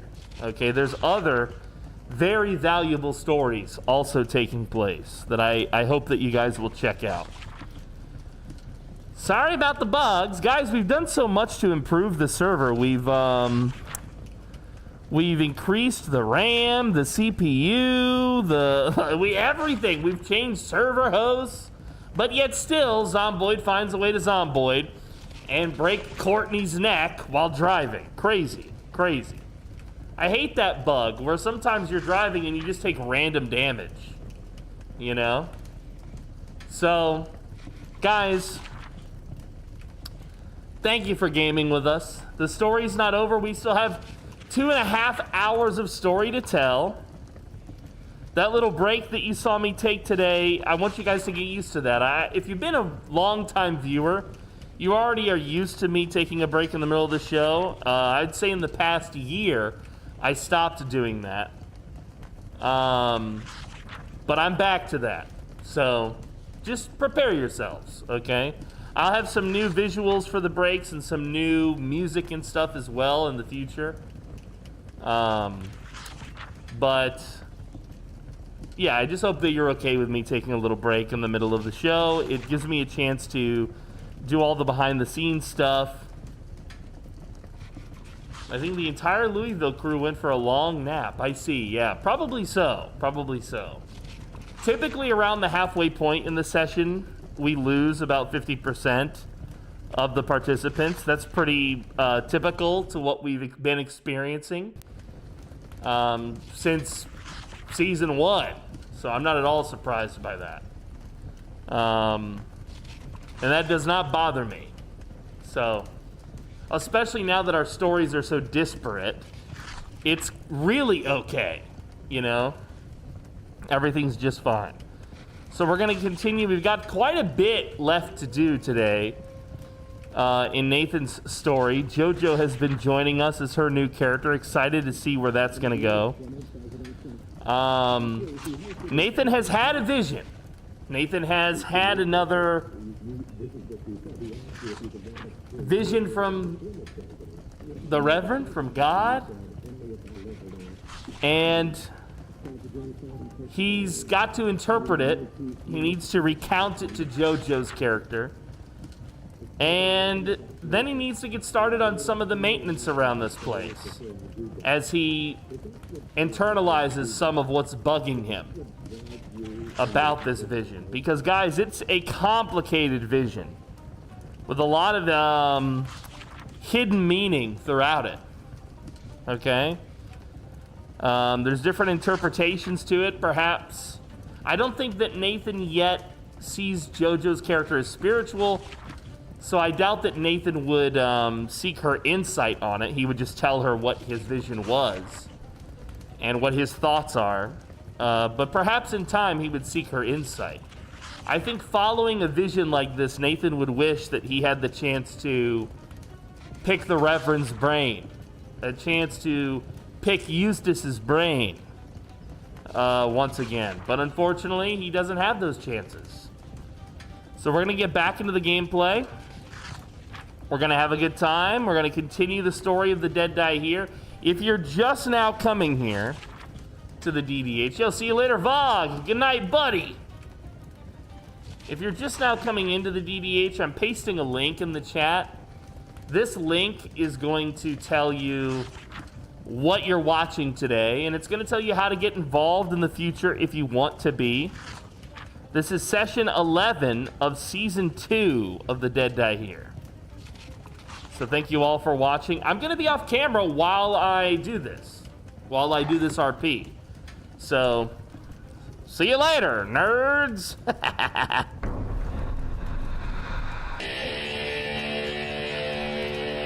right. Let's see here.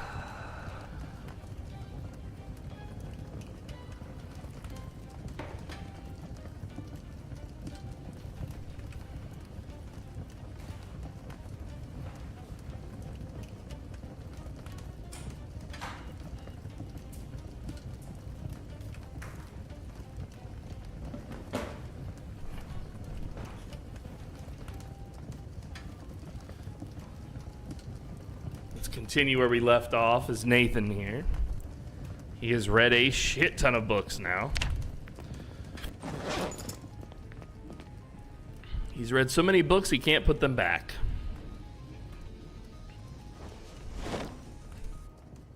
Well, that one can be burned.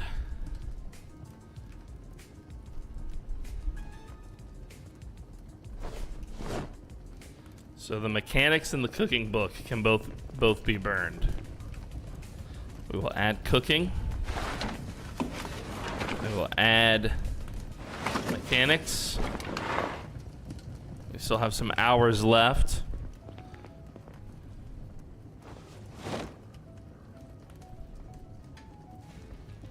Let's see here. We do have some normal books, some bibbles.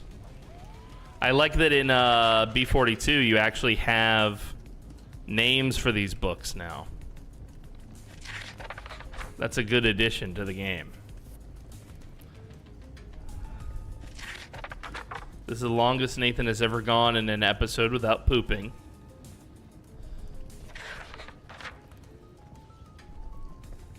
Reading this book should help with Nathan's depression quite a bit, yep. And we need to get rid of these books off the shelf anyway because I can't put other books back on the shelf, the learning books. We should now have XP bonuses to a lot of skills.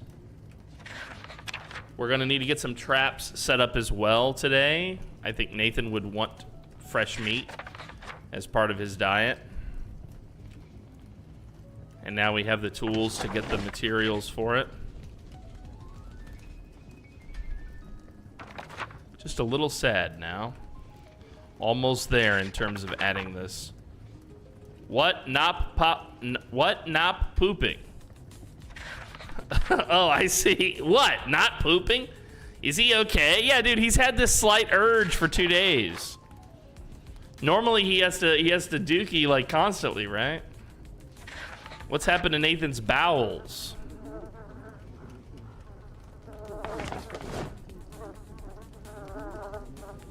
Nathan, what's wrong, buddy?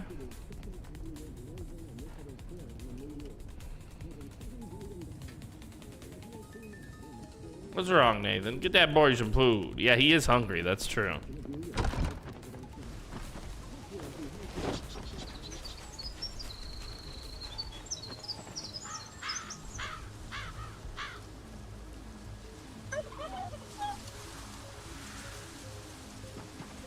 That's true. He is a hungry boy. Hello. Good morning. Good Walking morning. Crow.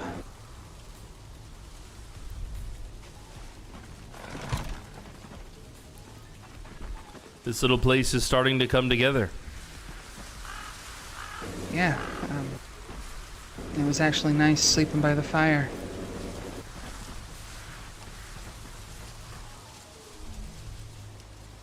I want to take this time to pray and to think together. Right.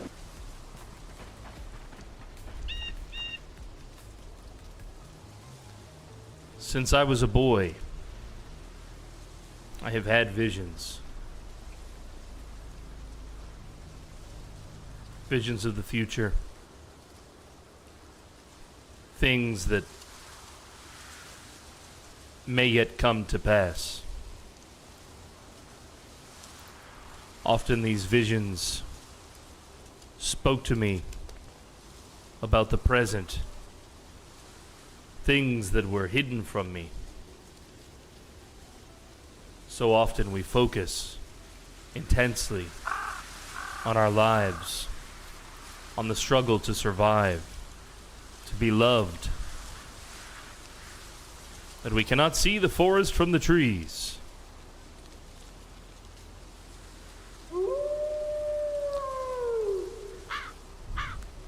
Last night, I walked into a place that I ain't seen before, but I knew it.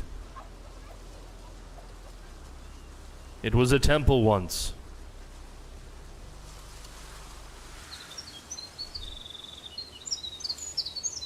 I could feel it in the bones of that building. It was a place built to hold onto something holy. Oh, you've been kicked from the server. Congratulations. Shut up, man.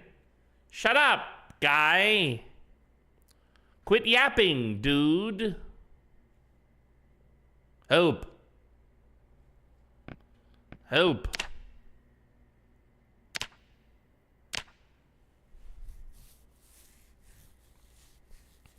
Help.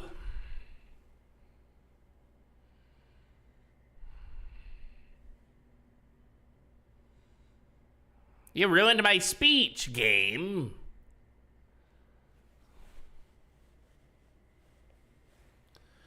Derpy O'Random. I forgot to mention I've been eating the calories from his food. What are you, a tapeworm? What the fuck? What are you talking about, guy? Mister.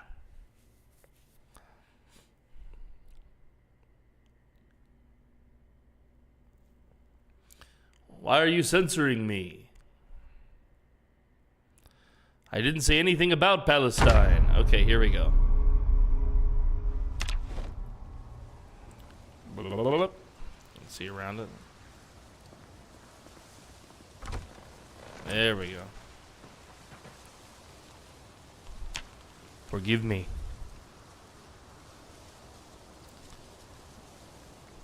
It was a temple once. I could feel that in the bones of it.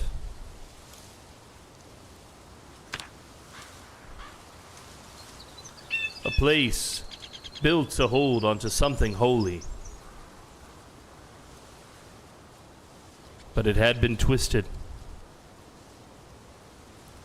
The boards were black with filth, and the air was thick, like dead breath.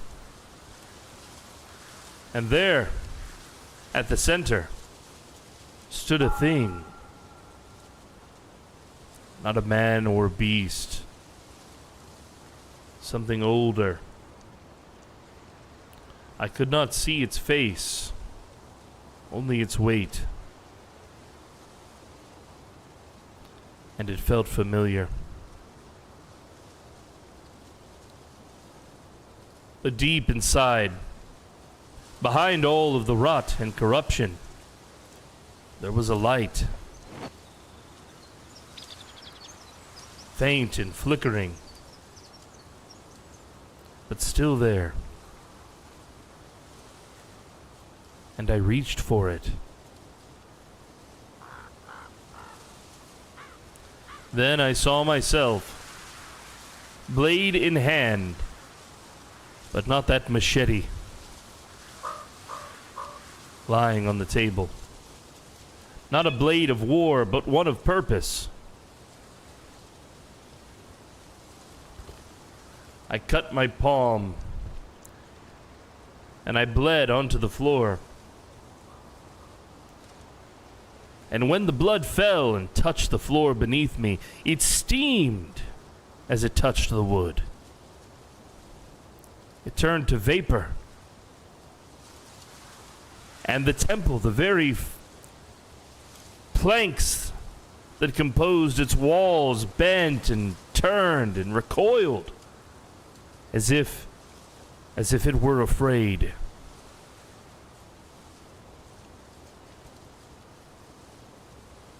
And then there was fire. The fire rose up around me. Not wild, not uncontrolled, not cruel. I did not fear the flame. The flame was one of cleansing.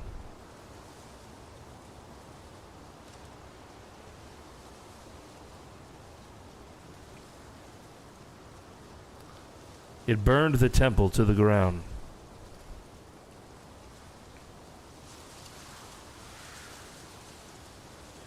And in its ash, I could feel something growing. Something new.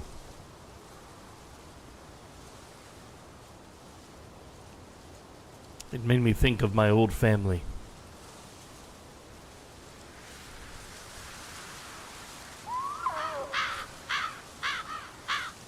It made me think of the Solar Creed, for that is what we called ourselves. And maybe that is what is next for the Creed. Not rebuilding what we had, but burning it, so we can grow something better.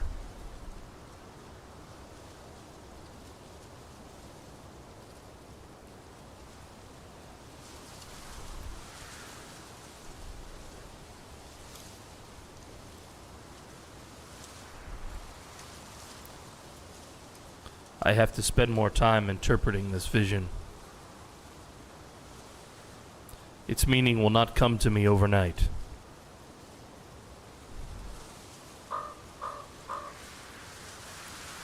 Through work, I will possess the time necessary, I think. What is going on? Server?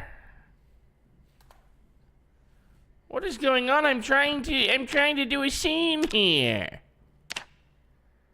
I'm trying to do a scene.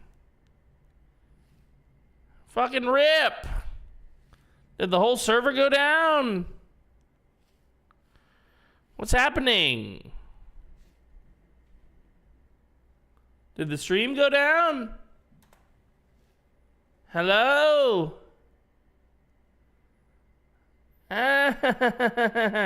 Why are things breaking? Do not break everything. Please don't break. I want to tell a story. We have such a good audience here tonight. I just want to tell a story. Can't I tell a story?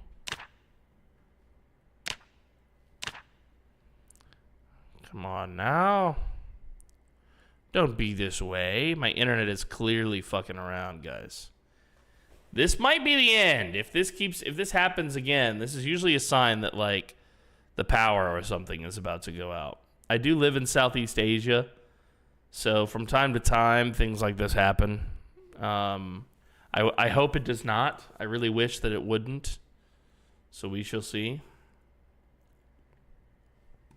But this is the second time now in a short amount of time that I've been disconnected, so that's usually not a good sign. But we're gonna think positive, chat. No, there is a big storm. That's right. Pinky was just telling me about that.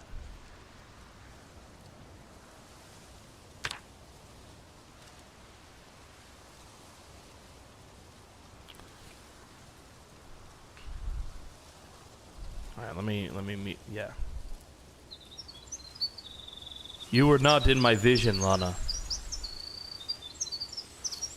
But yet, I cannot help but think that you finding me here is not a mere coincidence.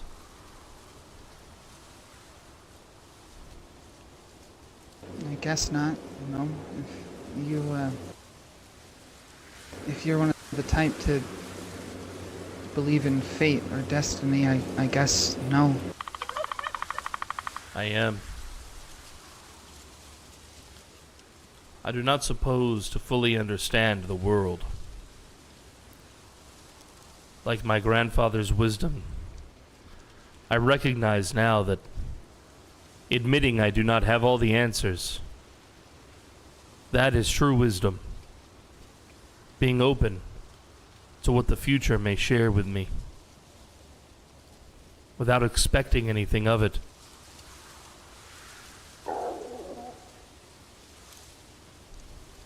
But I do know this. A great deal of thought and care must take place now. This vision I've had, it must be properly interpreted. Something is speaking to me.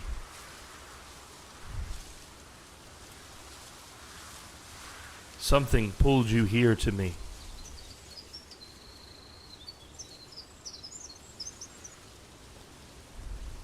The figure in my vision. It must represent evil, or what remains of it. Perhaps an echo of it.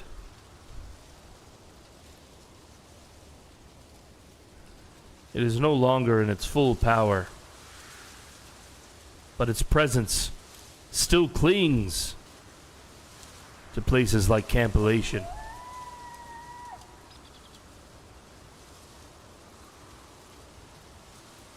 Not only is it a spiritual threat,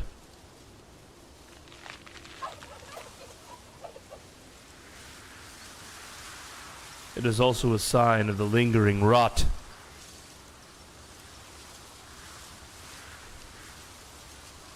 My poor leadership of my family. My blind obedience to the Reverend. And all of the trauma that is unhealed about that place.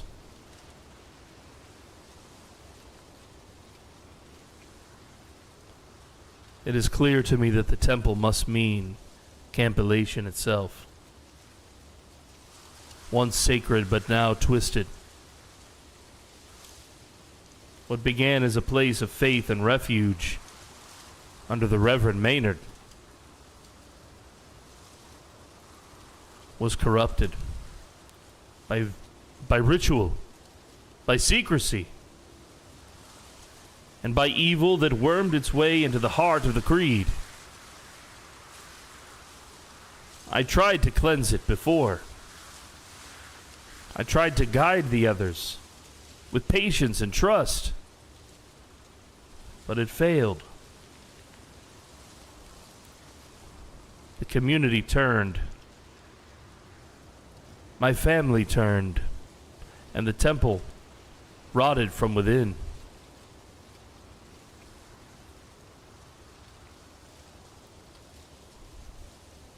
The flickering light in my vision.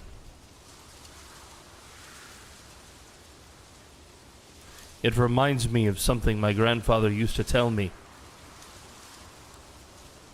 The reason why he called me Walking Crow. My purpose. My calling. Even inside of the corrupted temple, I could see a light. It must mean that not all is lost. That there was something true buried beneath the lies and the rituals and the blood. There must be something there worth saving.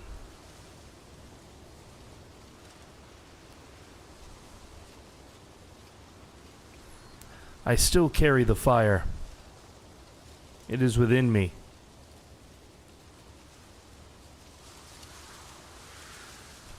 And only my blood can consecrate that sacred place.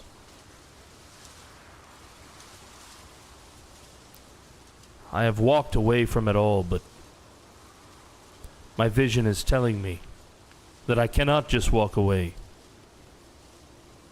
That I must suffer in order to purify.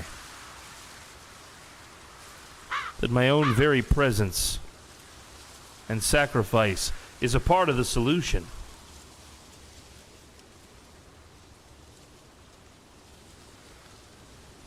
It is not a fight that can be won with force.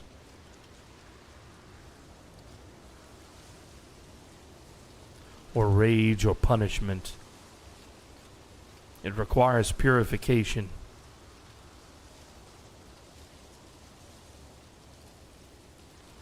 And I cannot save the creed by going back.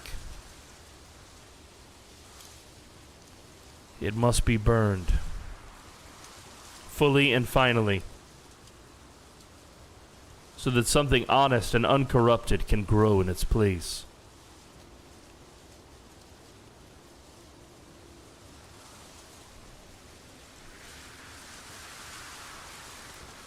These are my thoughts on my vision. But I am sure as I work throughout the day to clear the path, the vision too will become more clear to me. Right. Yeah. Let us talk about what must be done to make this place livable. Soon it will be winter. The snows will settle in. We have not planted, and I do not think that any crops would survive the snow.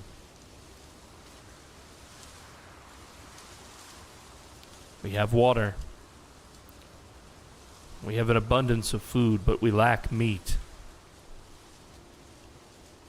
Are you familiar with how to make a trap or how to fish?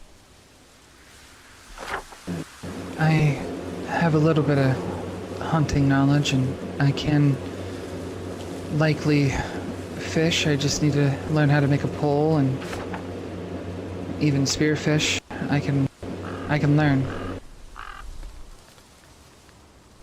A pole would be best. Spearfishing is very difficult. Inside on the shelf, there is a magazine. I have jotted down some drawings and instructions on how to build such a pole, but we may also have another in there available. But water is quite far from us here now, so traps will be our first go-to.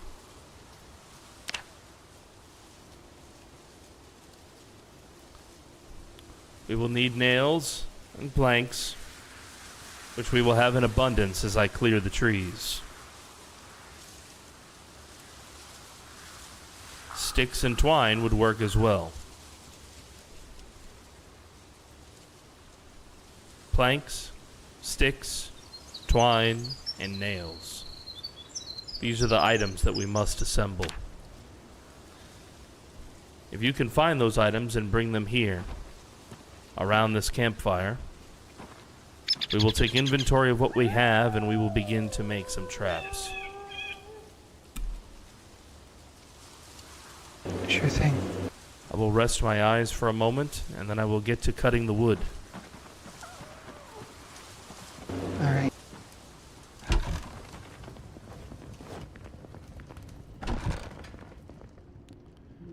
Yo, what's up, Shorty? Good to see you, baby. Good to see you, Shorty.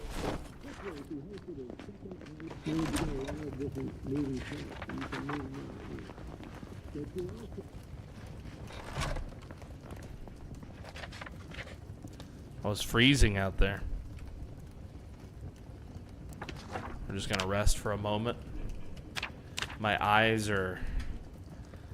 I can barely stay awake.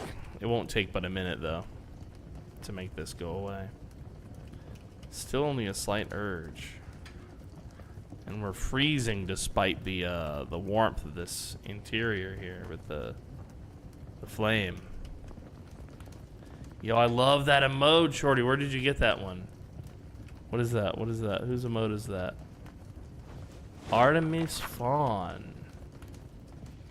Yo, Artemis, you got a good emote, dude.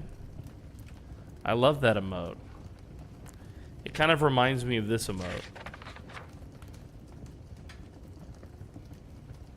Let me show you if my stuff will cooperate. Where is it? Where is it? Where is it? Kind of reminds me of this emote. It's fine.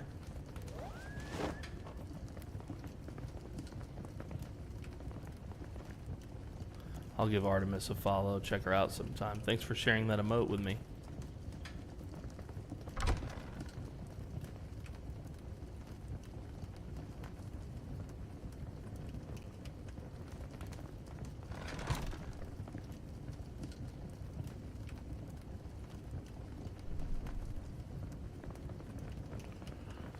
Oh, goodness. One day Courtney and Nathan will reconcile. Perhaps. I mean, I don't think Nathan would ever, like, hurt Courtney. You know? Like, he wouldn't, he doesn't feel, like, hate towards her or something like that. So, that's a reality of it. Now, what would he, how would he react? I guess it would depend on the context in which he saw Courtney. The context in which he reunited with her.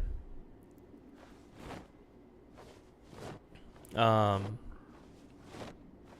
could see some circumstances under which he would be more,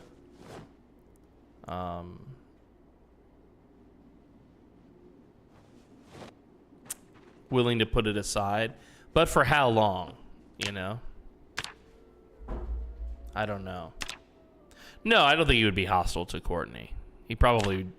It depends on the context under which he saw her, but most likely, if it was depending on the context, he would probably just... Yeah, I mean, just like their last interaction, there's no words left to be said as far as Nathan is concerned.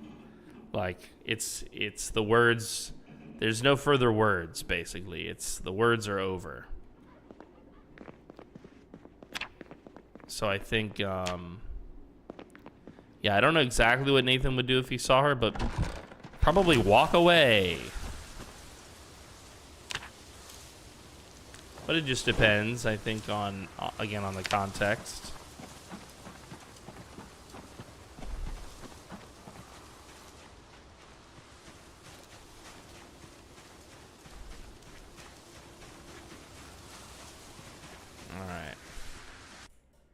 Oh, black screen. Oopsie poopsie.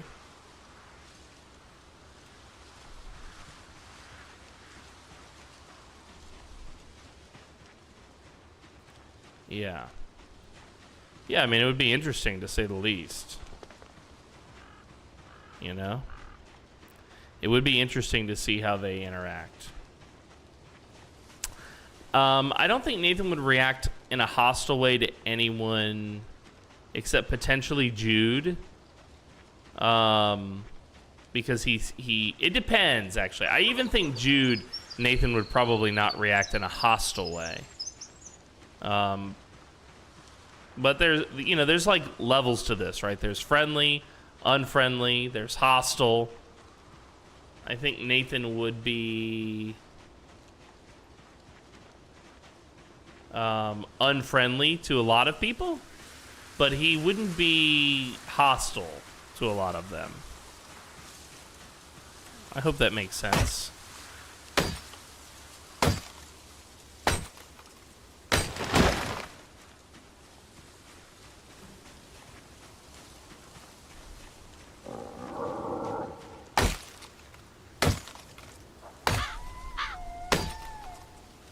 Yeah, this will warm you up, Nathan. You're not gonna be cold doing this type of work.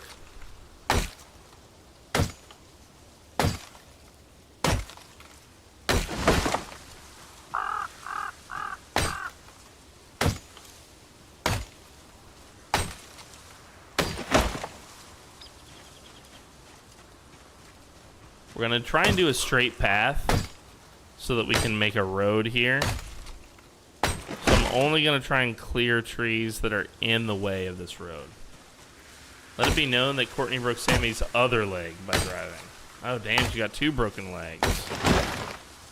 I hope old Eustace has survived so far. I say I hope. I think that Nathan wouldn't wish for any bad to come to the people that were in the Creed. The outsiders are another story. I think Nathan probably would not be happy with the outsiders for the most part.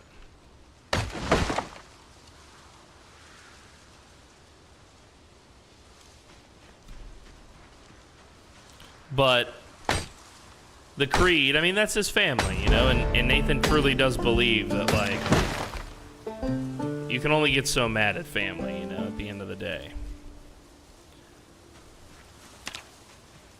Smiggles is dead. Smiggles?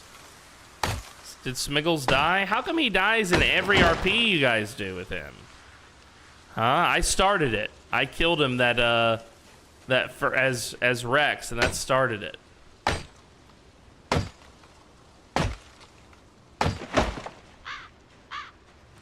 He died right away. Oh goodness. In the camp. Oh no. That's unfortunate. The Marksley curse, dude. Hit him. Thank you, Wendy. Good to see you, bud.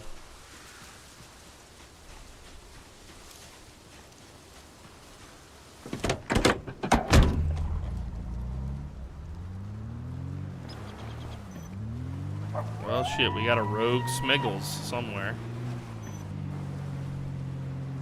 Oh, is he still in game, but a different character? Nah, he split, dude.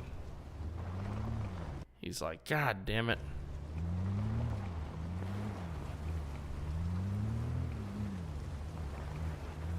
They keep killing me, these RP guys.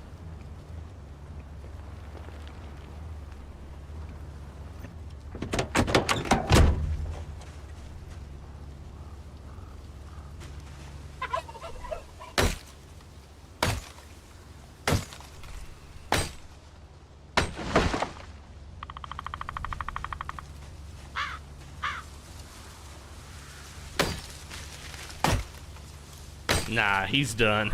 He's not playing with us anymore? Or he's done for the day. Smiggles, you can't blame me. I didn't kill you this time. I didn't kill any of your characters this season. In fact, I tried real hard as Nathan to befriend.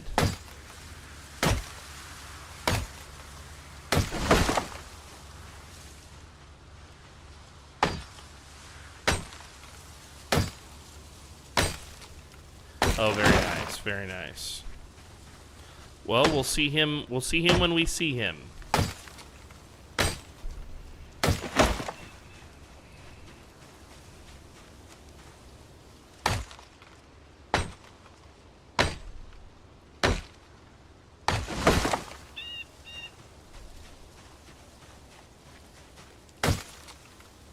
We'll see you when we see you, baby boy.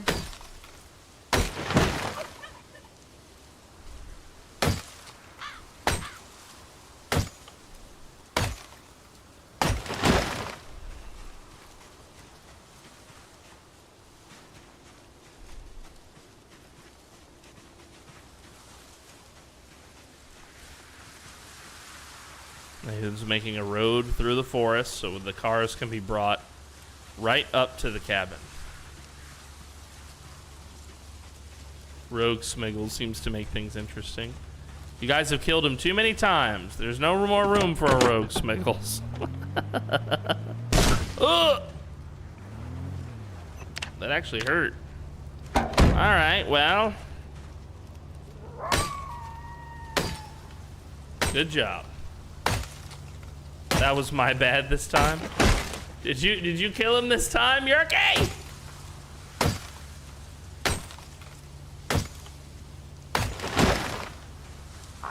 Make sure your neck isn't broken. I had some neck pain from when I woke up. But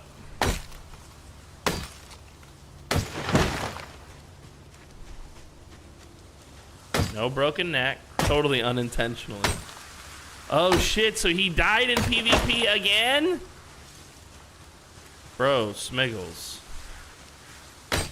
See, he's always dying from PvP.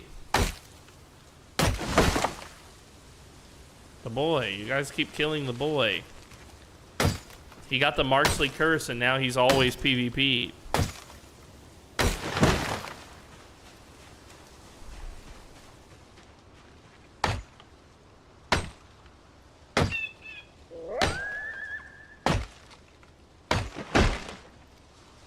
We're close now.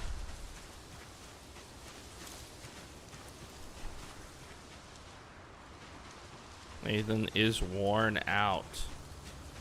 We'll keep going. We want this whole section to be road, and I will do the task of digging dirt.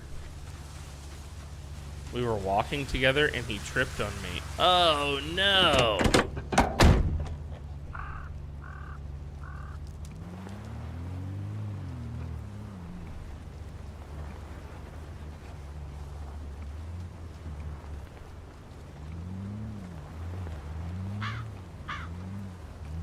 Hit this tree.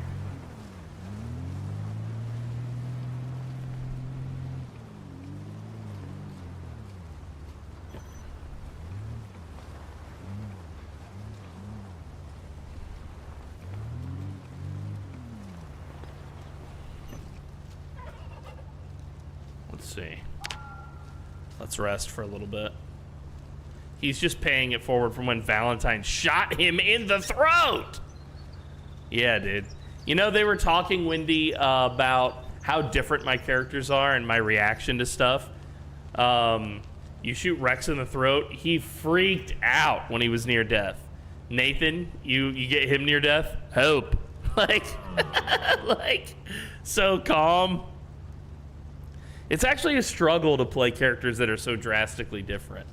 Because you want to do it in a way where the characters are different, but without them being... without their differences being like comical or something, you know what I mean? Like you want it to be a meaningful difference, but not a joke, essentially.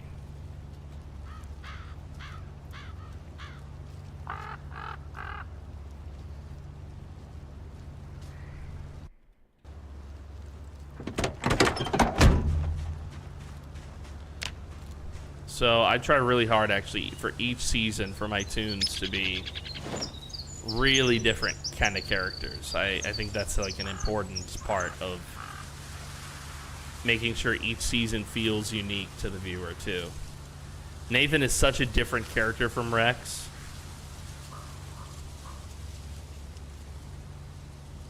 Wow, that was it, huh? Just a couple of logs, that's all we get.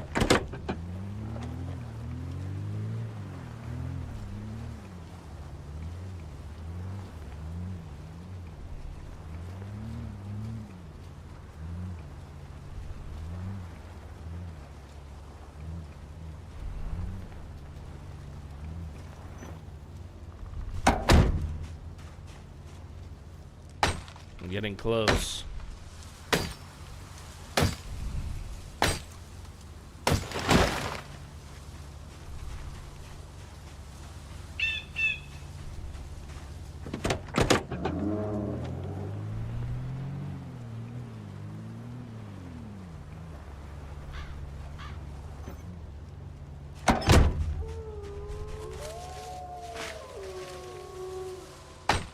We're very close. I can actually see the roof of the cabin finally.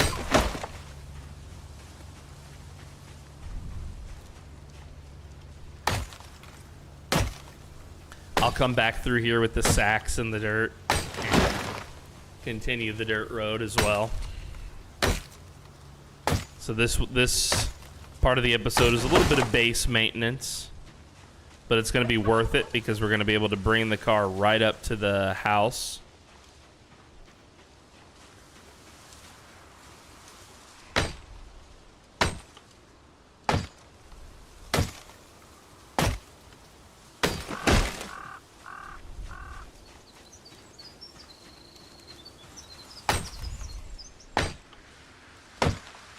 I do want to get a farm started. But I just don't think that it will grow in the, I don't think it'll grow in the winter. Which we're right at winter. It's literally about to be December. Another good reason to have found a wood axe, by the way.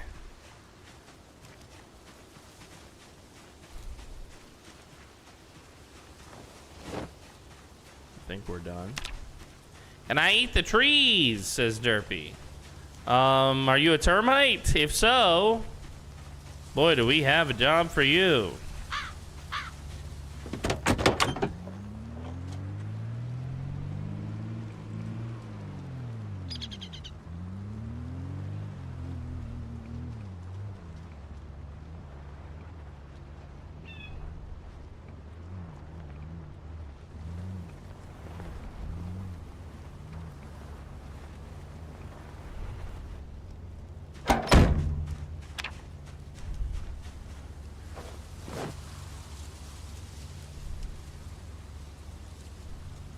I appreciate you all a lot. I'm so grateful for the opportunity. I'm glad you decided to play with us.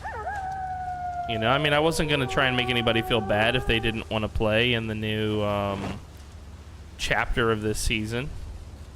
But I also was like, I really hope the people do play because I think what we've got is good here.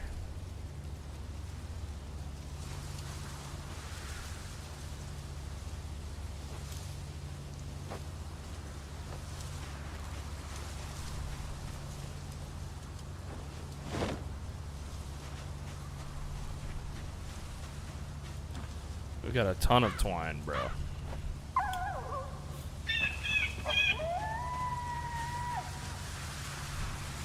Okay. That's that. Let's have a little ciggy. And then I think we're going to leave the axe and maybe go up with the truck with the shovel and the sacks. And we'll start the dirt road. I learn a lot about myself whenever I interact with you all. Hey, that's a good sign. I feel like that probably means there's some growth happening in your life, which is always a good thing. You know, growth happens most when we do things that are new and uncomfortable. Roleplay is a very good thing for growth too, because with roleplay you get the chance to try out different things maybe that you weren't brave enough to do, or you didn't have the opportunity to do, or you've never been put in that situation until then, you know? So that's the thing about roleplay, is it's an opportunity, if it's done right, for people to grow. I think good roleplay fosters growth, you know? But in order for that to happen, a lot has to happen kind of behind the scenes, like the debriefs and stuff that we've talked about before. It's important for those aspects to occur, because otherwise you're leaving a lot of the potential for growth on the table, you know?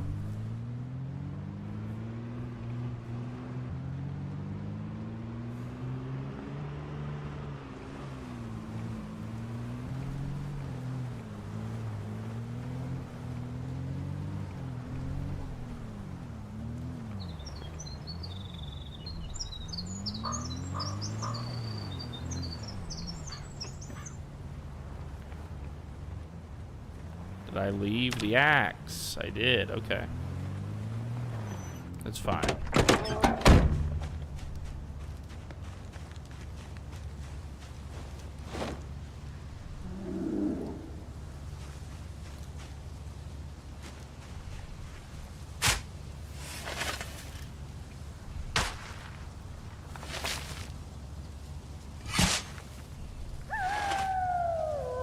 I feel like it's been a healthy environment for me as well. My friendships are making me tougher, and I'm less emotional / insecure than before, says Squiddy. Those times still happen, but they are less, and I'm appreciative. And the RP has been invaluable to me as well. I never thought that I would explore this field, but it's been so much fun. I've been wholly enjoying playing with everyone and learning my limits and hearing feedback. I think you've done great, Squiddy. I'd like to play with everyone for a long time. Good. I want you to be a part of this. I think your voice is one that contributes a lot to the RP.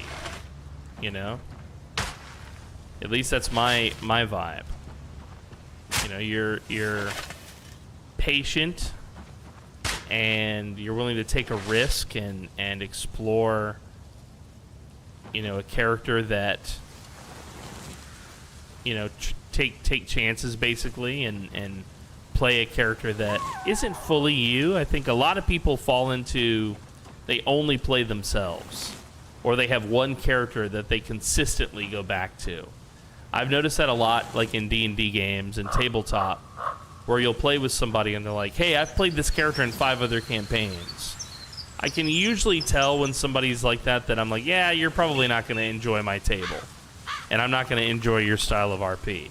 Because you're looking to play yourself and recapture that nostalgia, you know?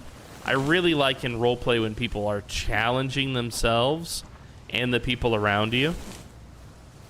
You know, I've said before, one of my favorite moments in tabletop RP, as an example, is when you have somebody at the table who plays a character that isn't entirely trustworthy, you know? Like, obviously, you need the party to have enough cohesion that the party continues to be a party and play together. But it's nice when, you know, the party aren't just a band of buddies, but they kind of have their own interests. I'm thinking, like, if for those of you who are familiar with Dungeons & Dragons lore, like, kind of like a Greyhawk setting where you've got, like, a wrestling Magier type of character. I think it's important to have those characters in its story, you know? And it's important for people to play characters that they are trying to be true to. That's personally why I like playing characters that are like paladins or have some sort of code. It kind of makes making difficult decisions a little bit easier, because you're like, all right, I know I'm going to behave this way, and it's a way I wouldn't normally behave. So it's really challenging.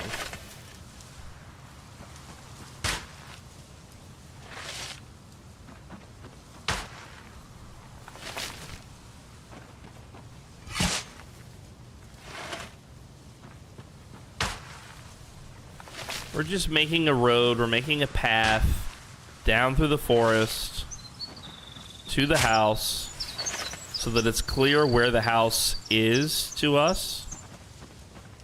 And we can get back and forth basically a little bit easier.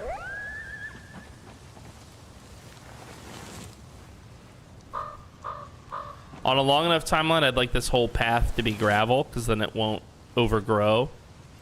And the car will drive better on it. Maybe not this car. This car is such a good off-road vehicle that it probably don't matter, frankly. But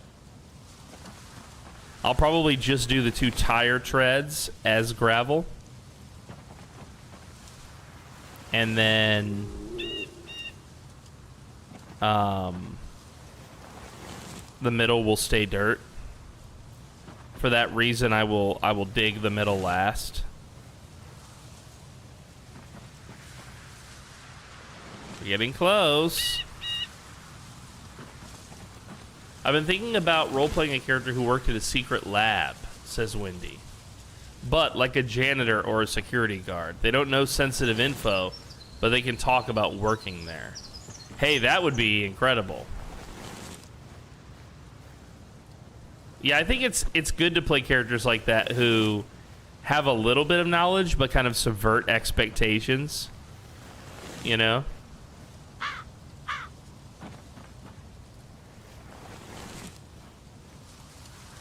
That could be a lot of fun.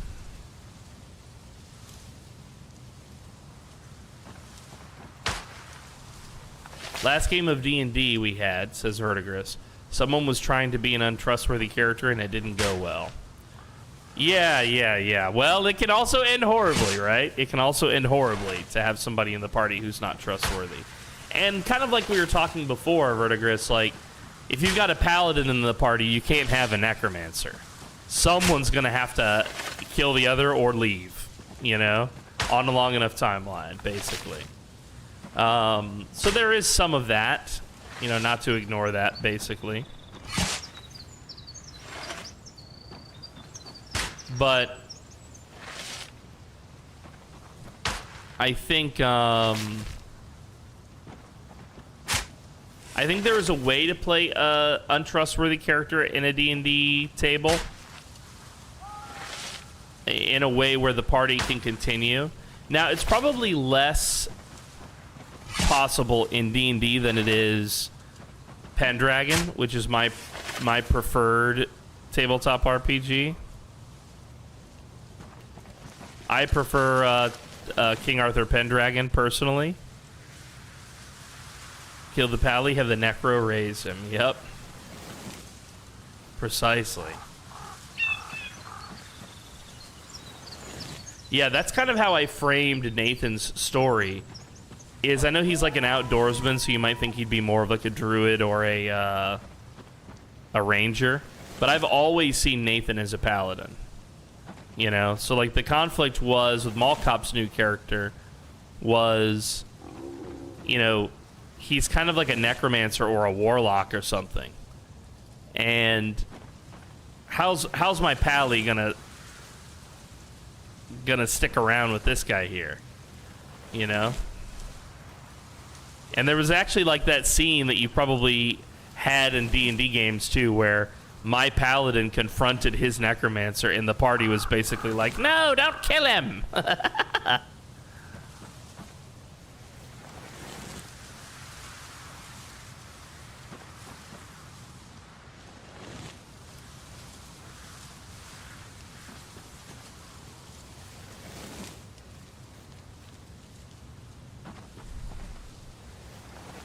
I wonder what Courtney was, like her class. In that particular situation, I don't know if like a D&D class, I can't guess what her D&D class would be. I get the impression that Courtney is like maybe a rogue, I think would be the closest class in D&D to fit with Courtney. I think she's a rogue.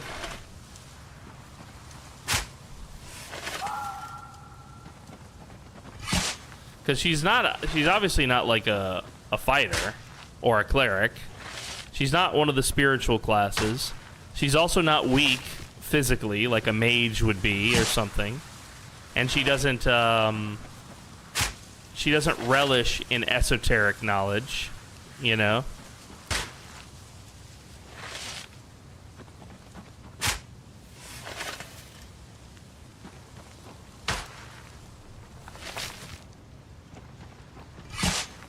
My road is almost done, chat. Well, not really, but I've almost at least got the basics here.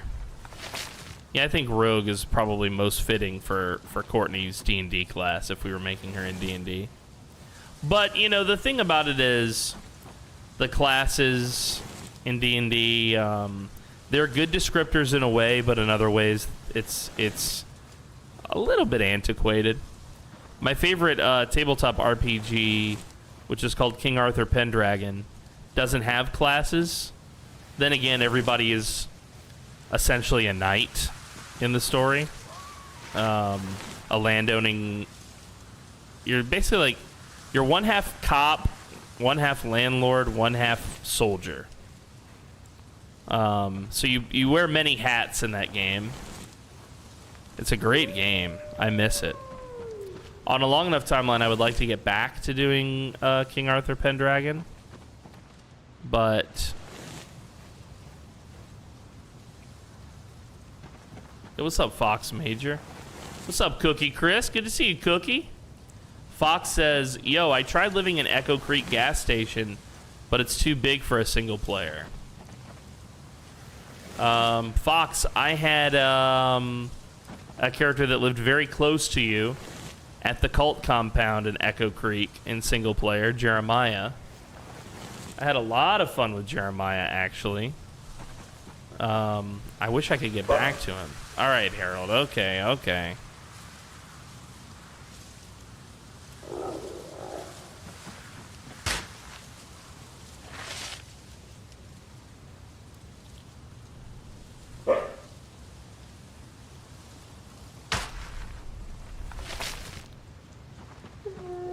Okay, Harold. Any goals to recommend there? Yeah, I think any base can be good for a single player base, you know. Why would you wear hats playing tabletop, silly? Yeah, let me tell you something. My group would go all out. We would wear full ass costumes during Dungeons and Dragons, and we would play by candlelight. Yeah, the dog is right next to me barking at me, dude. Cookie says, how was Project Unknown? Project Unknown? You mean Project Zomboid? My man. Zomboid's a blast. I love it. It's my favorite game. I got over 1,000 hours in this game.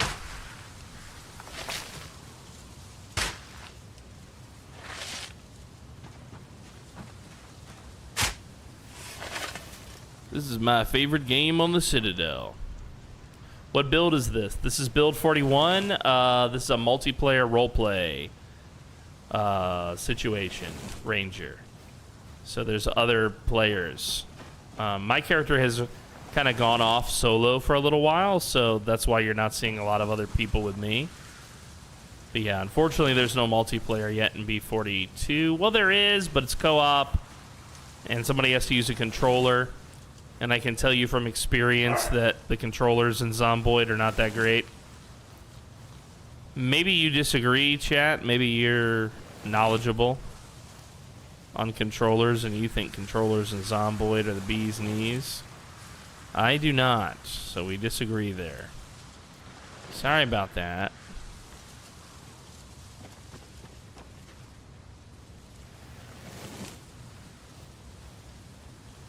I'm bad with controllers in general. Okay, Harold, will you chill out? He wants out of the office, the studio, but the minute I let him out, he's going to bark and attack the door because he wants back in. I was gonna ask the guy we raided with Frosty. What were you gonna ask? He was playing with controller. Oh, I see, I see. I did not realize that. All right. Harold, will you chill? I'm gonna put him out. Hold on. Yeah. The washing machine has overflowed and the downstairs is flooding. Love to see that in the middle of the live show. That's my favorite part.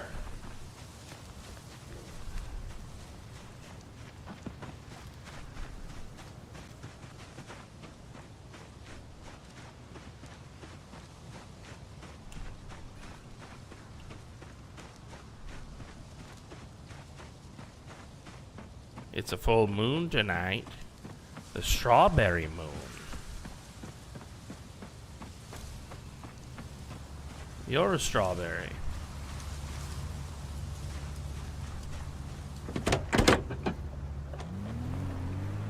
Oh, so it was somebody that Frosty raided yesterday. Huh? I see, I see.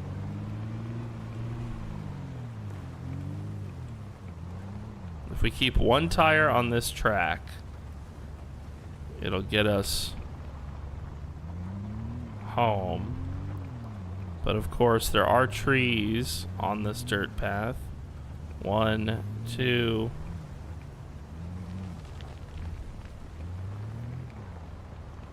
Again, 3, 4.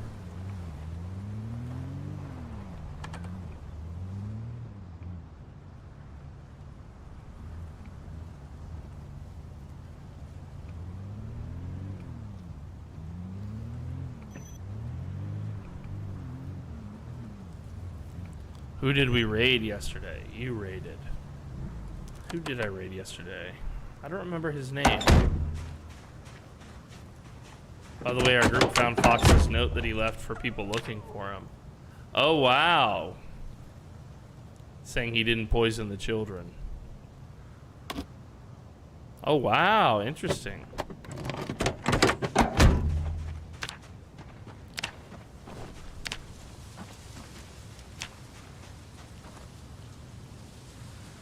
There is yet more work to do,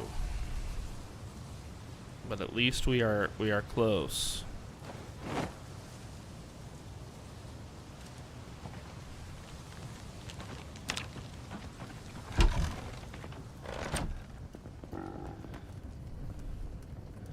We have firewood for days.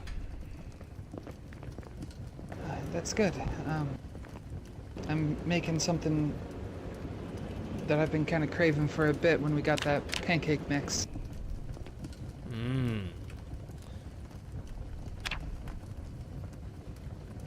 Smells good.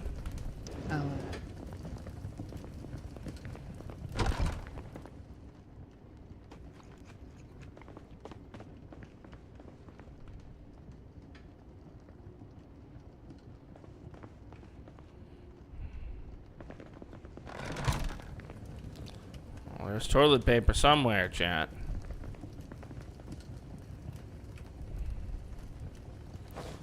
I will be right back. I can finally poop. Okay.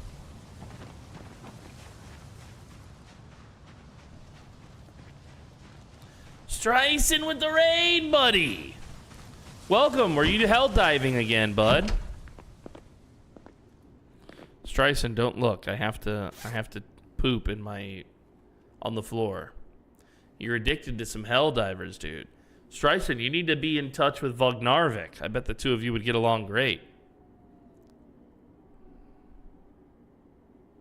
Streisand, thank you so much, my man. Guys, check out my boy Streisand. So am I. The caffeine.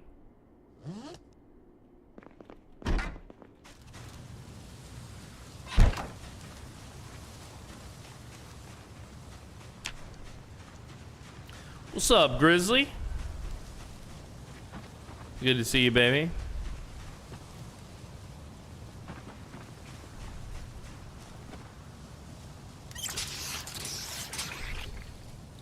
Yes, salad. What kind of salad are you gonna eat, Streisand?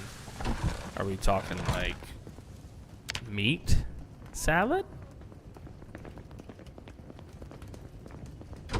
I'm hopeful. I'm hopeful for meat salad. Meat salad. Yummy, yummy. All right. Spinach, tomatoes, banana, peppers, and cheese. Yum, yum, yum. That sounds delicious. Yeah, chalupa's a lot of fun. Yeah, shaved chalupa. He was a lot of fun to watch.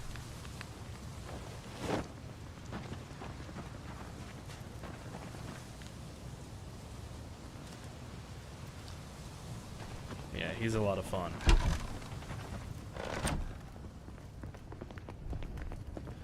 We need a broom! This place is getting gross. I'm looking to see if we have a broom. I doubt it. We've got a plunger for the toilet we don't have. But a broom? Don't think so. No can do.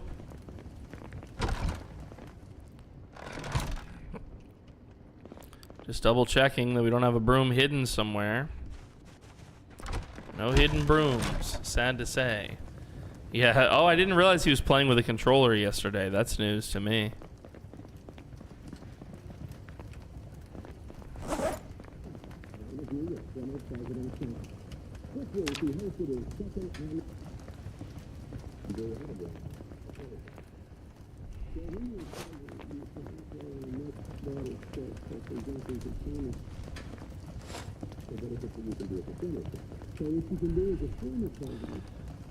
All of this gross on the ground.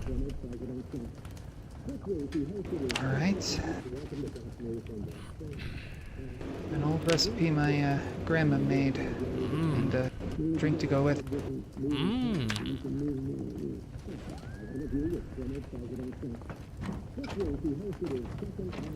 Smells delicious. I ain't the best. Thank you. I ain't the best when it comes to cooking, but I figured it's something to pay you back. And since we found the pancake mix together, I don't feel like I'm taking anything from you.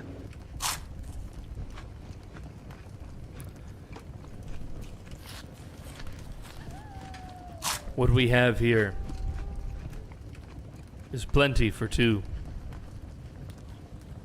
even with the winter storms approaching.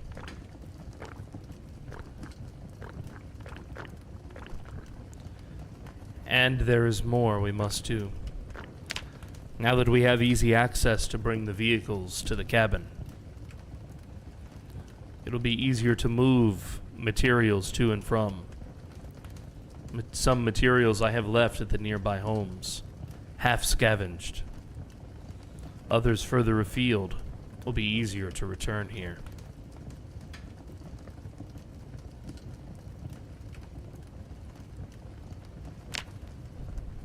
Have you decided if you will stay?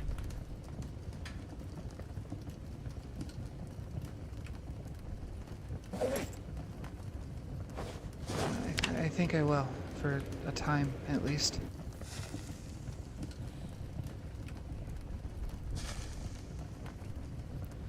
It's in my nature not to want to see people hurt or lost, and I think I found you at a pretty good time for both of us. So I want to do everything I can to help you make sure that we can get through the winter, and after that, I'm not sure. Will you try to find your father near Ohio? Maybe. Will you return to the others that you left? I don't know. I didn't have anyone at the start of this that I could call family around here. Not anymore. And all the people that I've met up with are people will do whatever it takes that they need to survive, and I don't know if I'm really cut out for it.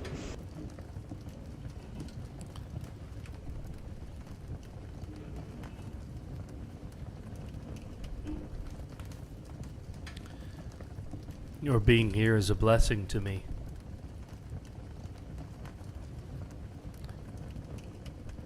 It reminds me that there is more yet to do. Allow me to teach you the ways of survival. Fishing, foraging, trapping. You will be more self-sufficient than when you began. But there is a price.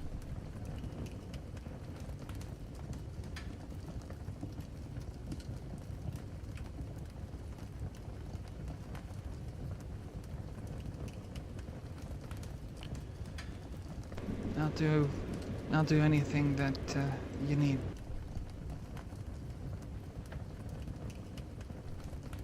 You will have to listen to my sermons, my prayers, my visions.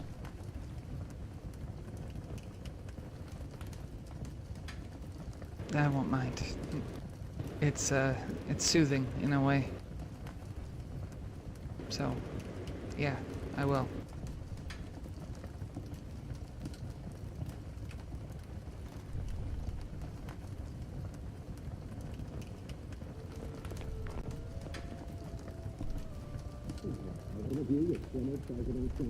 What will the weather be tomorrow?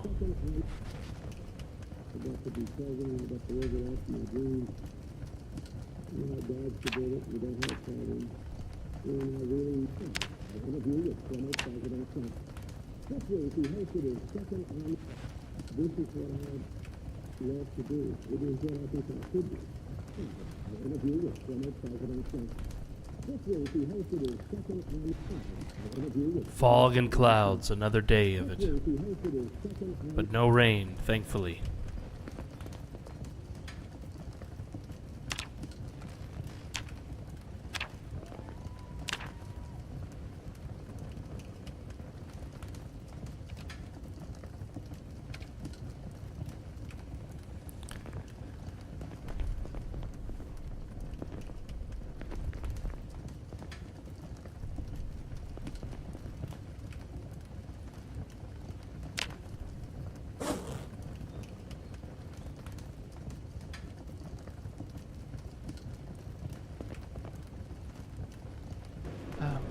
Walking Crow. Yes. These, the visions that, at least the one that you mentioned previously and you keep saying, do you have them often? Like dreams? Yes, I have them when I sleep, like dreams. As a boy, I thought that it was typical. But my grandfather in his wisdom revealed to me that dreams speak to us. That there is more to know from a dream than simply its retelling.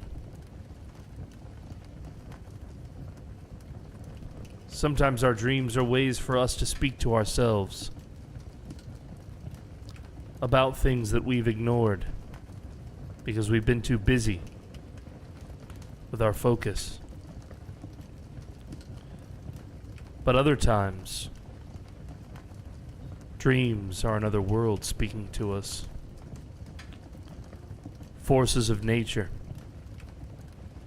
angels and demons, God and the devil. Our mind wanders sometimes close to the current of these beings.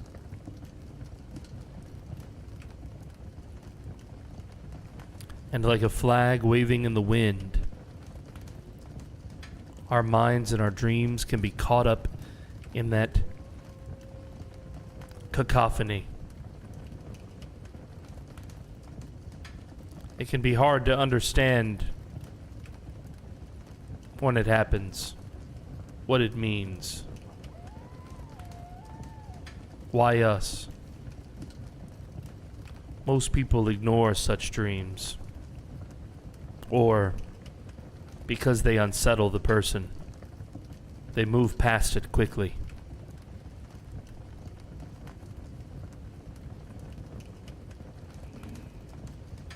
But my grandfather taught me to hold on to the meaning of such dreams, to carefully consider what they might mean in the past, the present, and the future. I have sometimes dreamed of things that have later come to pass. I have sometimes dreamed of things that I have prevented by considering so carefully what my dreams were trying to tell me.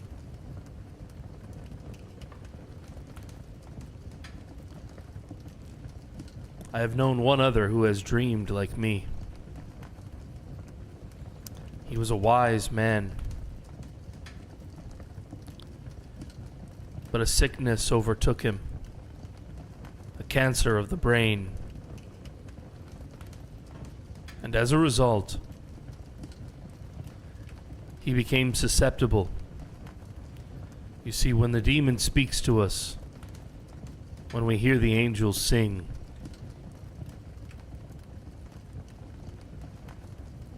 their language is not one that our mind is ready for. If we are not resolute in our mind, if we are not strong enough, such songs can corrupt us.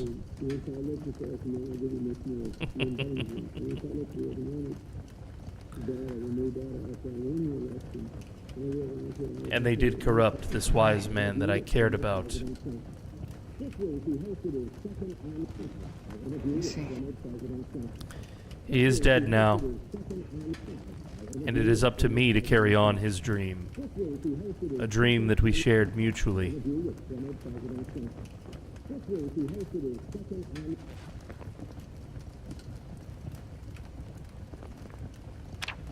Do you dream? Okay.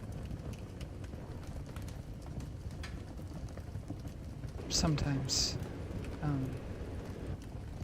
Nothing quite like yours, but I want to... The first night I was here, I did see something, but I'm not sure how to interpret it, and I want to think more on it before I mention it to you, if that's okay. You saw it in your sleep. I did, yes. I see. When you are ready to discuss it, I will listen. Okay. I'm gonna take some time to just walk around the area and take in the night before it gets too cold. Of course.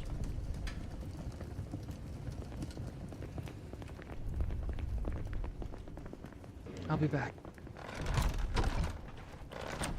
I'm gonna come over here and stare at my long dead squeeze. Hope you don't mind. Let's see here. Music volume 4 1.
Your fire needs more wood, Crow. Only Reverend. embers now.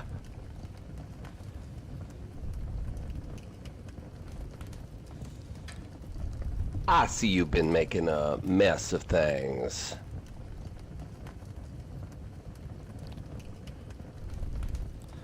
The others would not follow me, Reverend. I know. I told you, Crow, it takes more than wearing white to be a reverend, did I not? You were correct, Reverend. You are a failure. Our people will not follow you towards the light, 'cause there's nothing worth following, is there? Abandoning your post, abandoning your people when it gets hard.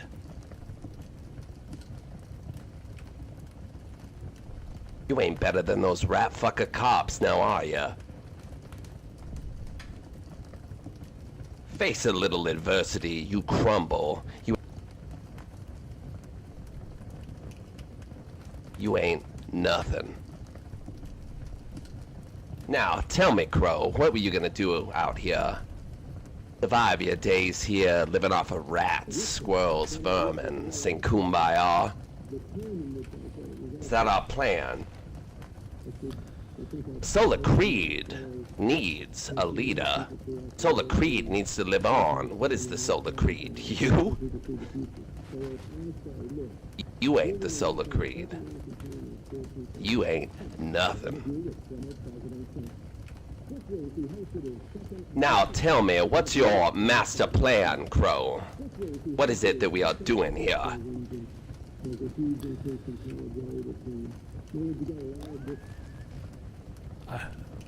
I left because I had no plan, Reverend. The others chose to worship that demon behind you, the evil. They took the side of one who would usurp you, who would repeat past mistakes. I left because I thought I could offer them nothing more. They no longer felt like family to me. Courtney, Eustace, they both placed their hands upon me, Reverend. And you allowed that to stand, did you? I know. Allowed those weak, little, vile things to touch you. No challenge at all. You ain't no man, Crow. And you certainly ain't no reverend.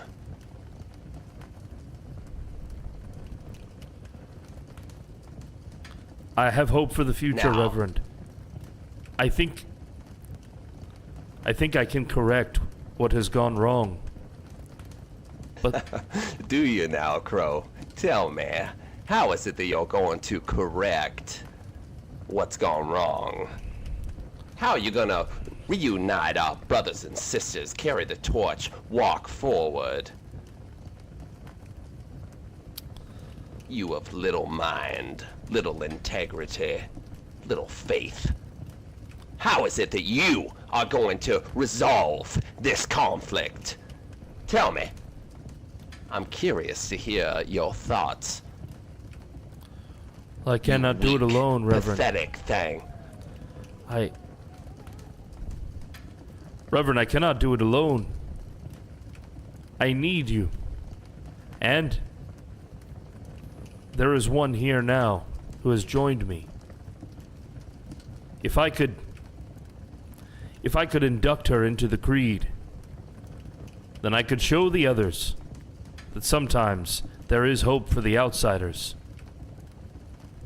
And I must return to Camp Elation. I must banish that demon once and for all.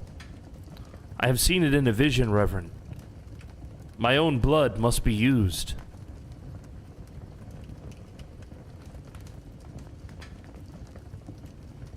Your own blood. You're gonna spill some of your own blood, are ya? If it is what is called for. If it is the only way to what is banish the called demon. for? Crow. Banish this demon.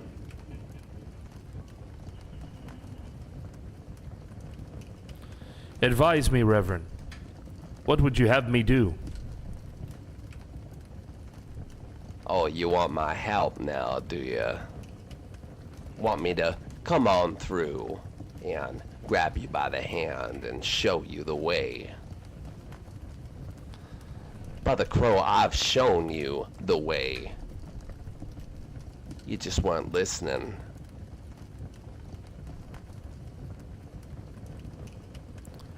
You ruined that when you brought a group of, well, a mob to my door. Ruined the only good thing that we had. Had to spoil it, didn't you, Crow? Your curiosity killed the cat, as they say. But you've done that. You've done much more. Compilations in ruin. The lost are wandering in our halls. There ain't no home there no more. There ain't nothing but ruin, rot, and destruction. And that's your doing, Crow. Your lapse of faith caused that.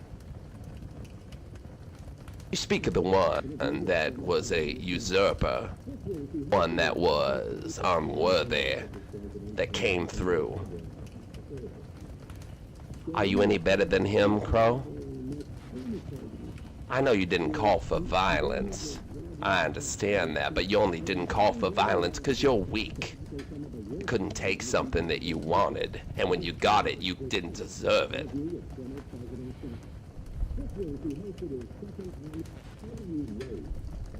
Now, tell me, is your plan to pick up more strays?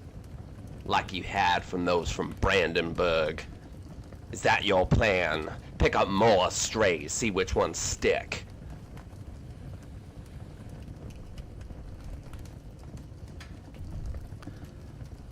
I know I must reunite the Creed, those who have survived. But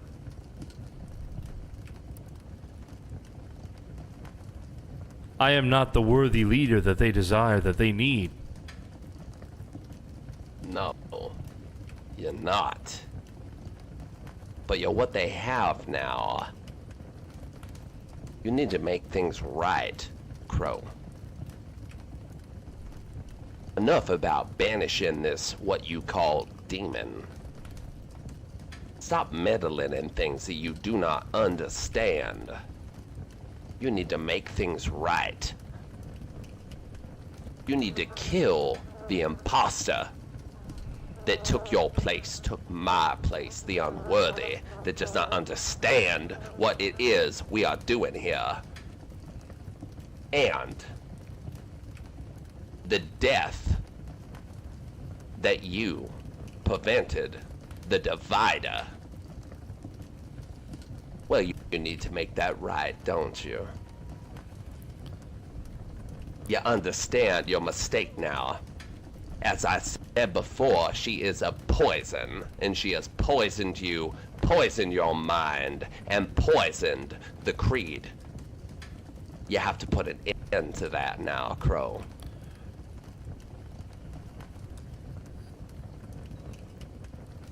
You want me to harm Courtney?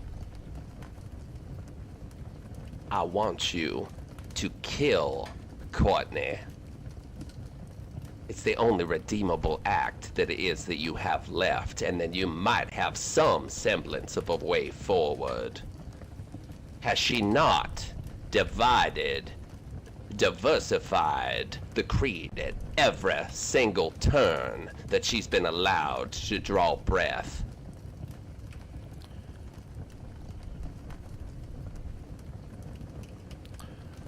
Reverend, that is true. She has been divisive. But I had the courage to say this to you before. I must say it again. I am Courtney's failure. I cannot allow her to be killed simply because I was a poor teacher.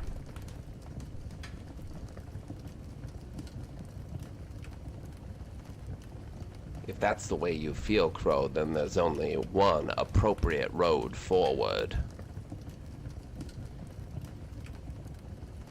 Spill your blood on the soiled ground. That is how you will redeem yourself and restore the Creed. If it is not her, then it must be you.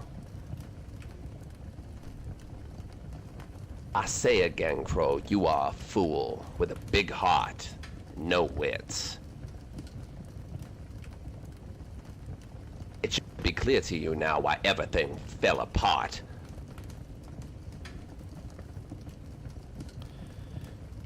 You were right, Reverend. I am no leader. Then make your choice. I will waste no more time with you. Do what must be done. Otherwise, there is no future forward. Am I clear? Yes, Reverend.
Didn't mean to do that.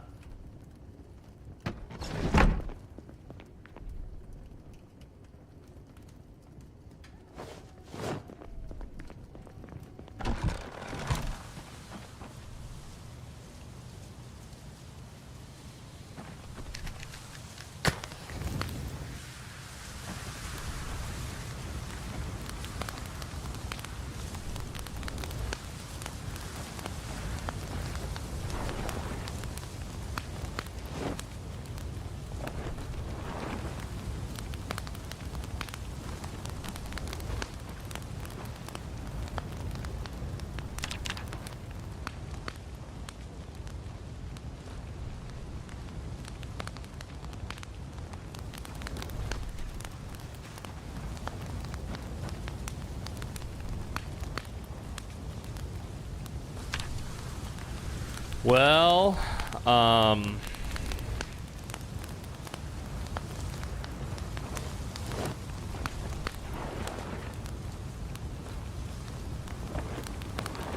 Crow would feel pretty fucked up. He would be struggling because That fucking demon thing's gotta go, dude. That fucking evil has to go. Blada puta. Kabada basu blada sabada. Blada. Buddha blada bidu blada. Blada puta. Blada.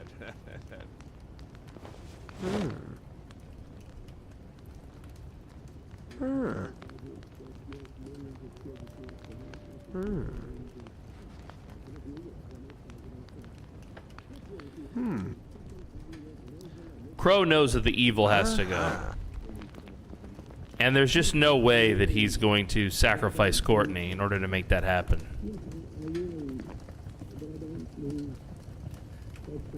Now, in his vision, he lived even though he sacrificed his blood to burn the temple.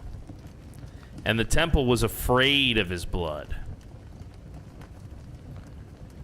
That would imply that there's something powerful about his blood. And Nathan would believe if it's powerful about his blood, then it's also powerful about...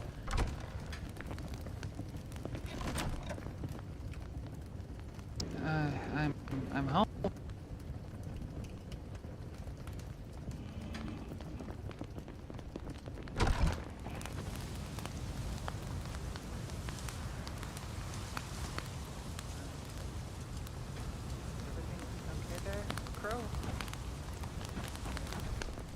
My eyes are...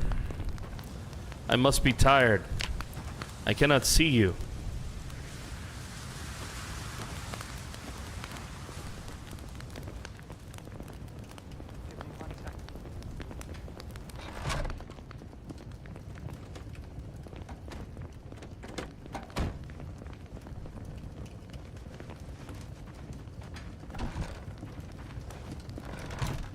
Is that better?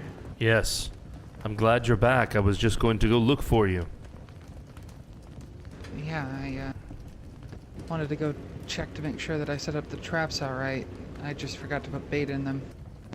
But I found some berries on the way there, so made that no issue. Berries will work.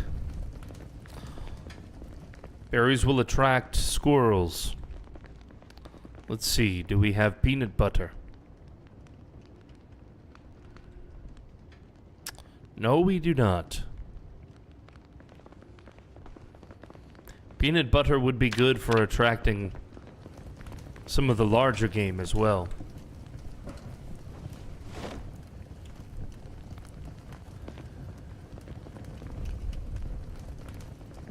On your way back, did you hear anything?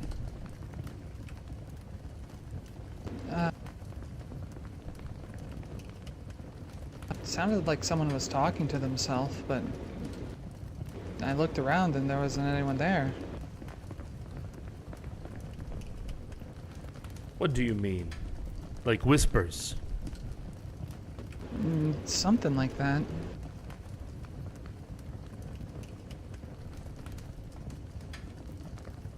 It was like they were giving themselves a pep talk.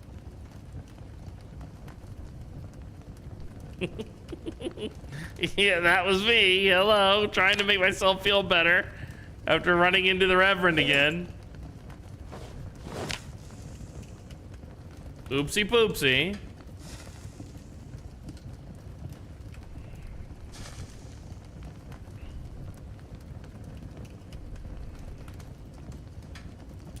I have had more visions. Really? Yes. And though I am somewhat sleep deprived, this vision did not happen in my dreams.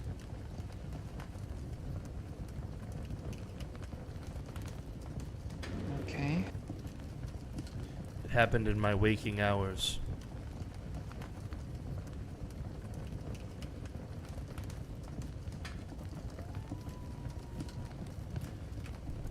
Before I begin to take it seriously, before I begin the process of interpreting what I've seen, I have to ask you plainly. And do not take offense at this. Did you check the expiration date on those pancake mix? Yeah, I did.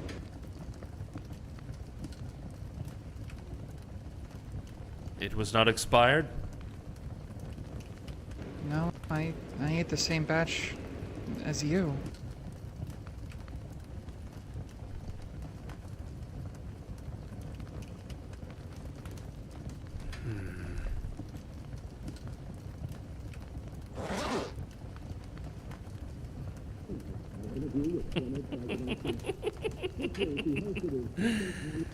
Those fucking pancakes!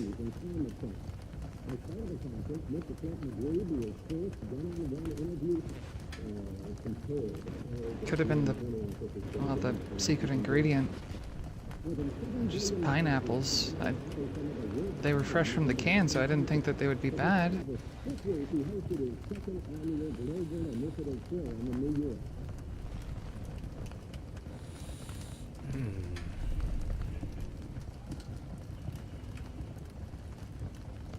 If what I saw is what I saw, if what I heard is what I heard, if it is not bad food,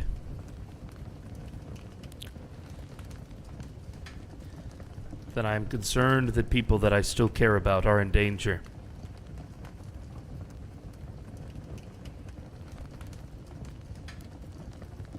The spirit spoke to me, and a demon watched.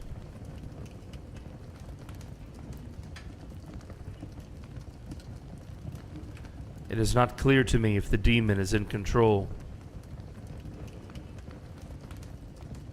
moving the lips of the spirit like a marionette.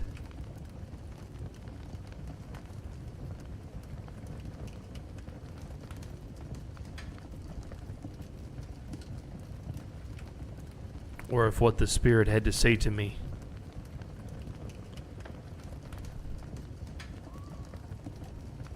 was true to its soul.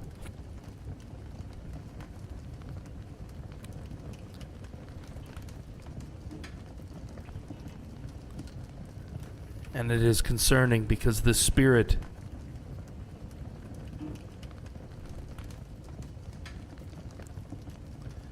I am worried that it lost its soul. I have honored it as best I can, but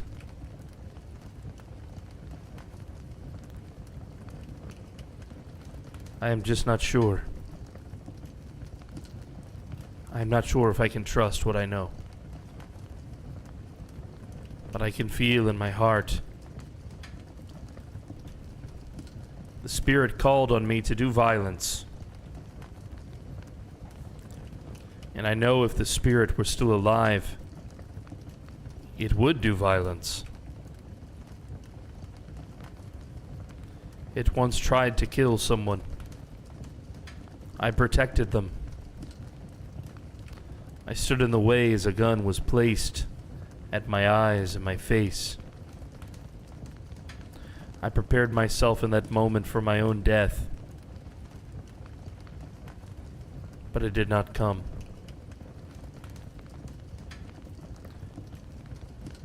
I saved a life that day that was barely thankful.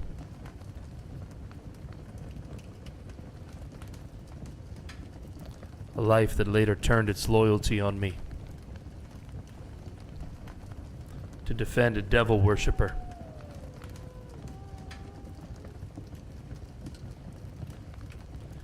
But it was still a life worth saving. Confused, but not corrupted. And tonight that spirit called on me to correct that mistake. To seek out one that I have previously saved and to spill their blood. But that is not my way, Lana.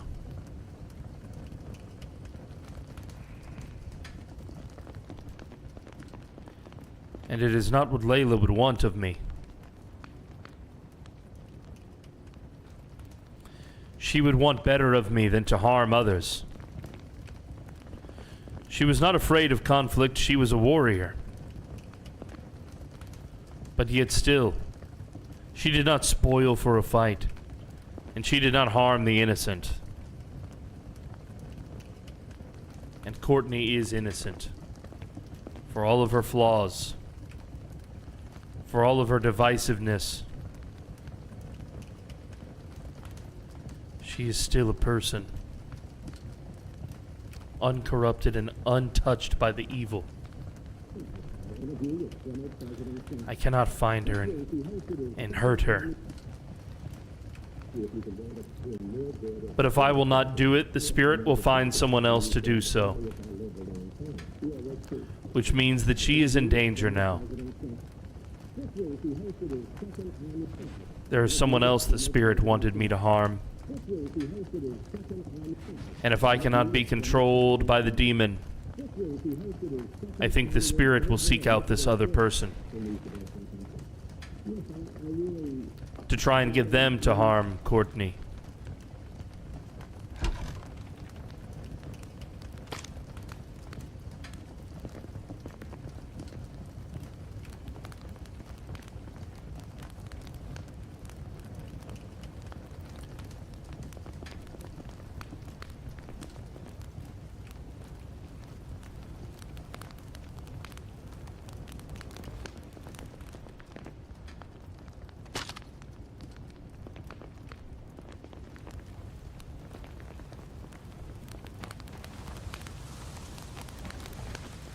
Ow. What the fuck?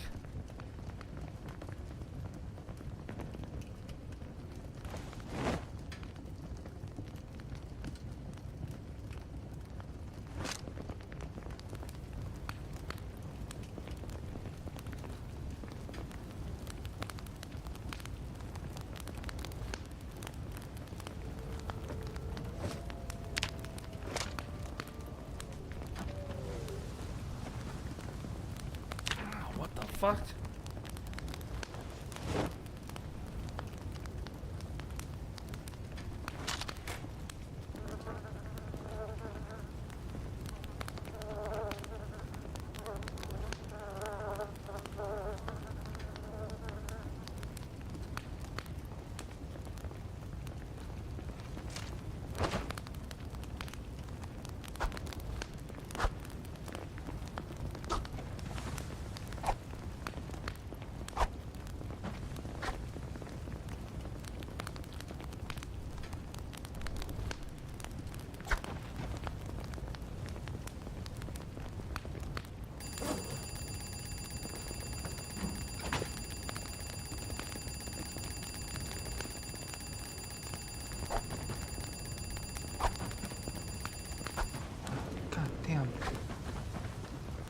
Bad timing for an alarm, dude.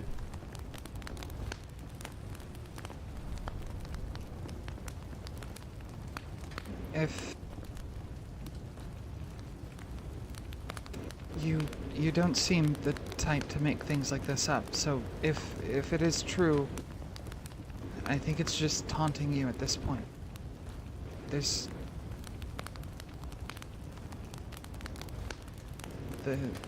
person that you want to save, this Courtney, the one that you want to protect.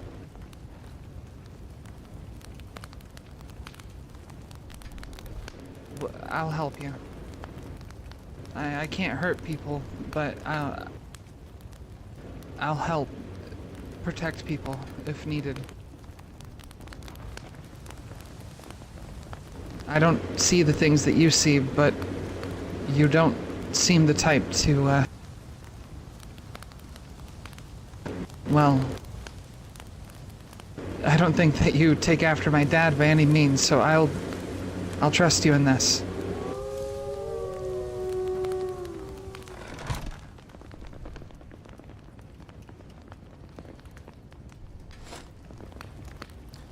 I am thankful for your offer to help.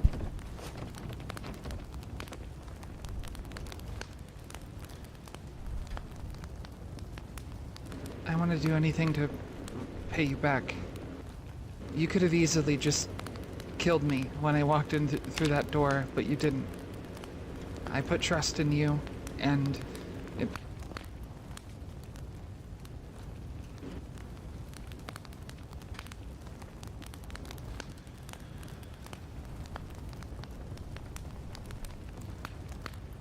There is more to be done. And it includes finding Courtney. Okay.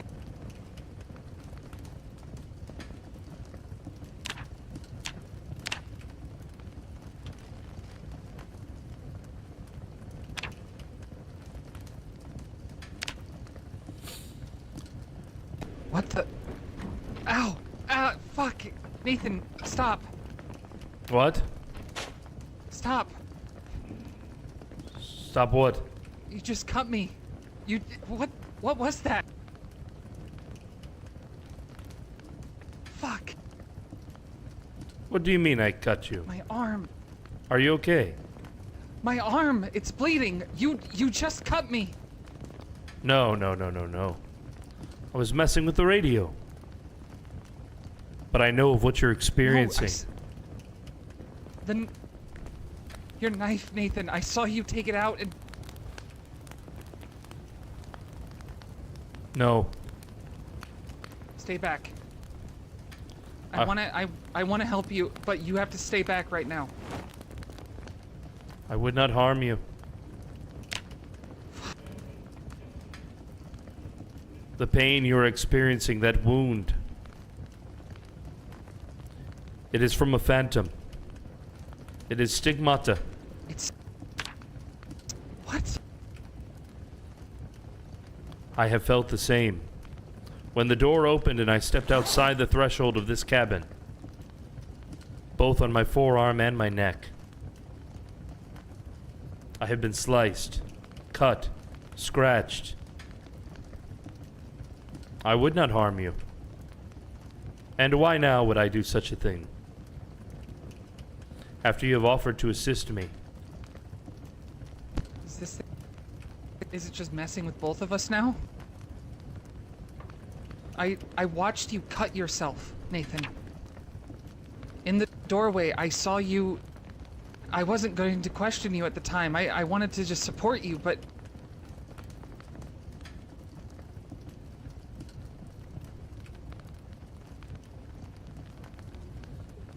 What?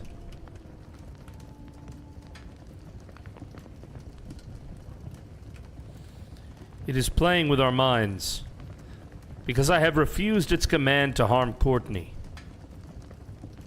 Because I identified you as a potential hope for the future.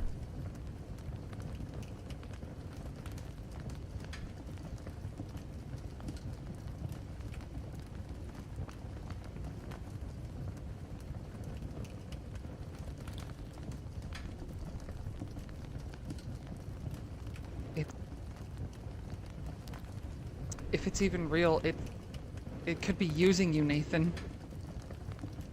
Yes. It does want to use me. It commanded me to kill Courtney. To spill the blood of someone I know is guilty.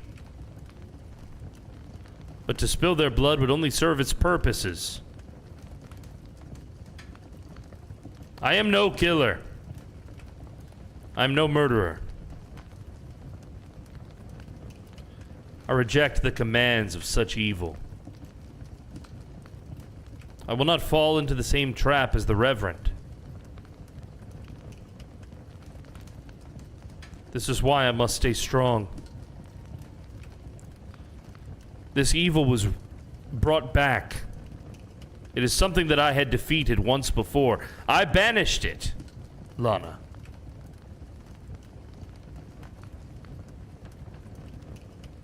And now, having gathered strength, it comes back here to torment me.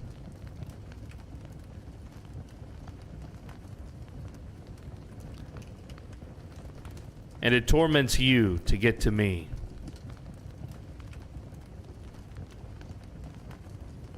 It is playing tricks on us both.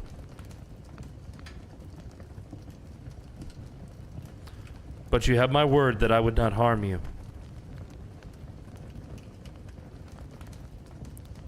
I would not allow you to suffer.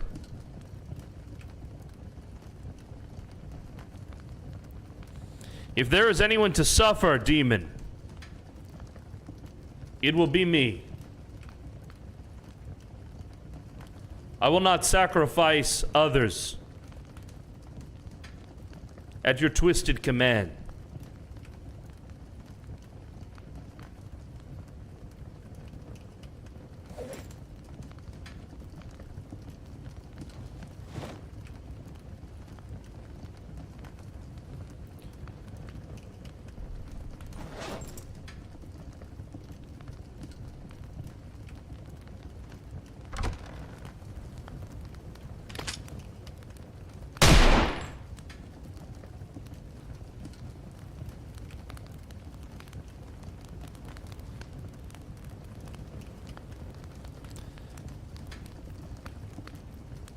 This creature cannot be harmed with physicality.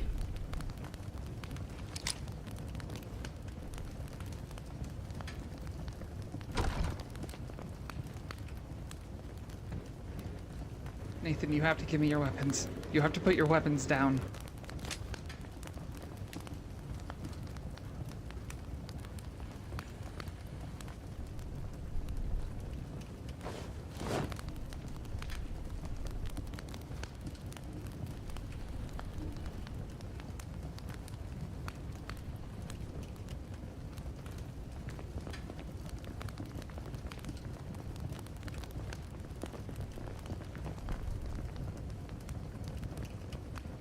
What are you? I will not harm another, Reverend. I will not harm Courtney.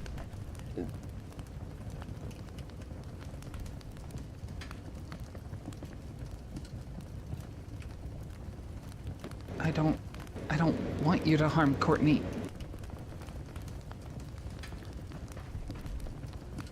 What is...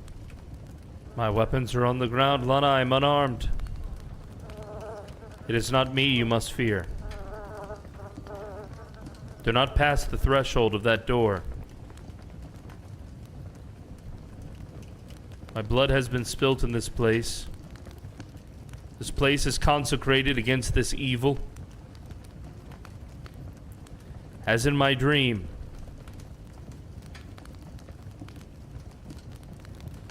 Should I do it, Crow? Blow her fucking brains out. Do not. She's innocent. Why? Tell me, why? Beg for her fucking life, Crow. Because there is a chance. There is a chance that she is the Creed. An outsider. Willing to listen to the teachings.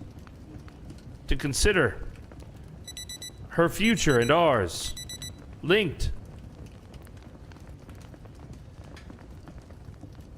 The Creed is... It may be dead, but even dead things can be reborn. Look at the forest. From the fire, it returns. Reverend, to kill this innocent, it would be to do the bidding of the evil. We have come so far, Reverend, please. Do not hurt this innocent woman.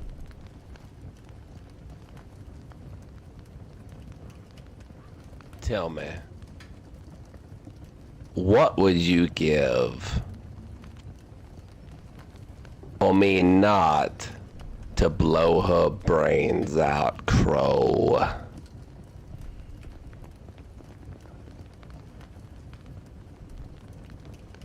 What kind of man are you, standing in the way of another, one that deserves judgment?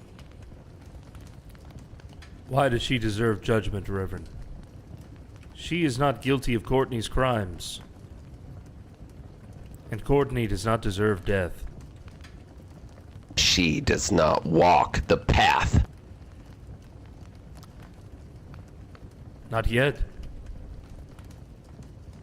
She never will if you're her teacher, Crow. No one will. Your last gift to me, Reverend, was the rose. I am your true heir. It is up to me. I say that she is worthy of a chance to walk the path. I am what is left of the creeds. Now, for your teachings to live on, there must be new blood. And we both must reject the evil, Reverend.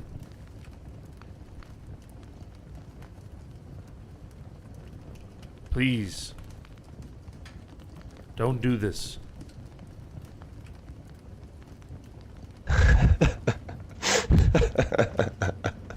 You ain't nothing. You were never nothing. You'll never be nothing.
This is Walking Crow.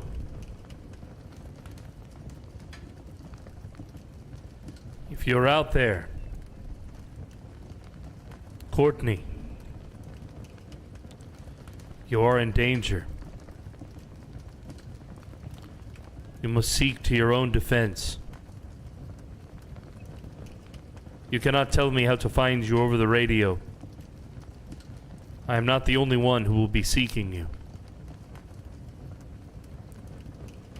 The Satanist, the one who brought back the evil. Doubtless he has been tasked the same.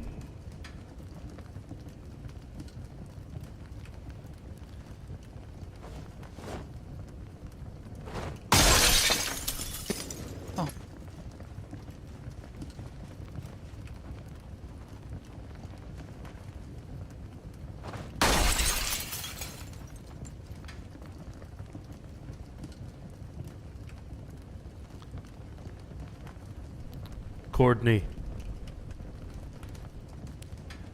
arm yourself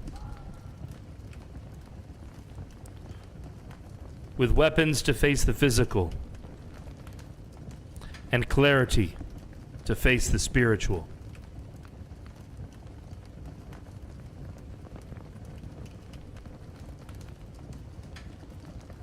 I will find you. Walking Crow out.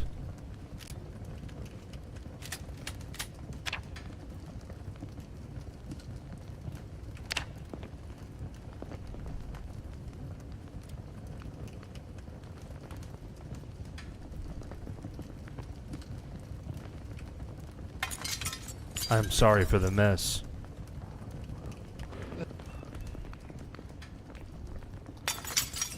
I believe that the Reverend is being controlled. I was speaking. The Reverend? Yes. He is here. His spirit is here. I have remained close to him. He knows that I have not forgotten him.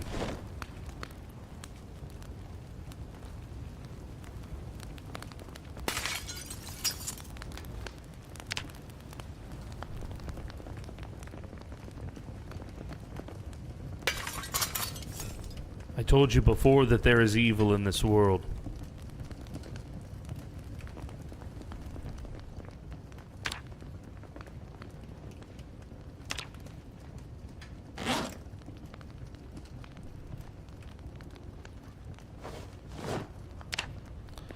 And you're saying it's still here? It's tormenting you?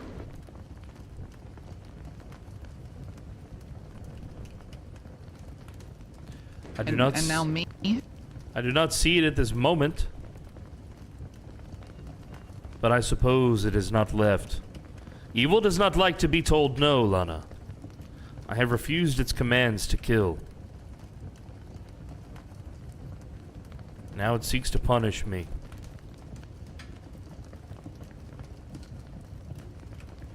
In you I have a protege. The evil does not like this.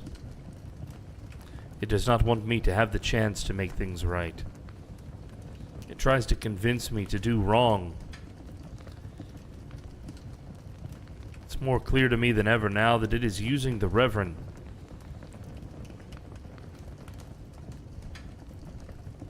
The Reverend would not call for your death. It is meaningless.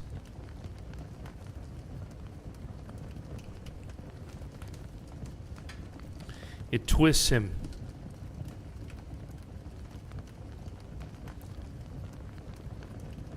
It twists his words.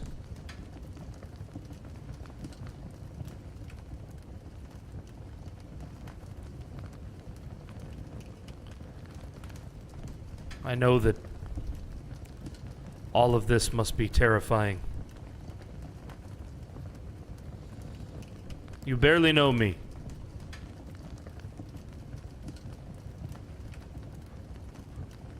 It is true, I'm troubled by regret, guilt, longing, and loneliness.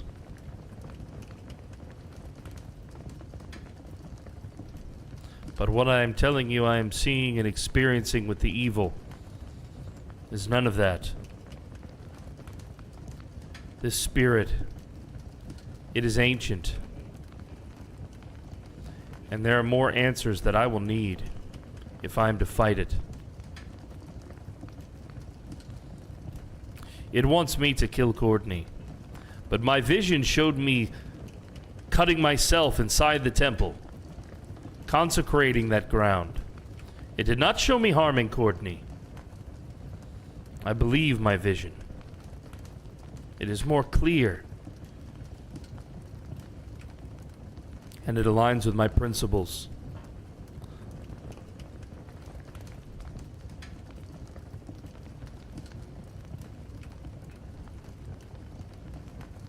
I will not harm Courtney. And I will not harm you. And if I must harm myself to make this spirit go away, then so be it.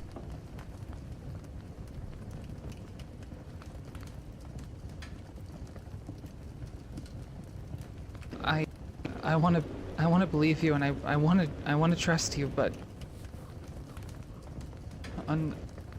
until I know that you're not going to lash out, I need you to keep your weapons down whenever you're near me.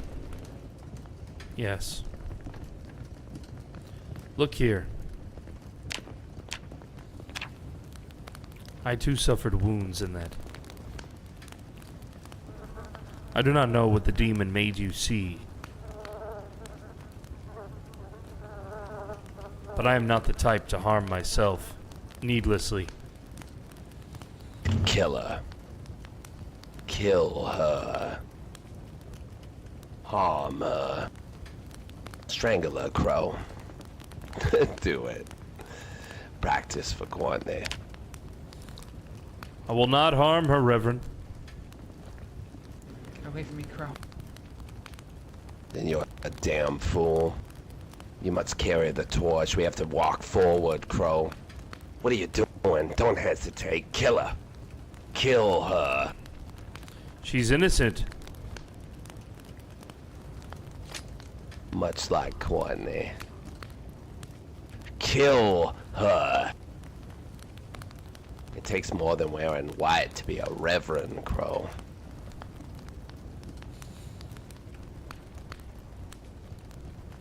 Ow!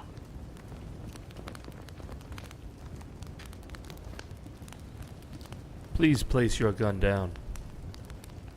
You're starting to get that look in your eye again. I need you to get away. Farther back.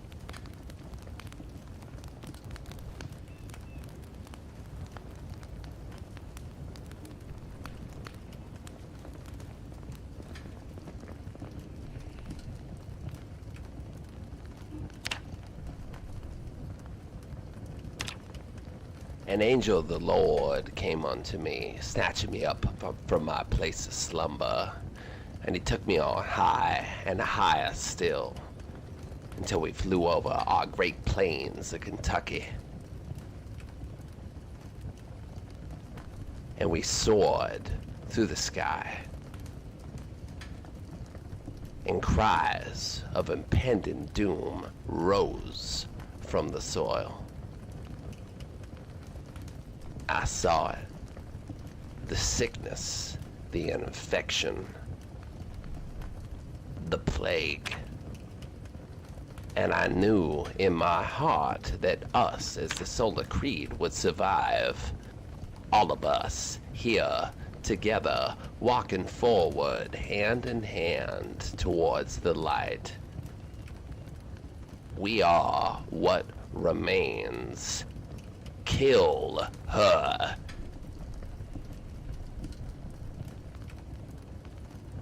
Kill her! Kill her, you fucking coward! You nothing, no good, insolent fool! Kill her! Or kill yourself.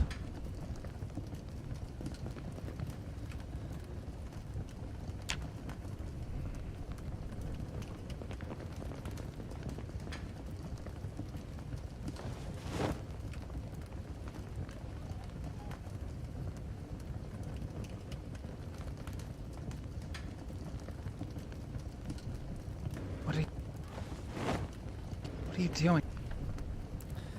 I do not know which one of these will stop it.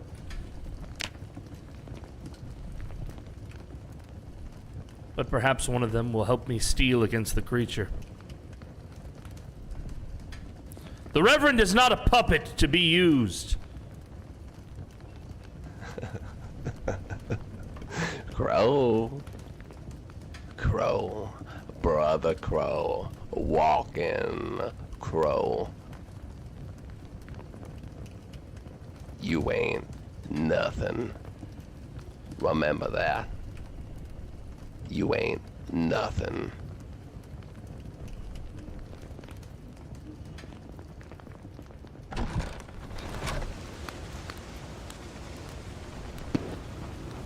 You said this place is safe. You shouldn't go out there, Crow.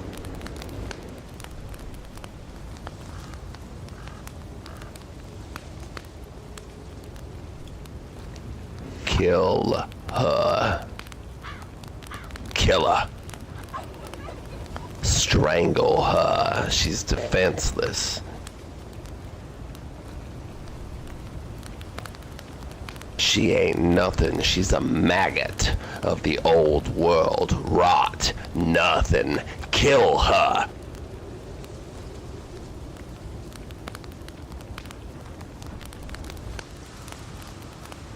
She is not what you think, Reverend. She made it this far without killing any of the lost. Or any other soul. Weak. Nothing. Lost. She ain't carrying the light, Crow. We're carrying the light. Kill her. I won't harm her, Reverend. I can't.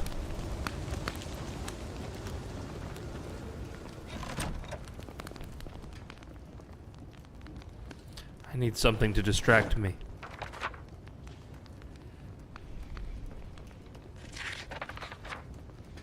Crow. Brother Crow. Walking Crow.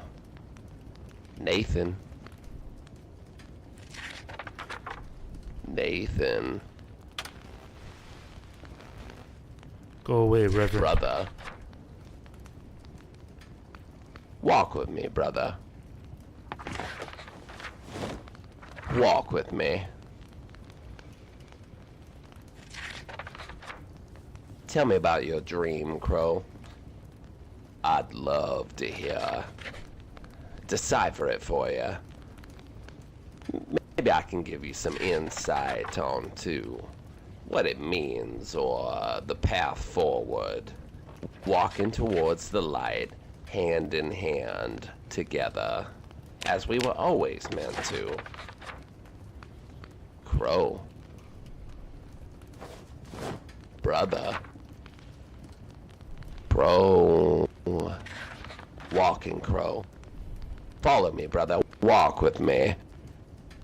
An angel of the Lord came upon me, snatching me from my place of slumber, and took me on high and higher still. Over our great plains of Kentucky.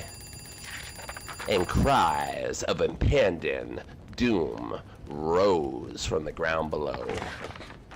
And I saw each and every one of them, the lost. Anyone, JJ. Crow. Brother. Walk with me.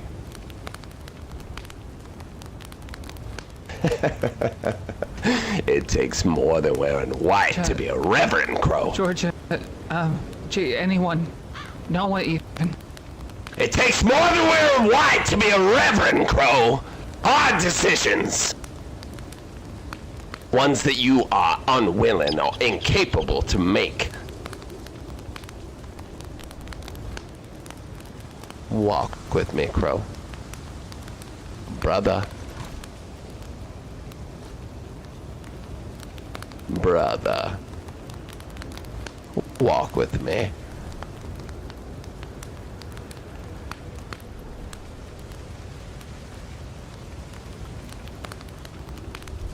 You're a damn fool. You're a damn fool, Crow.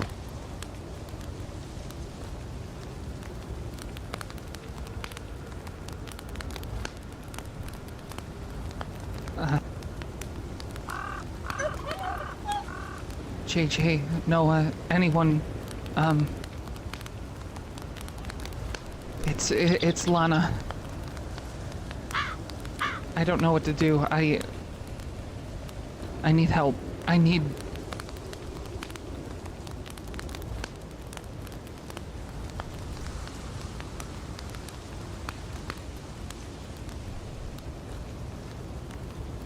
don't even know if any of you guys can hear me right now. I need something. I'm not sure.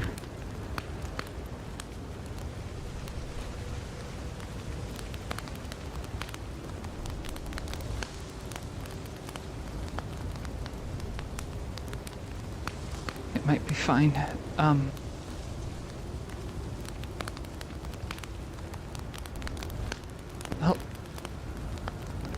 Hello? Who's that?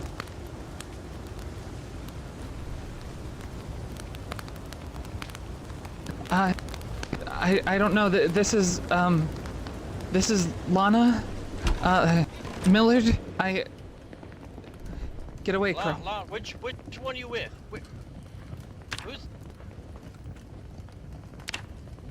Who normally handles the radio for you?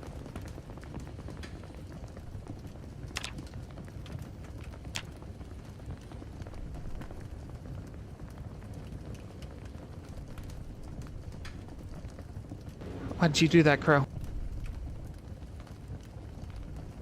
It is not the time.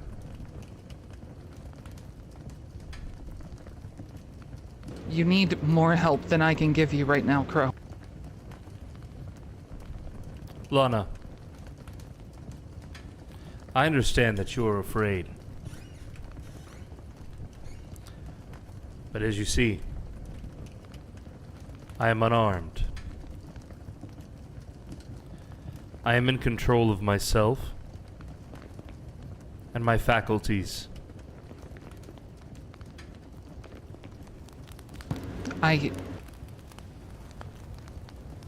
I want to trust you. I really want to trust you, but after seeing everything...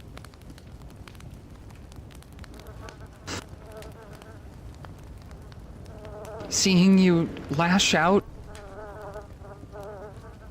hurting yourself with this crazy look in your eye, going after me, I can't trust you, Crow. I need you to stay back. I'll trust... You said that this cabin is safe, or something. It's consecrated, or whatever you said.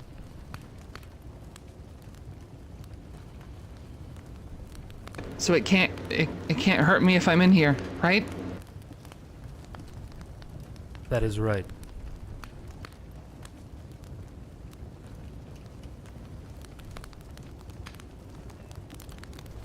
Nonetheless, you must put the gun down.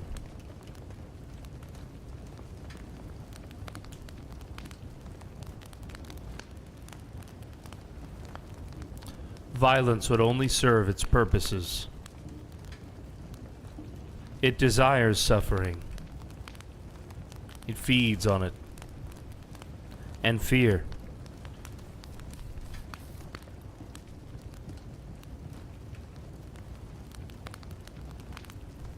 We cannot play into its hands. To defend ourselves against this creature requires more than violence. It requires us to steel ourselves, our very mind, against intrusion.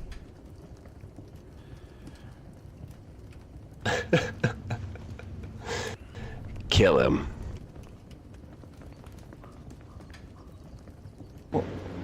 What? Kill him.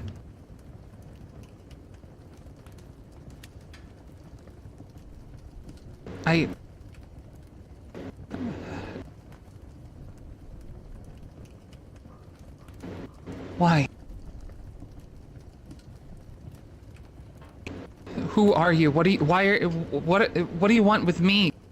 Kill him!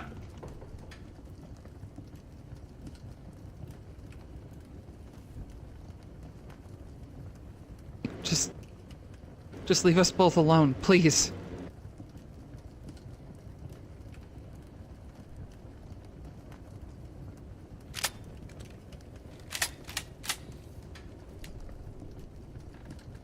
Stay out of our fucking heads.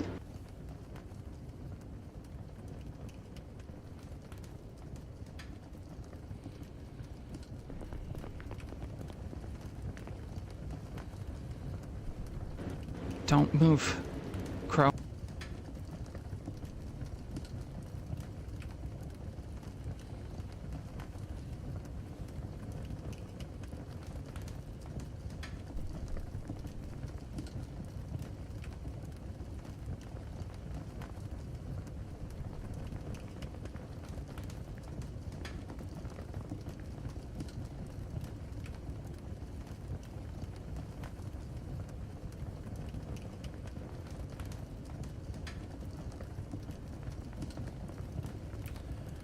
Don't you see, Lana?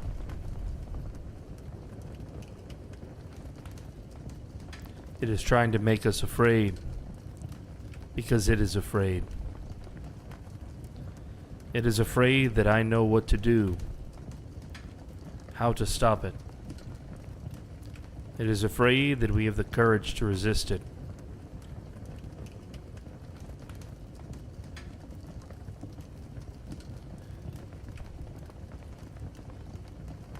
It has followed us here because it has been summoned, not by us, but by another. Someone who is too weak to shackle it. The Reverend controlled it for a time, until his illness took hold of his mind. And then it turned on its captor, and it controlled him instead. Jude was not strong enough to control it, So now Campylation is gone. My brothers and sisters, no doubt scattered to the winds.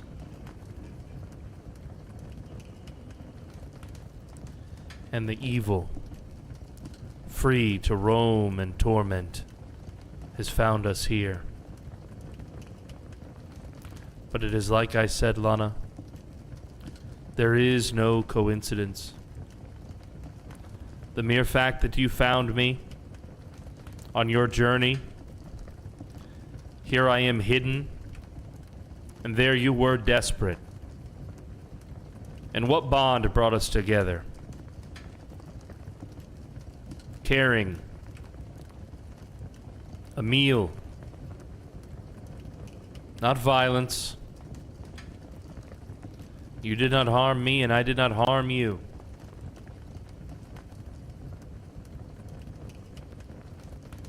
The creature fears such things.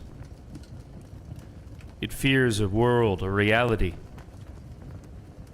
where it cannot control suffering, where it cannot inflict such things upon us, or make us inflict it upon others.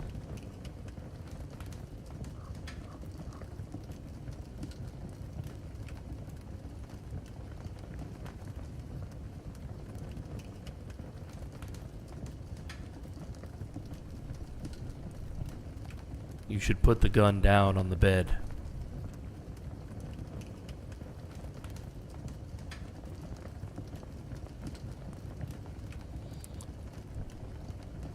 As long as we are armed, it is tempting us. Speaking whispers. It must play these games because we are too strong for it to control us. And it knows it.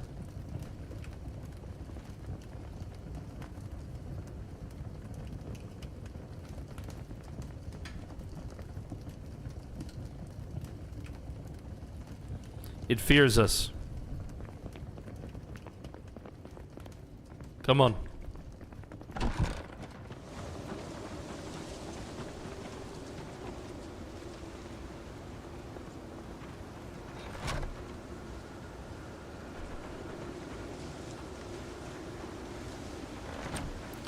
We must show it that we are no longer afraid of it. An angel of the Lord must be naturally tough about to be on high and higher still. And it's just until it shows you. Okay. Sure. Be gone, Reverend. You're being misused. My old friend, my mentor. Those that are accursed and are not walking the path.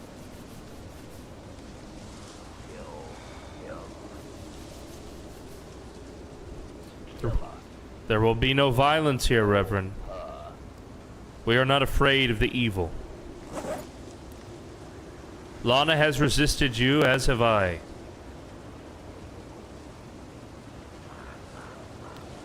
We both know that it's over, Reverend.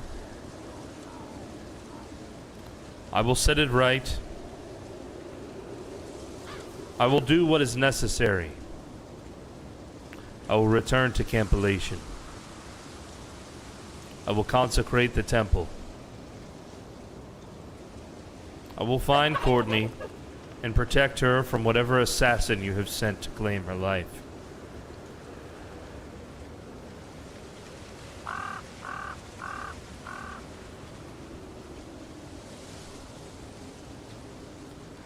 And Alana will help me, because she represents the future hope for the Solar Creed.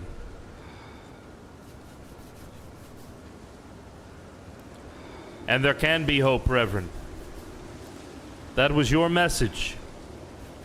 That is why so many of us came to you. You told us about how corrupt the world was and your vision for what it could be.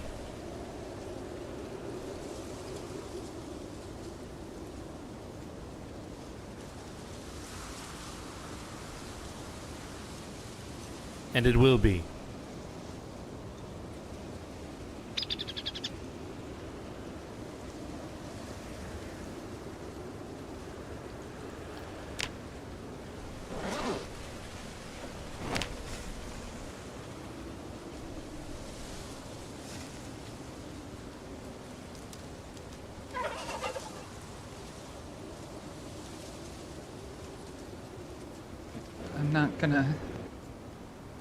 I'm not gonna let... What?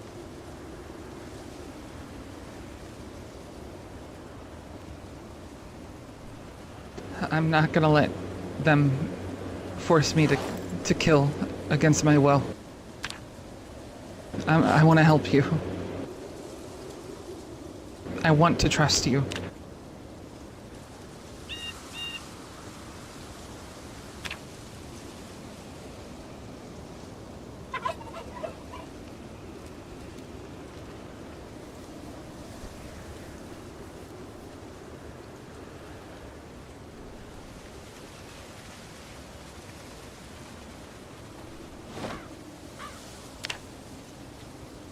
Try to relax. Sit down. Calm your mind.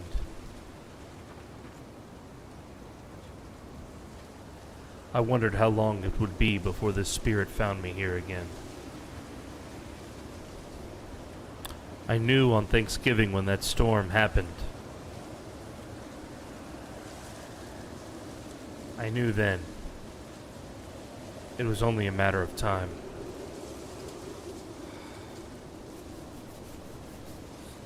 But I need more answers.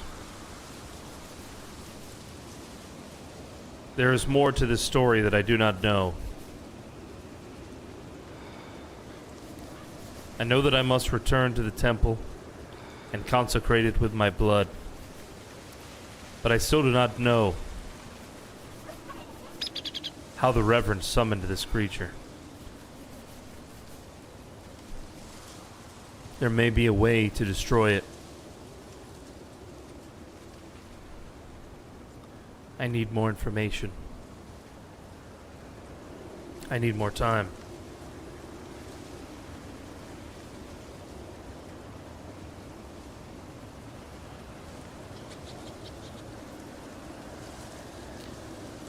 But I do feel a calling towards my future, and I know what must be done.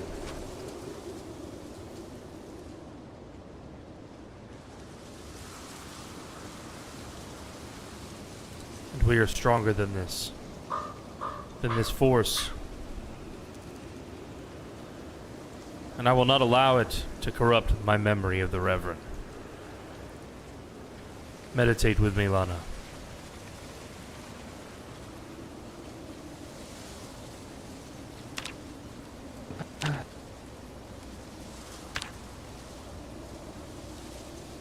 Yeah, sure. I'm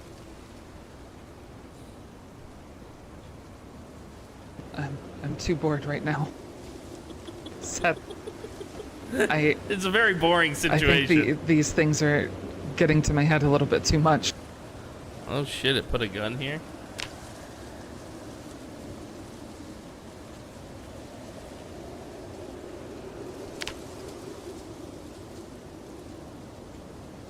I'm not gonna touch that fucking thing. You want me to kill this poor woman? I'm not doing that evil. Yeah, I agree.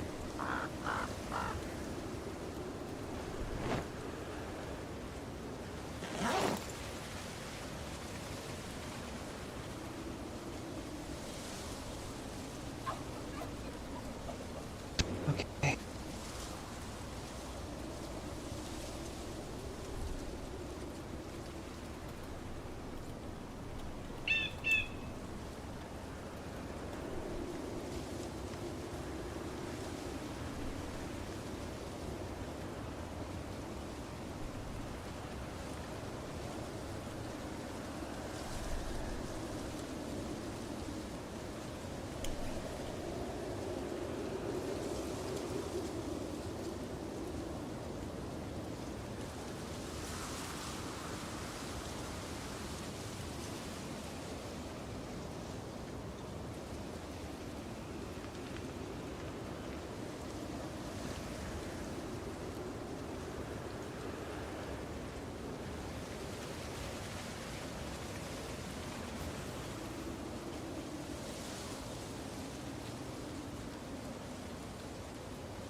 Well, that was a hell of a session. With the last minute oopsie poopsie, Frosty showing up, spooking the hell out of me. My first thought when I saw him, my first thought was, how is Brick gonna pull off this Frosty impression? My first thought, how is Brick gonna pull off this Frosty impression? I'm glad that Brick didn't have to pull off a Frosty impression, that Frosty himself was here to be a part of it. That was great. That was a very... How good is that? That's how you can tell that Frosty and I jive so well. I'm so glad that we're buddies and that we've done so much creation and creativity together. The man shows up for the tail end and still steals the show. What a badass. That was a good ending, actually, because it really wrapped up a lot of the exposition that was happening throughout the session. And it created a confusion that you know, like, when she said she saw Nathan cut himself, I was like, oh, shit.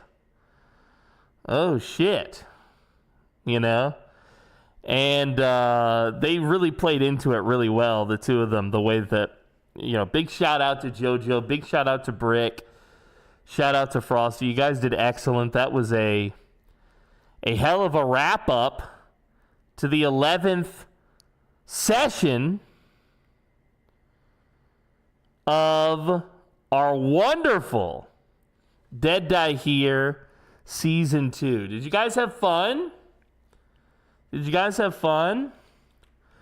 What was great about that was all of it to me. I loved that. I loved that whole thing, you know?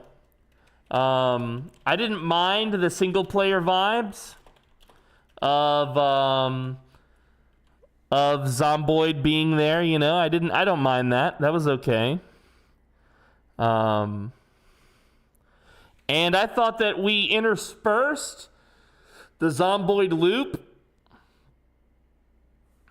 with single player type stuff, you know, which I liked because it gave me room to take a break this session at the midpoint. It also gave me room to interact with the chat, which was nice. Normally during the DDH stuff, I'm not as interactive with the chat, but I tried really hard today to be interactive with the chat, even in the midst of DDH chaos. I really had a blast. This was an incredible session for me. As always, you know, I rate it 10 out of 10. I mean, I love this stuff. I love to roleplay, especially with my people, my tribe, my crew, aka you. I love to be together in all of this, you know. I think there's a lot of value in this stuff. So I hope that you had a good time. And yeah, I mean, I think definitely being less grouped up. Okay, so when we were all grouped up and you had me, you know, barking orders or whatever, you know, as Nathan, when you had the Reverend barking order, or Frosty barking orders as the Reverend, yeah, things were nice in a sense because there was always a player interaction. But also sometimes people said, well, I had less agency because I was, you know, doing this or doing that. I didn't have time for that or this or whatever. So it is nice, this arc of going off solo, because, you know, basically as Nathan, I dictate my time how I want, you know, which is nice in a way. It's a different experience, but I think it still fits within the vibe of the season. And like I said, season one was 13 sessions. This was our 11th session. Next session will be 12. Maybe 13 is the magic number. I think we can get 2 cycles out of this, but we'll see. I think there's still a lot of story to tell. At least for me, there's a ton of story left to tell. I feel like there's more to tell, you know? And I definitely don't feel like I want anything rushed. As best as is possible, I want it to be, you know, because like I said, in the YouTube edit, we can make the pacing different. But in the long form of the live stream, I think there's a lot of value in the pace that we've got. You know, I'm totally pleased with it. So, all right, well, the next session's thread, session 12, is up on Discord.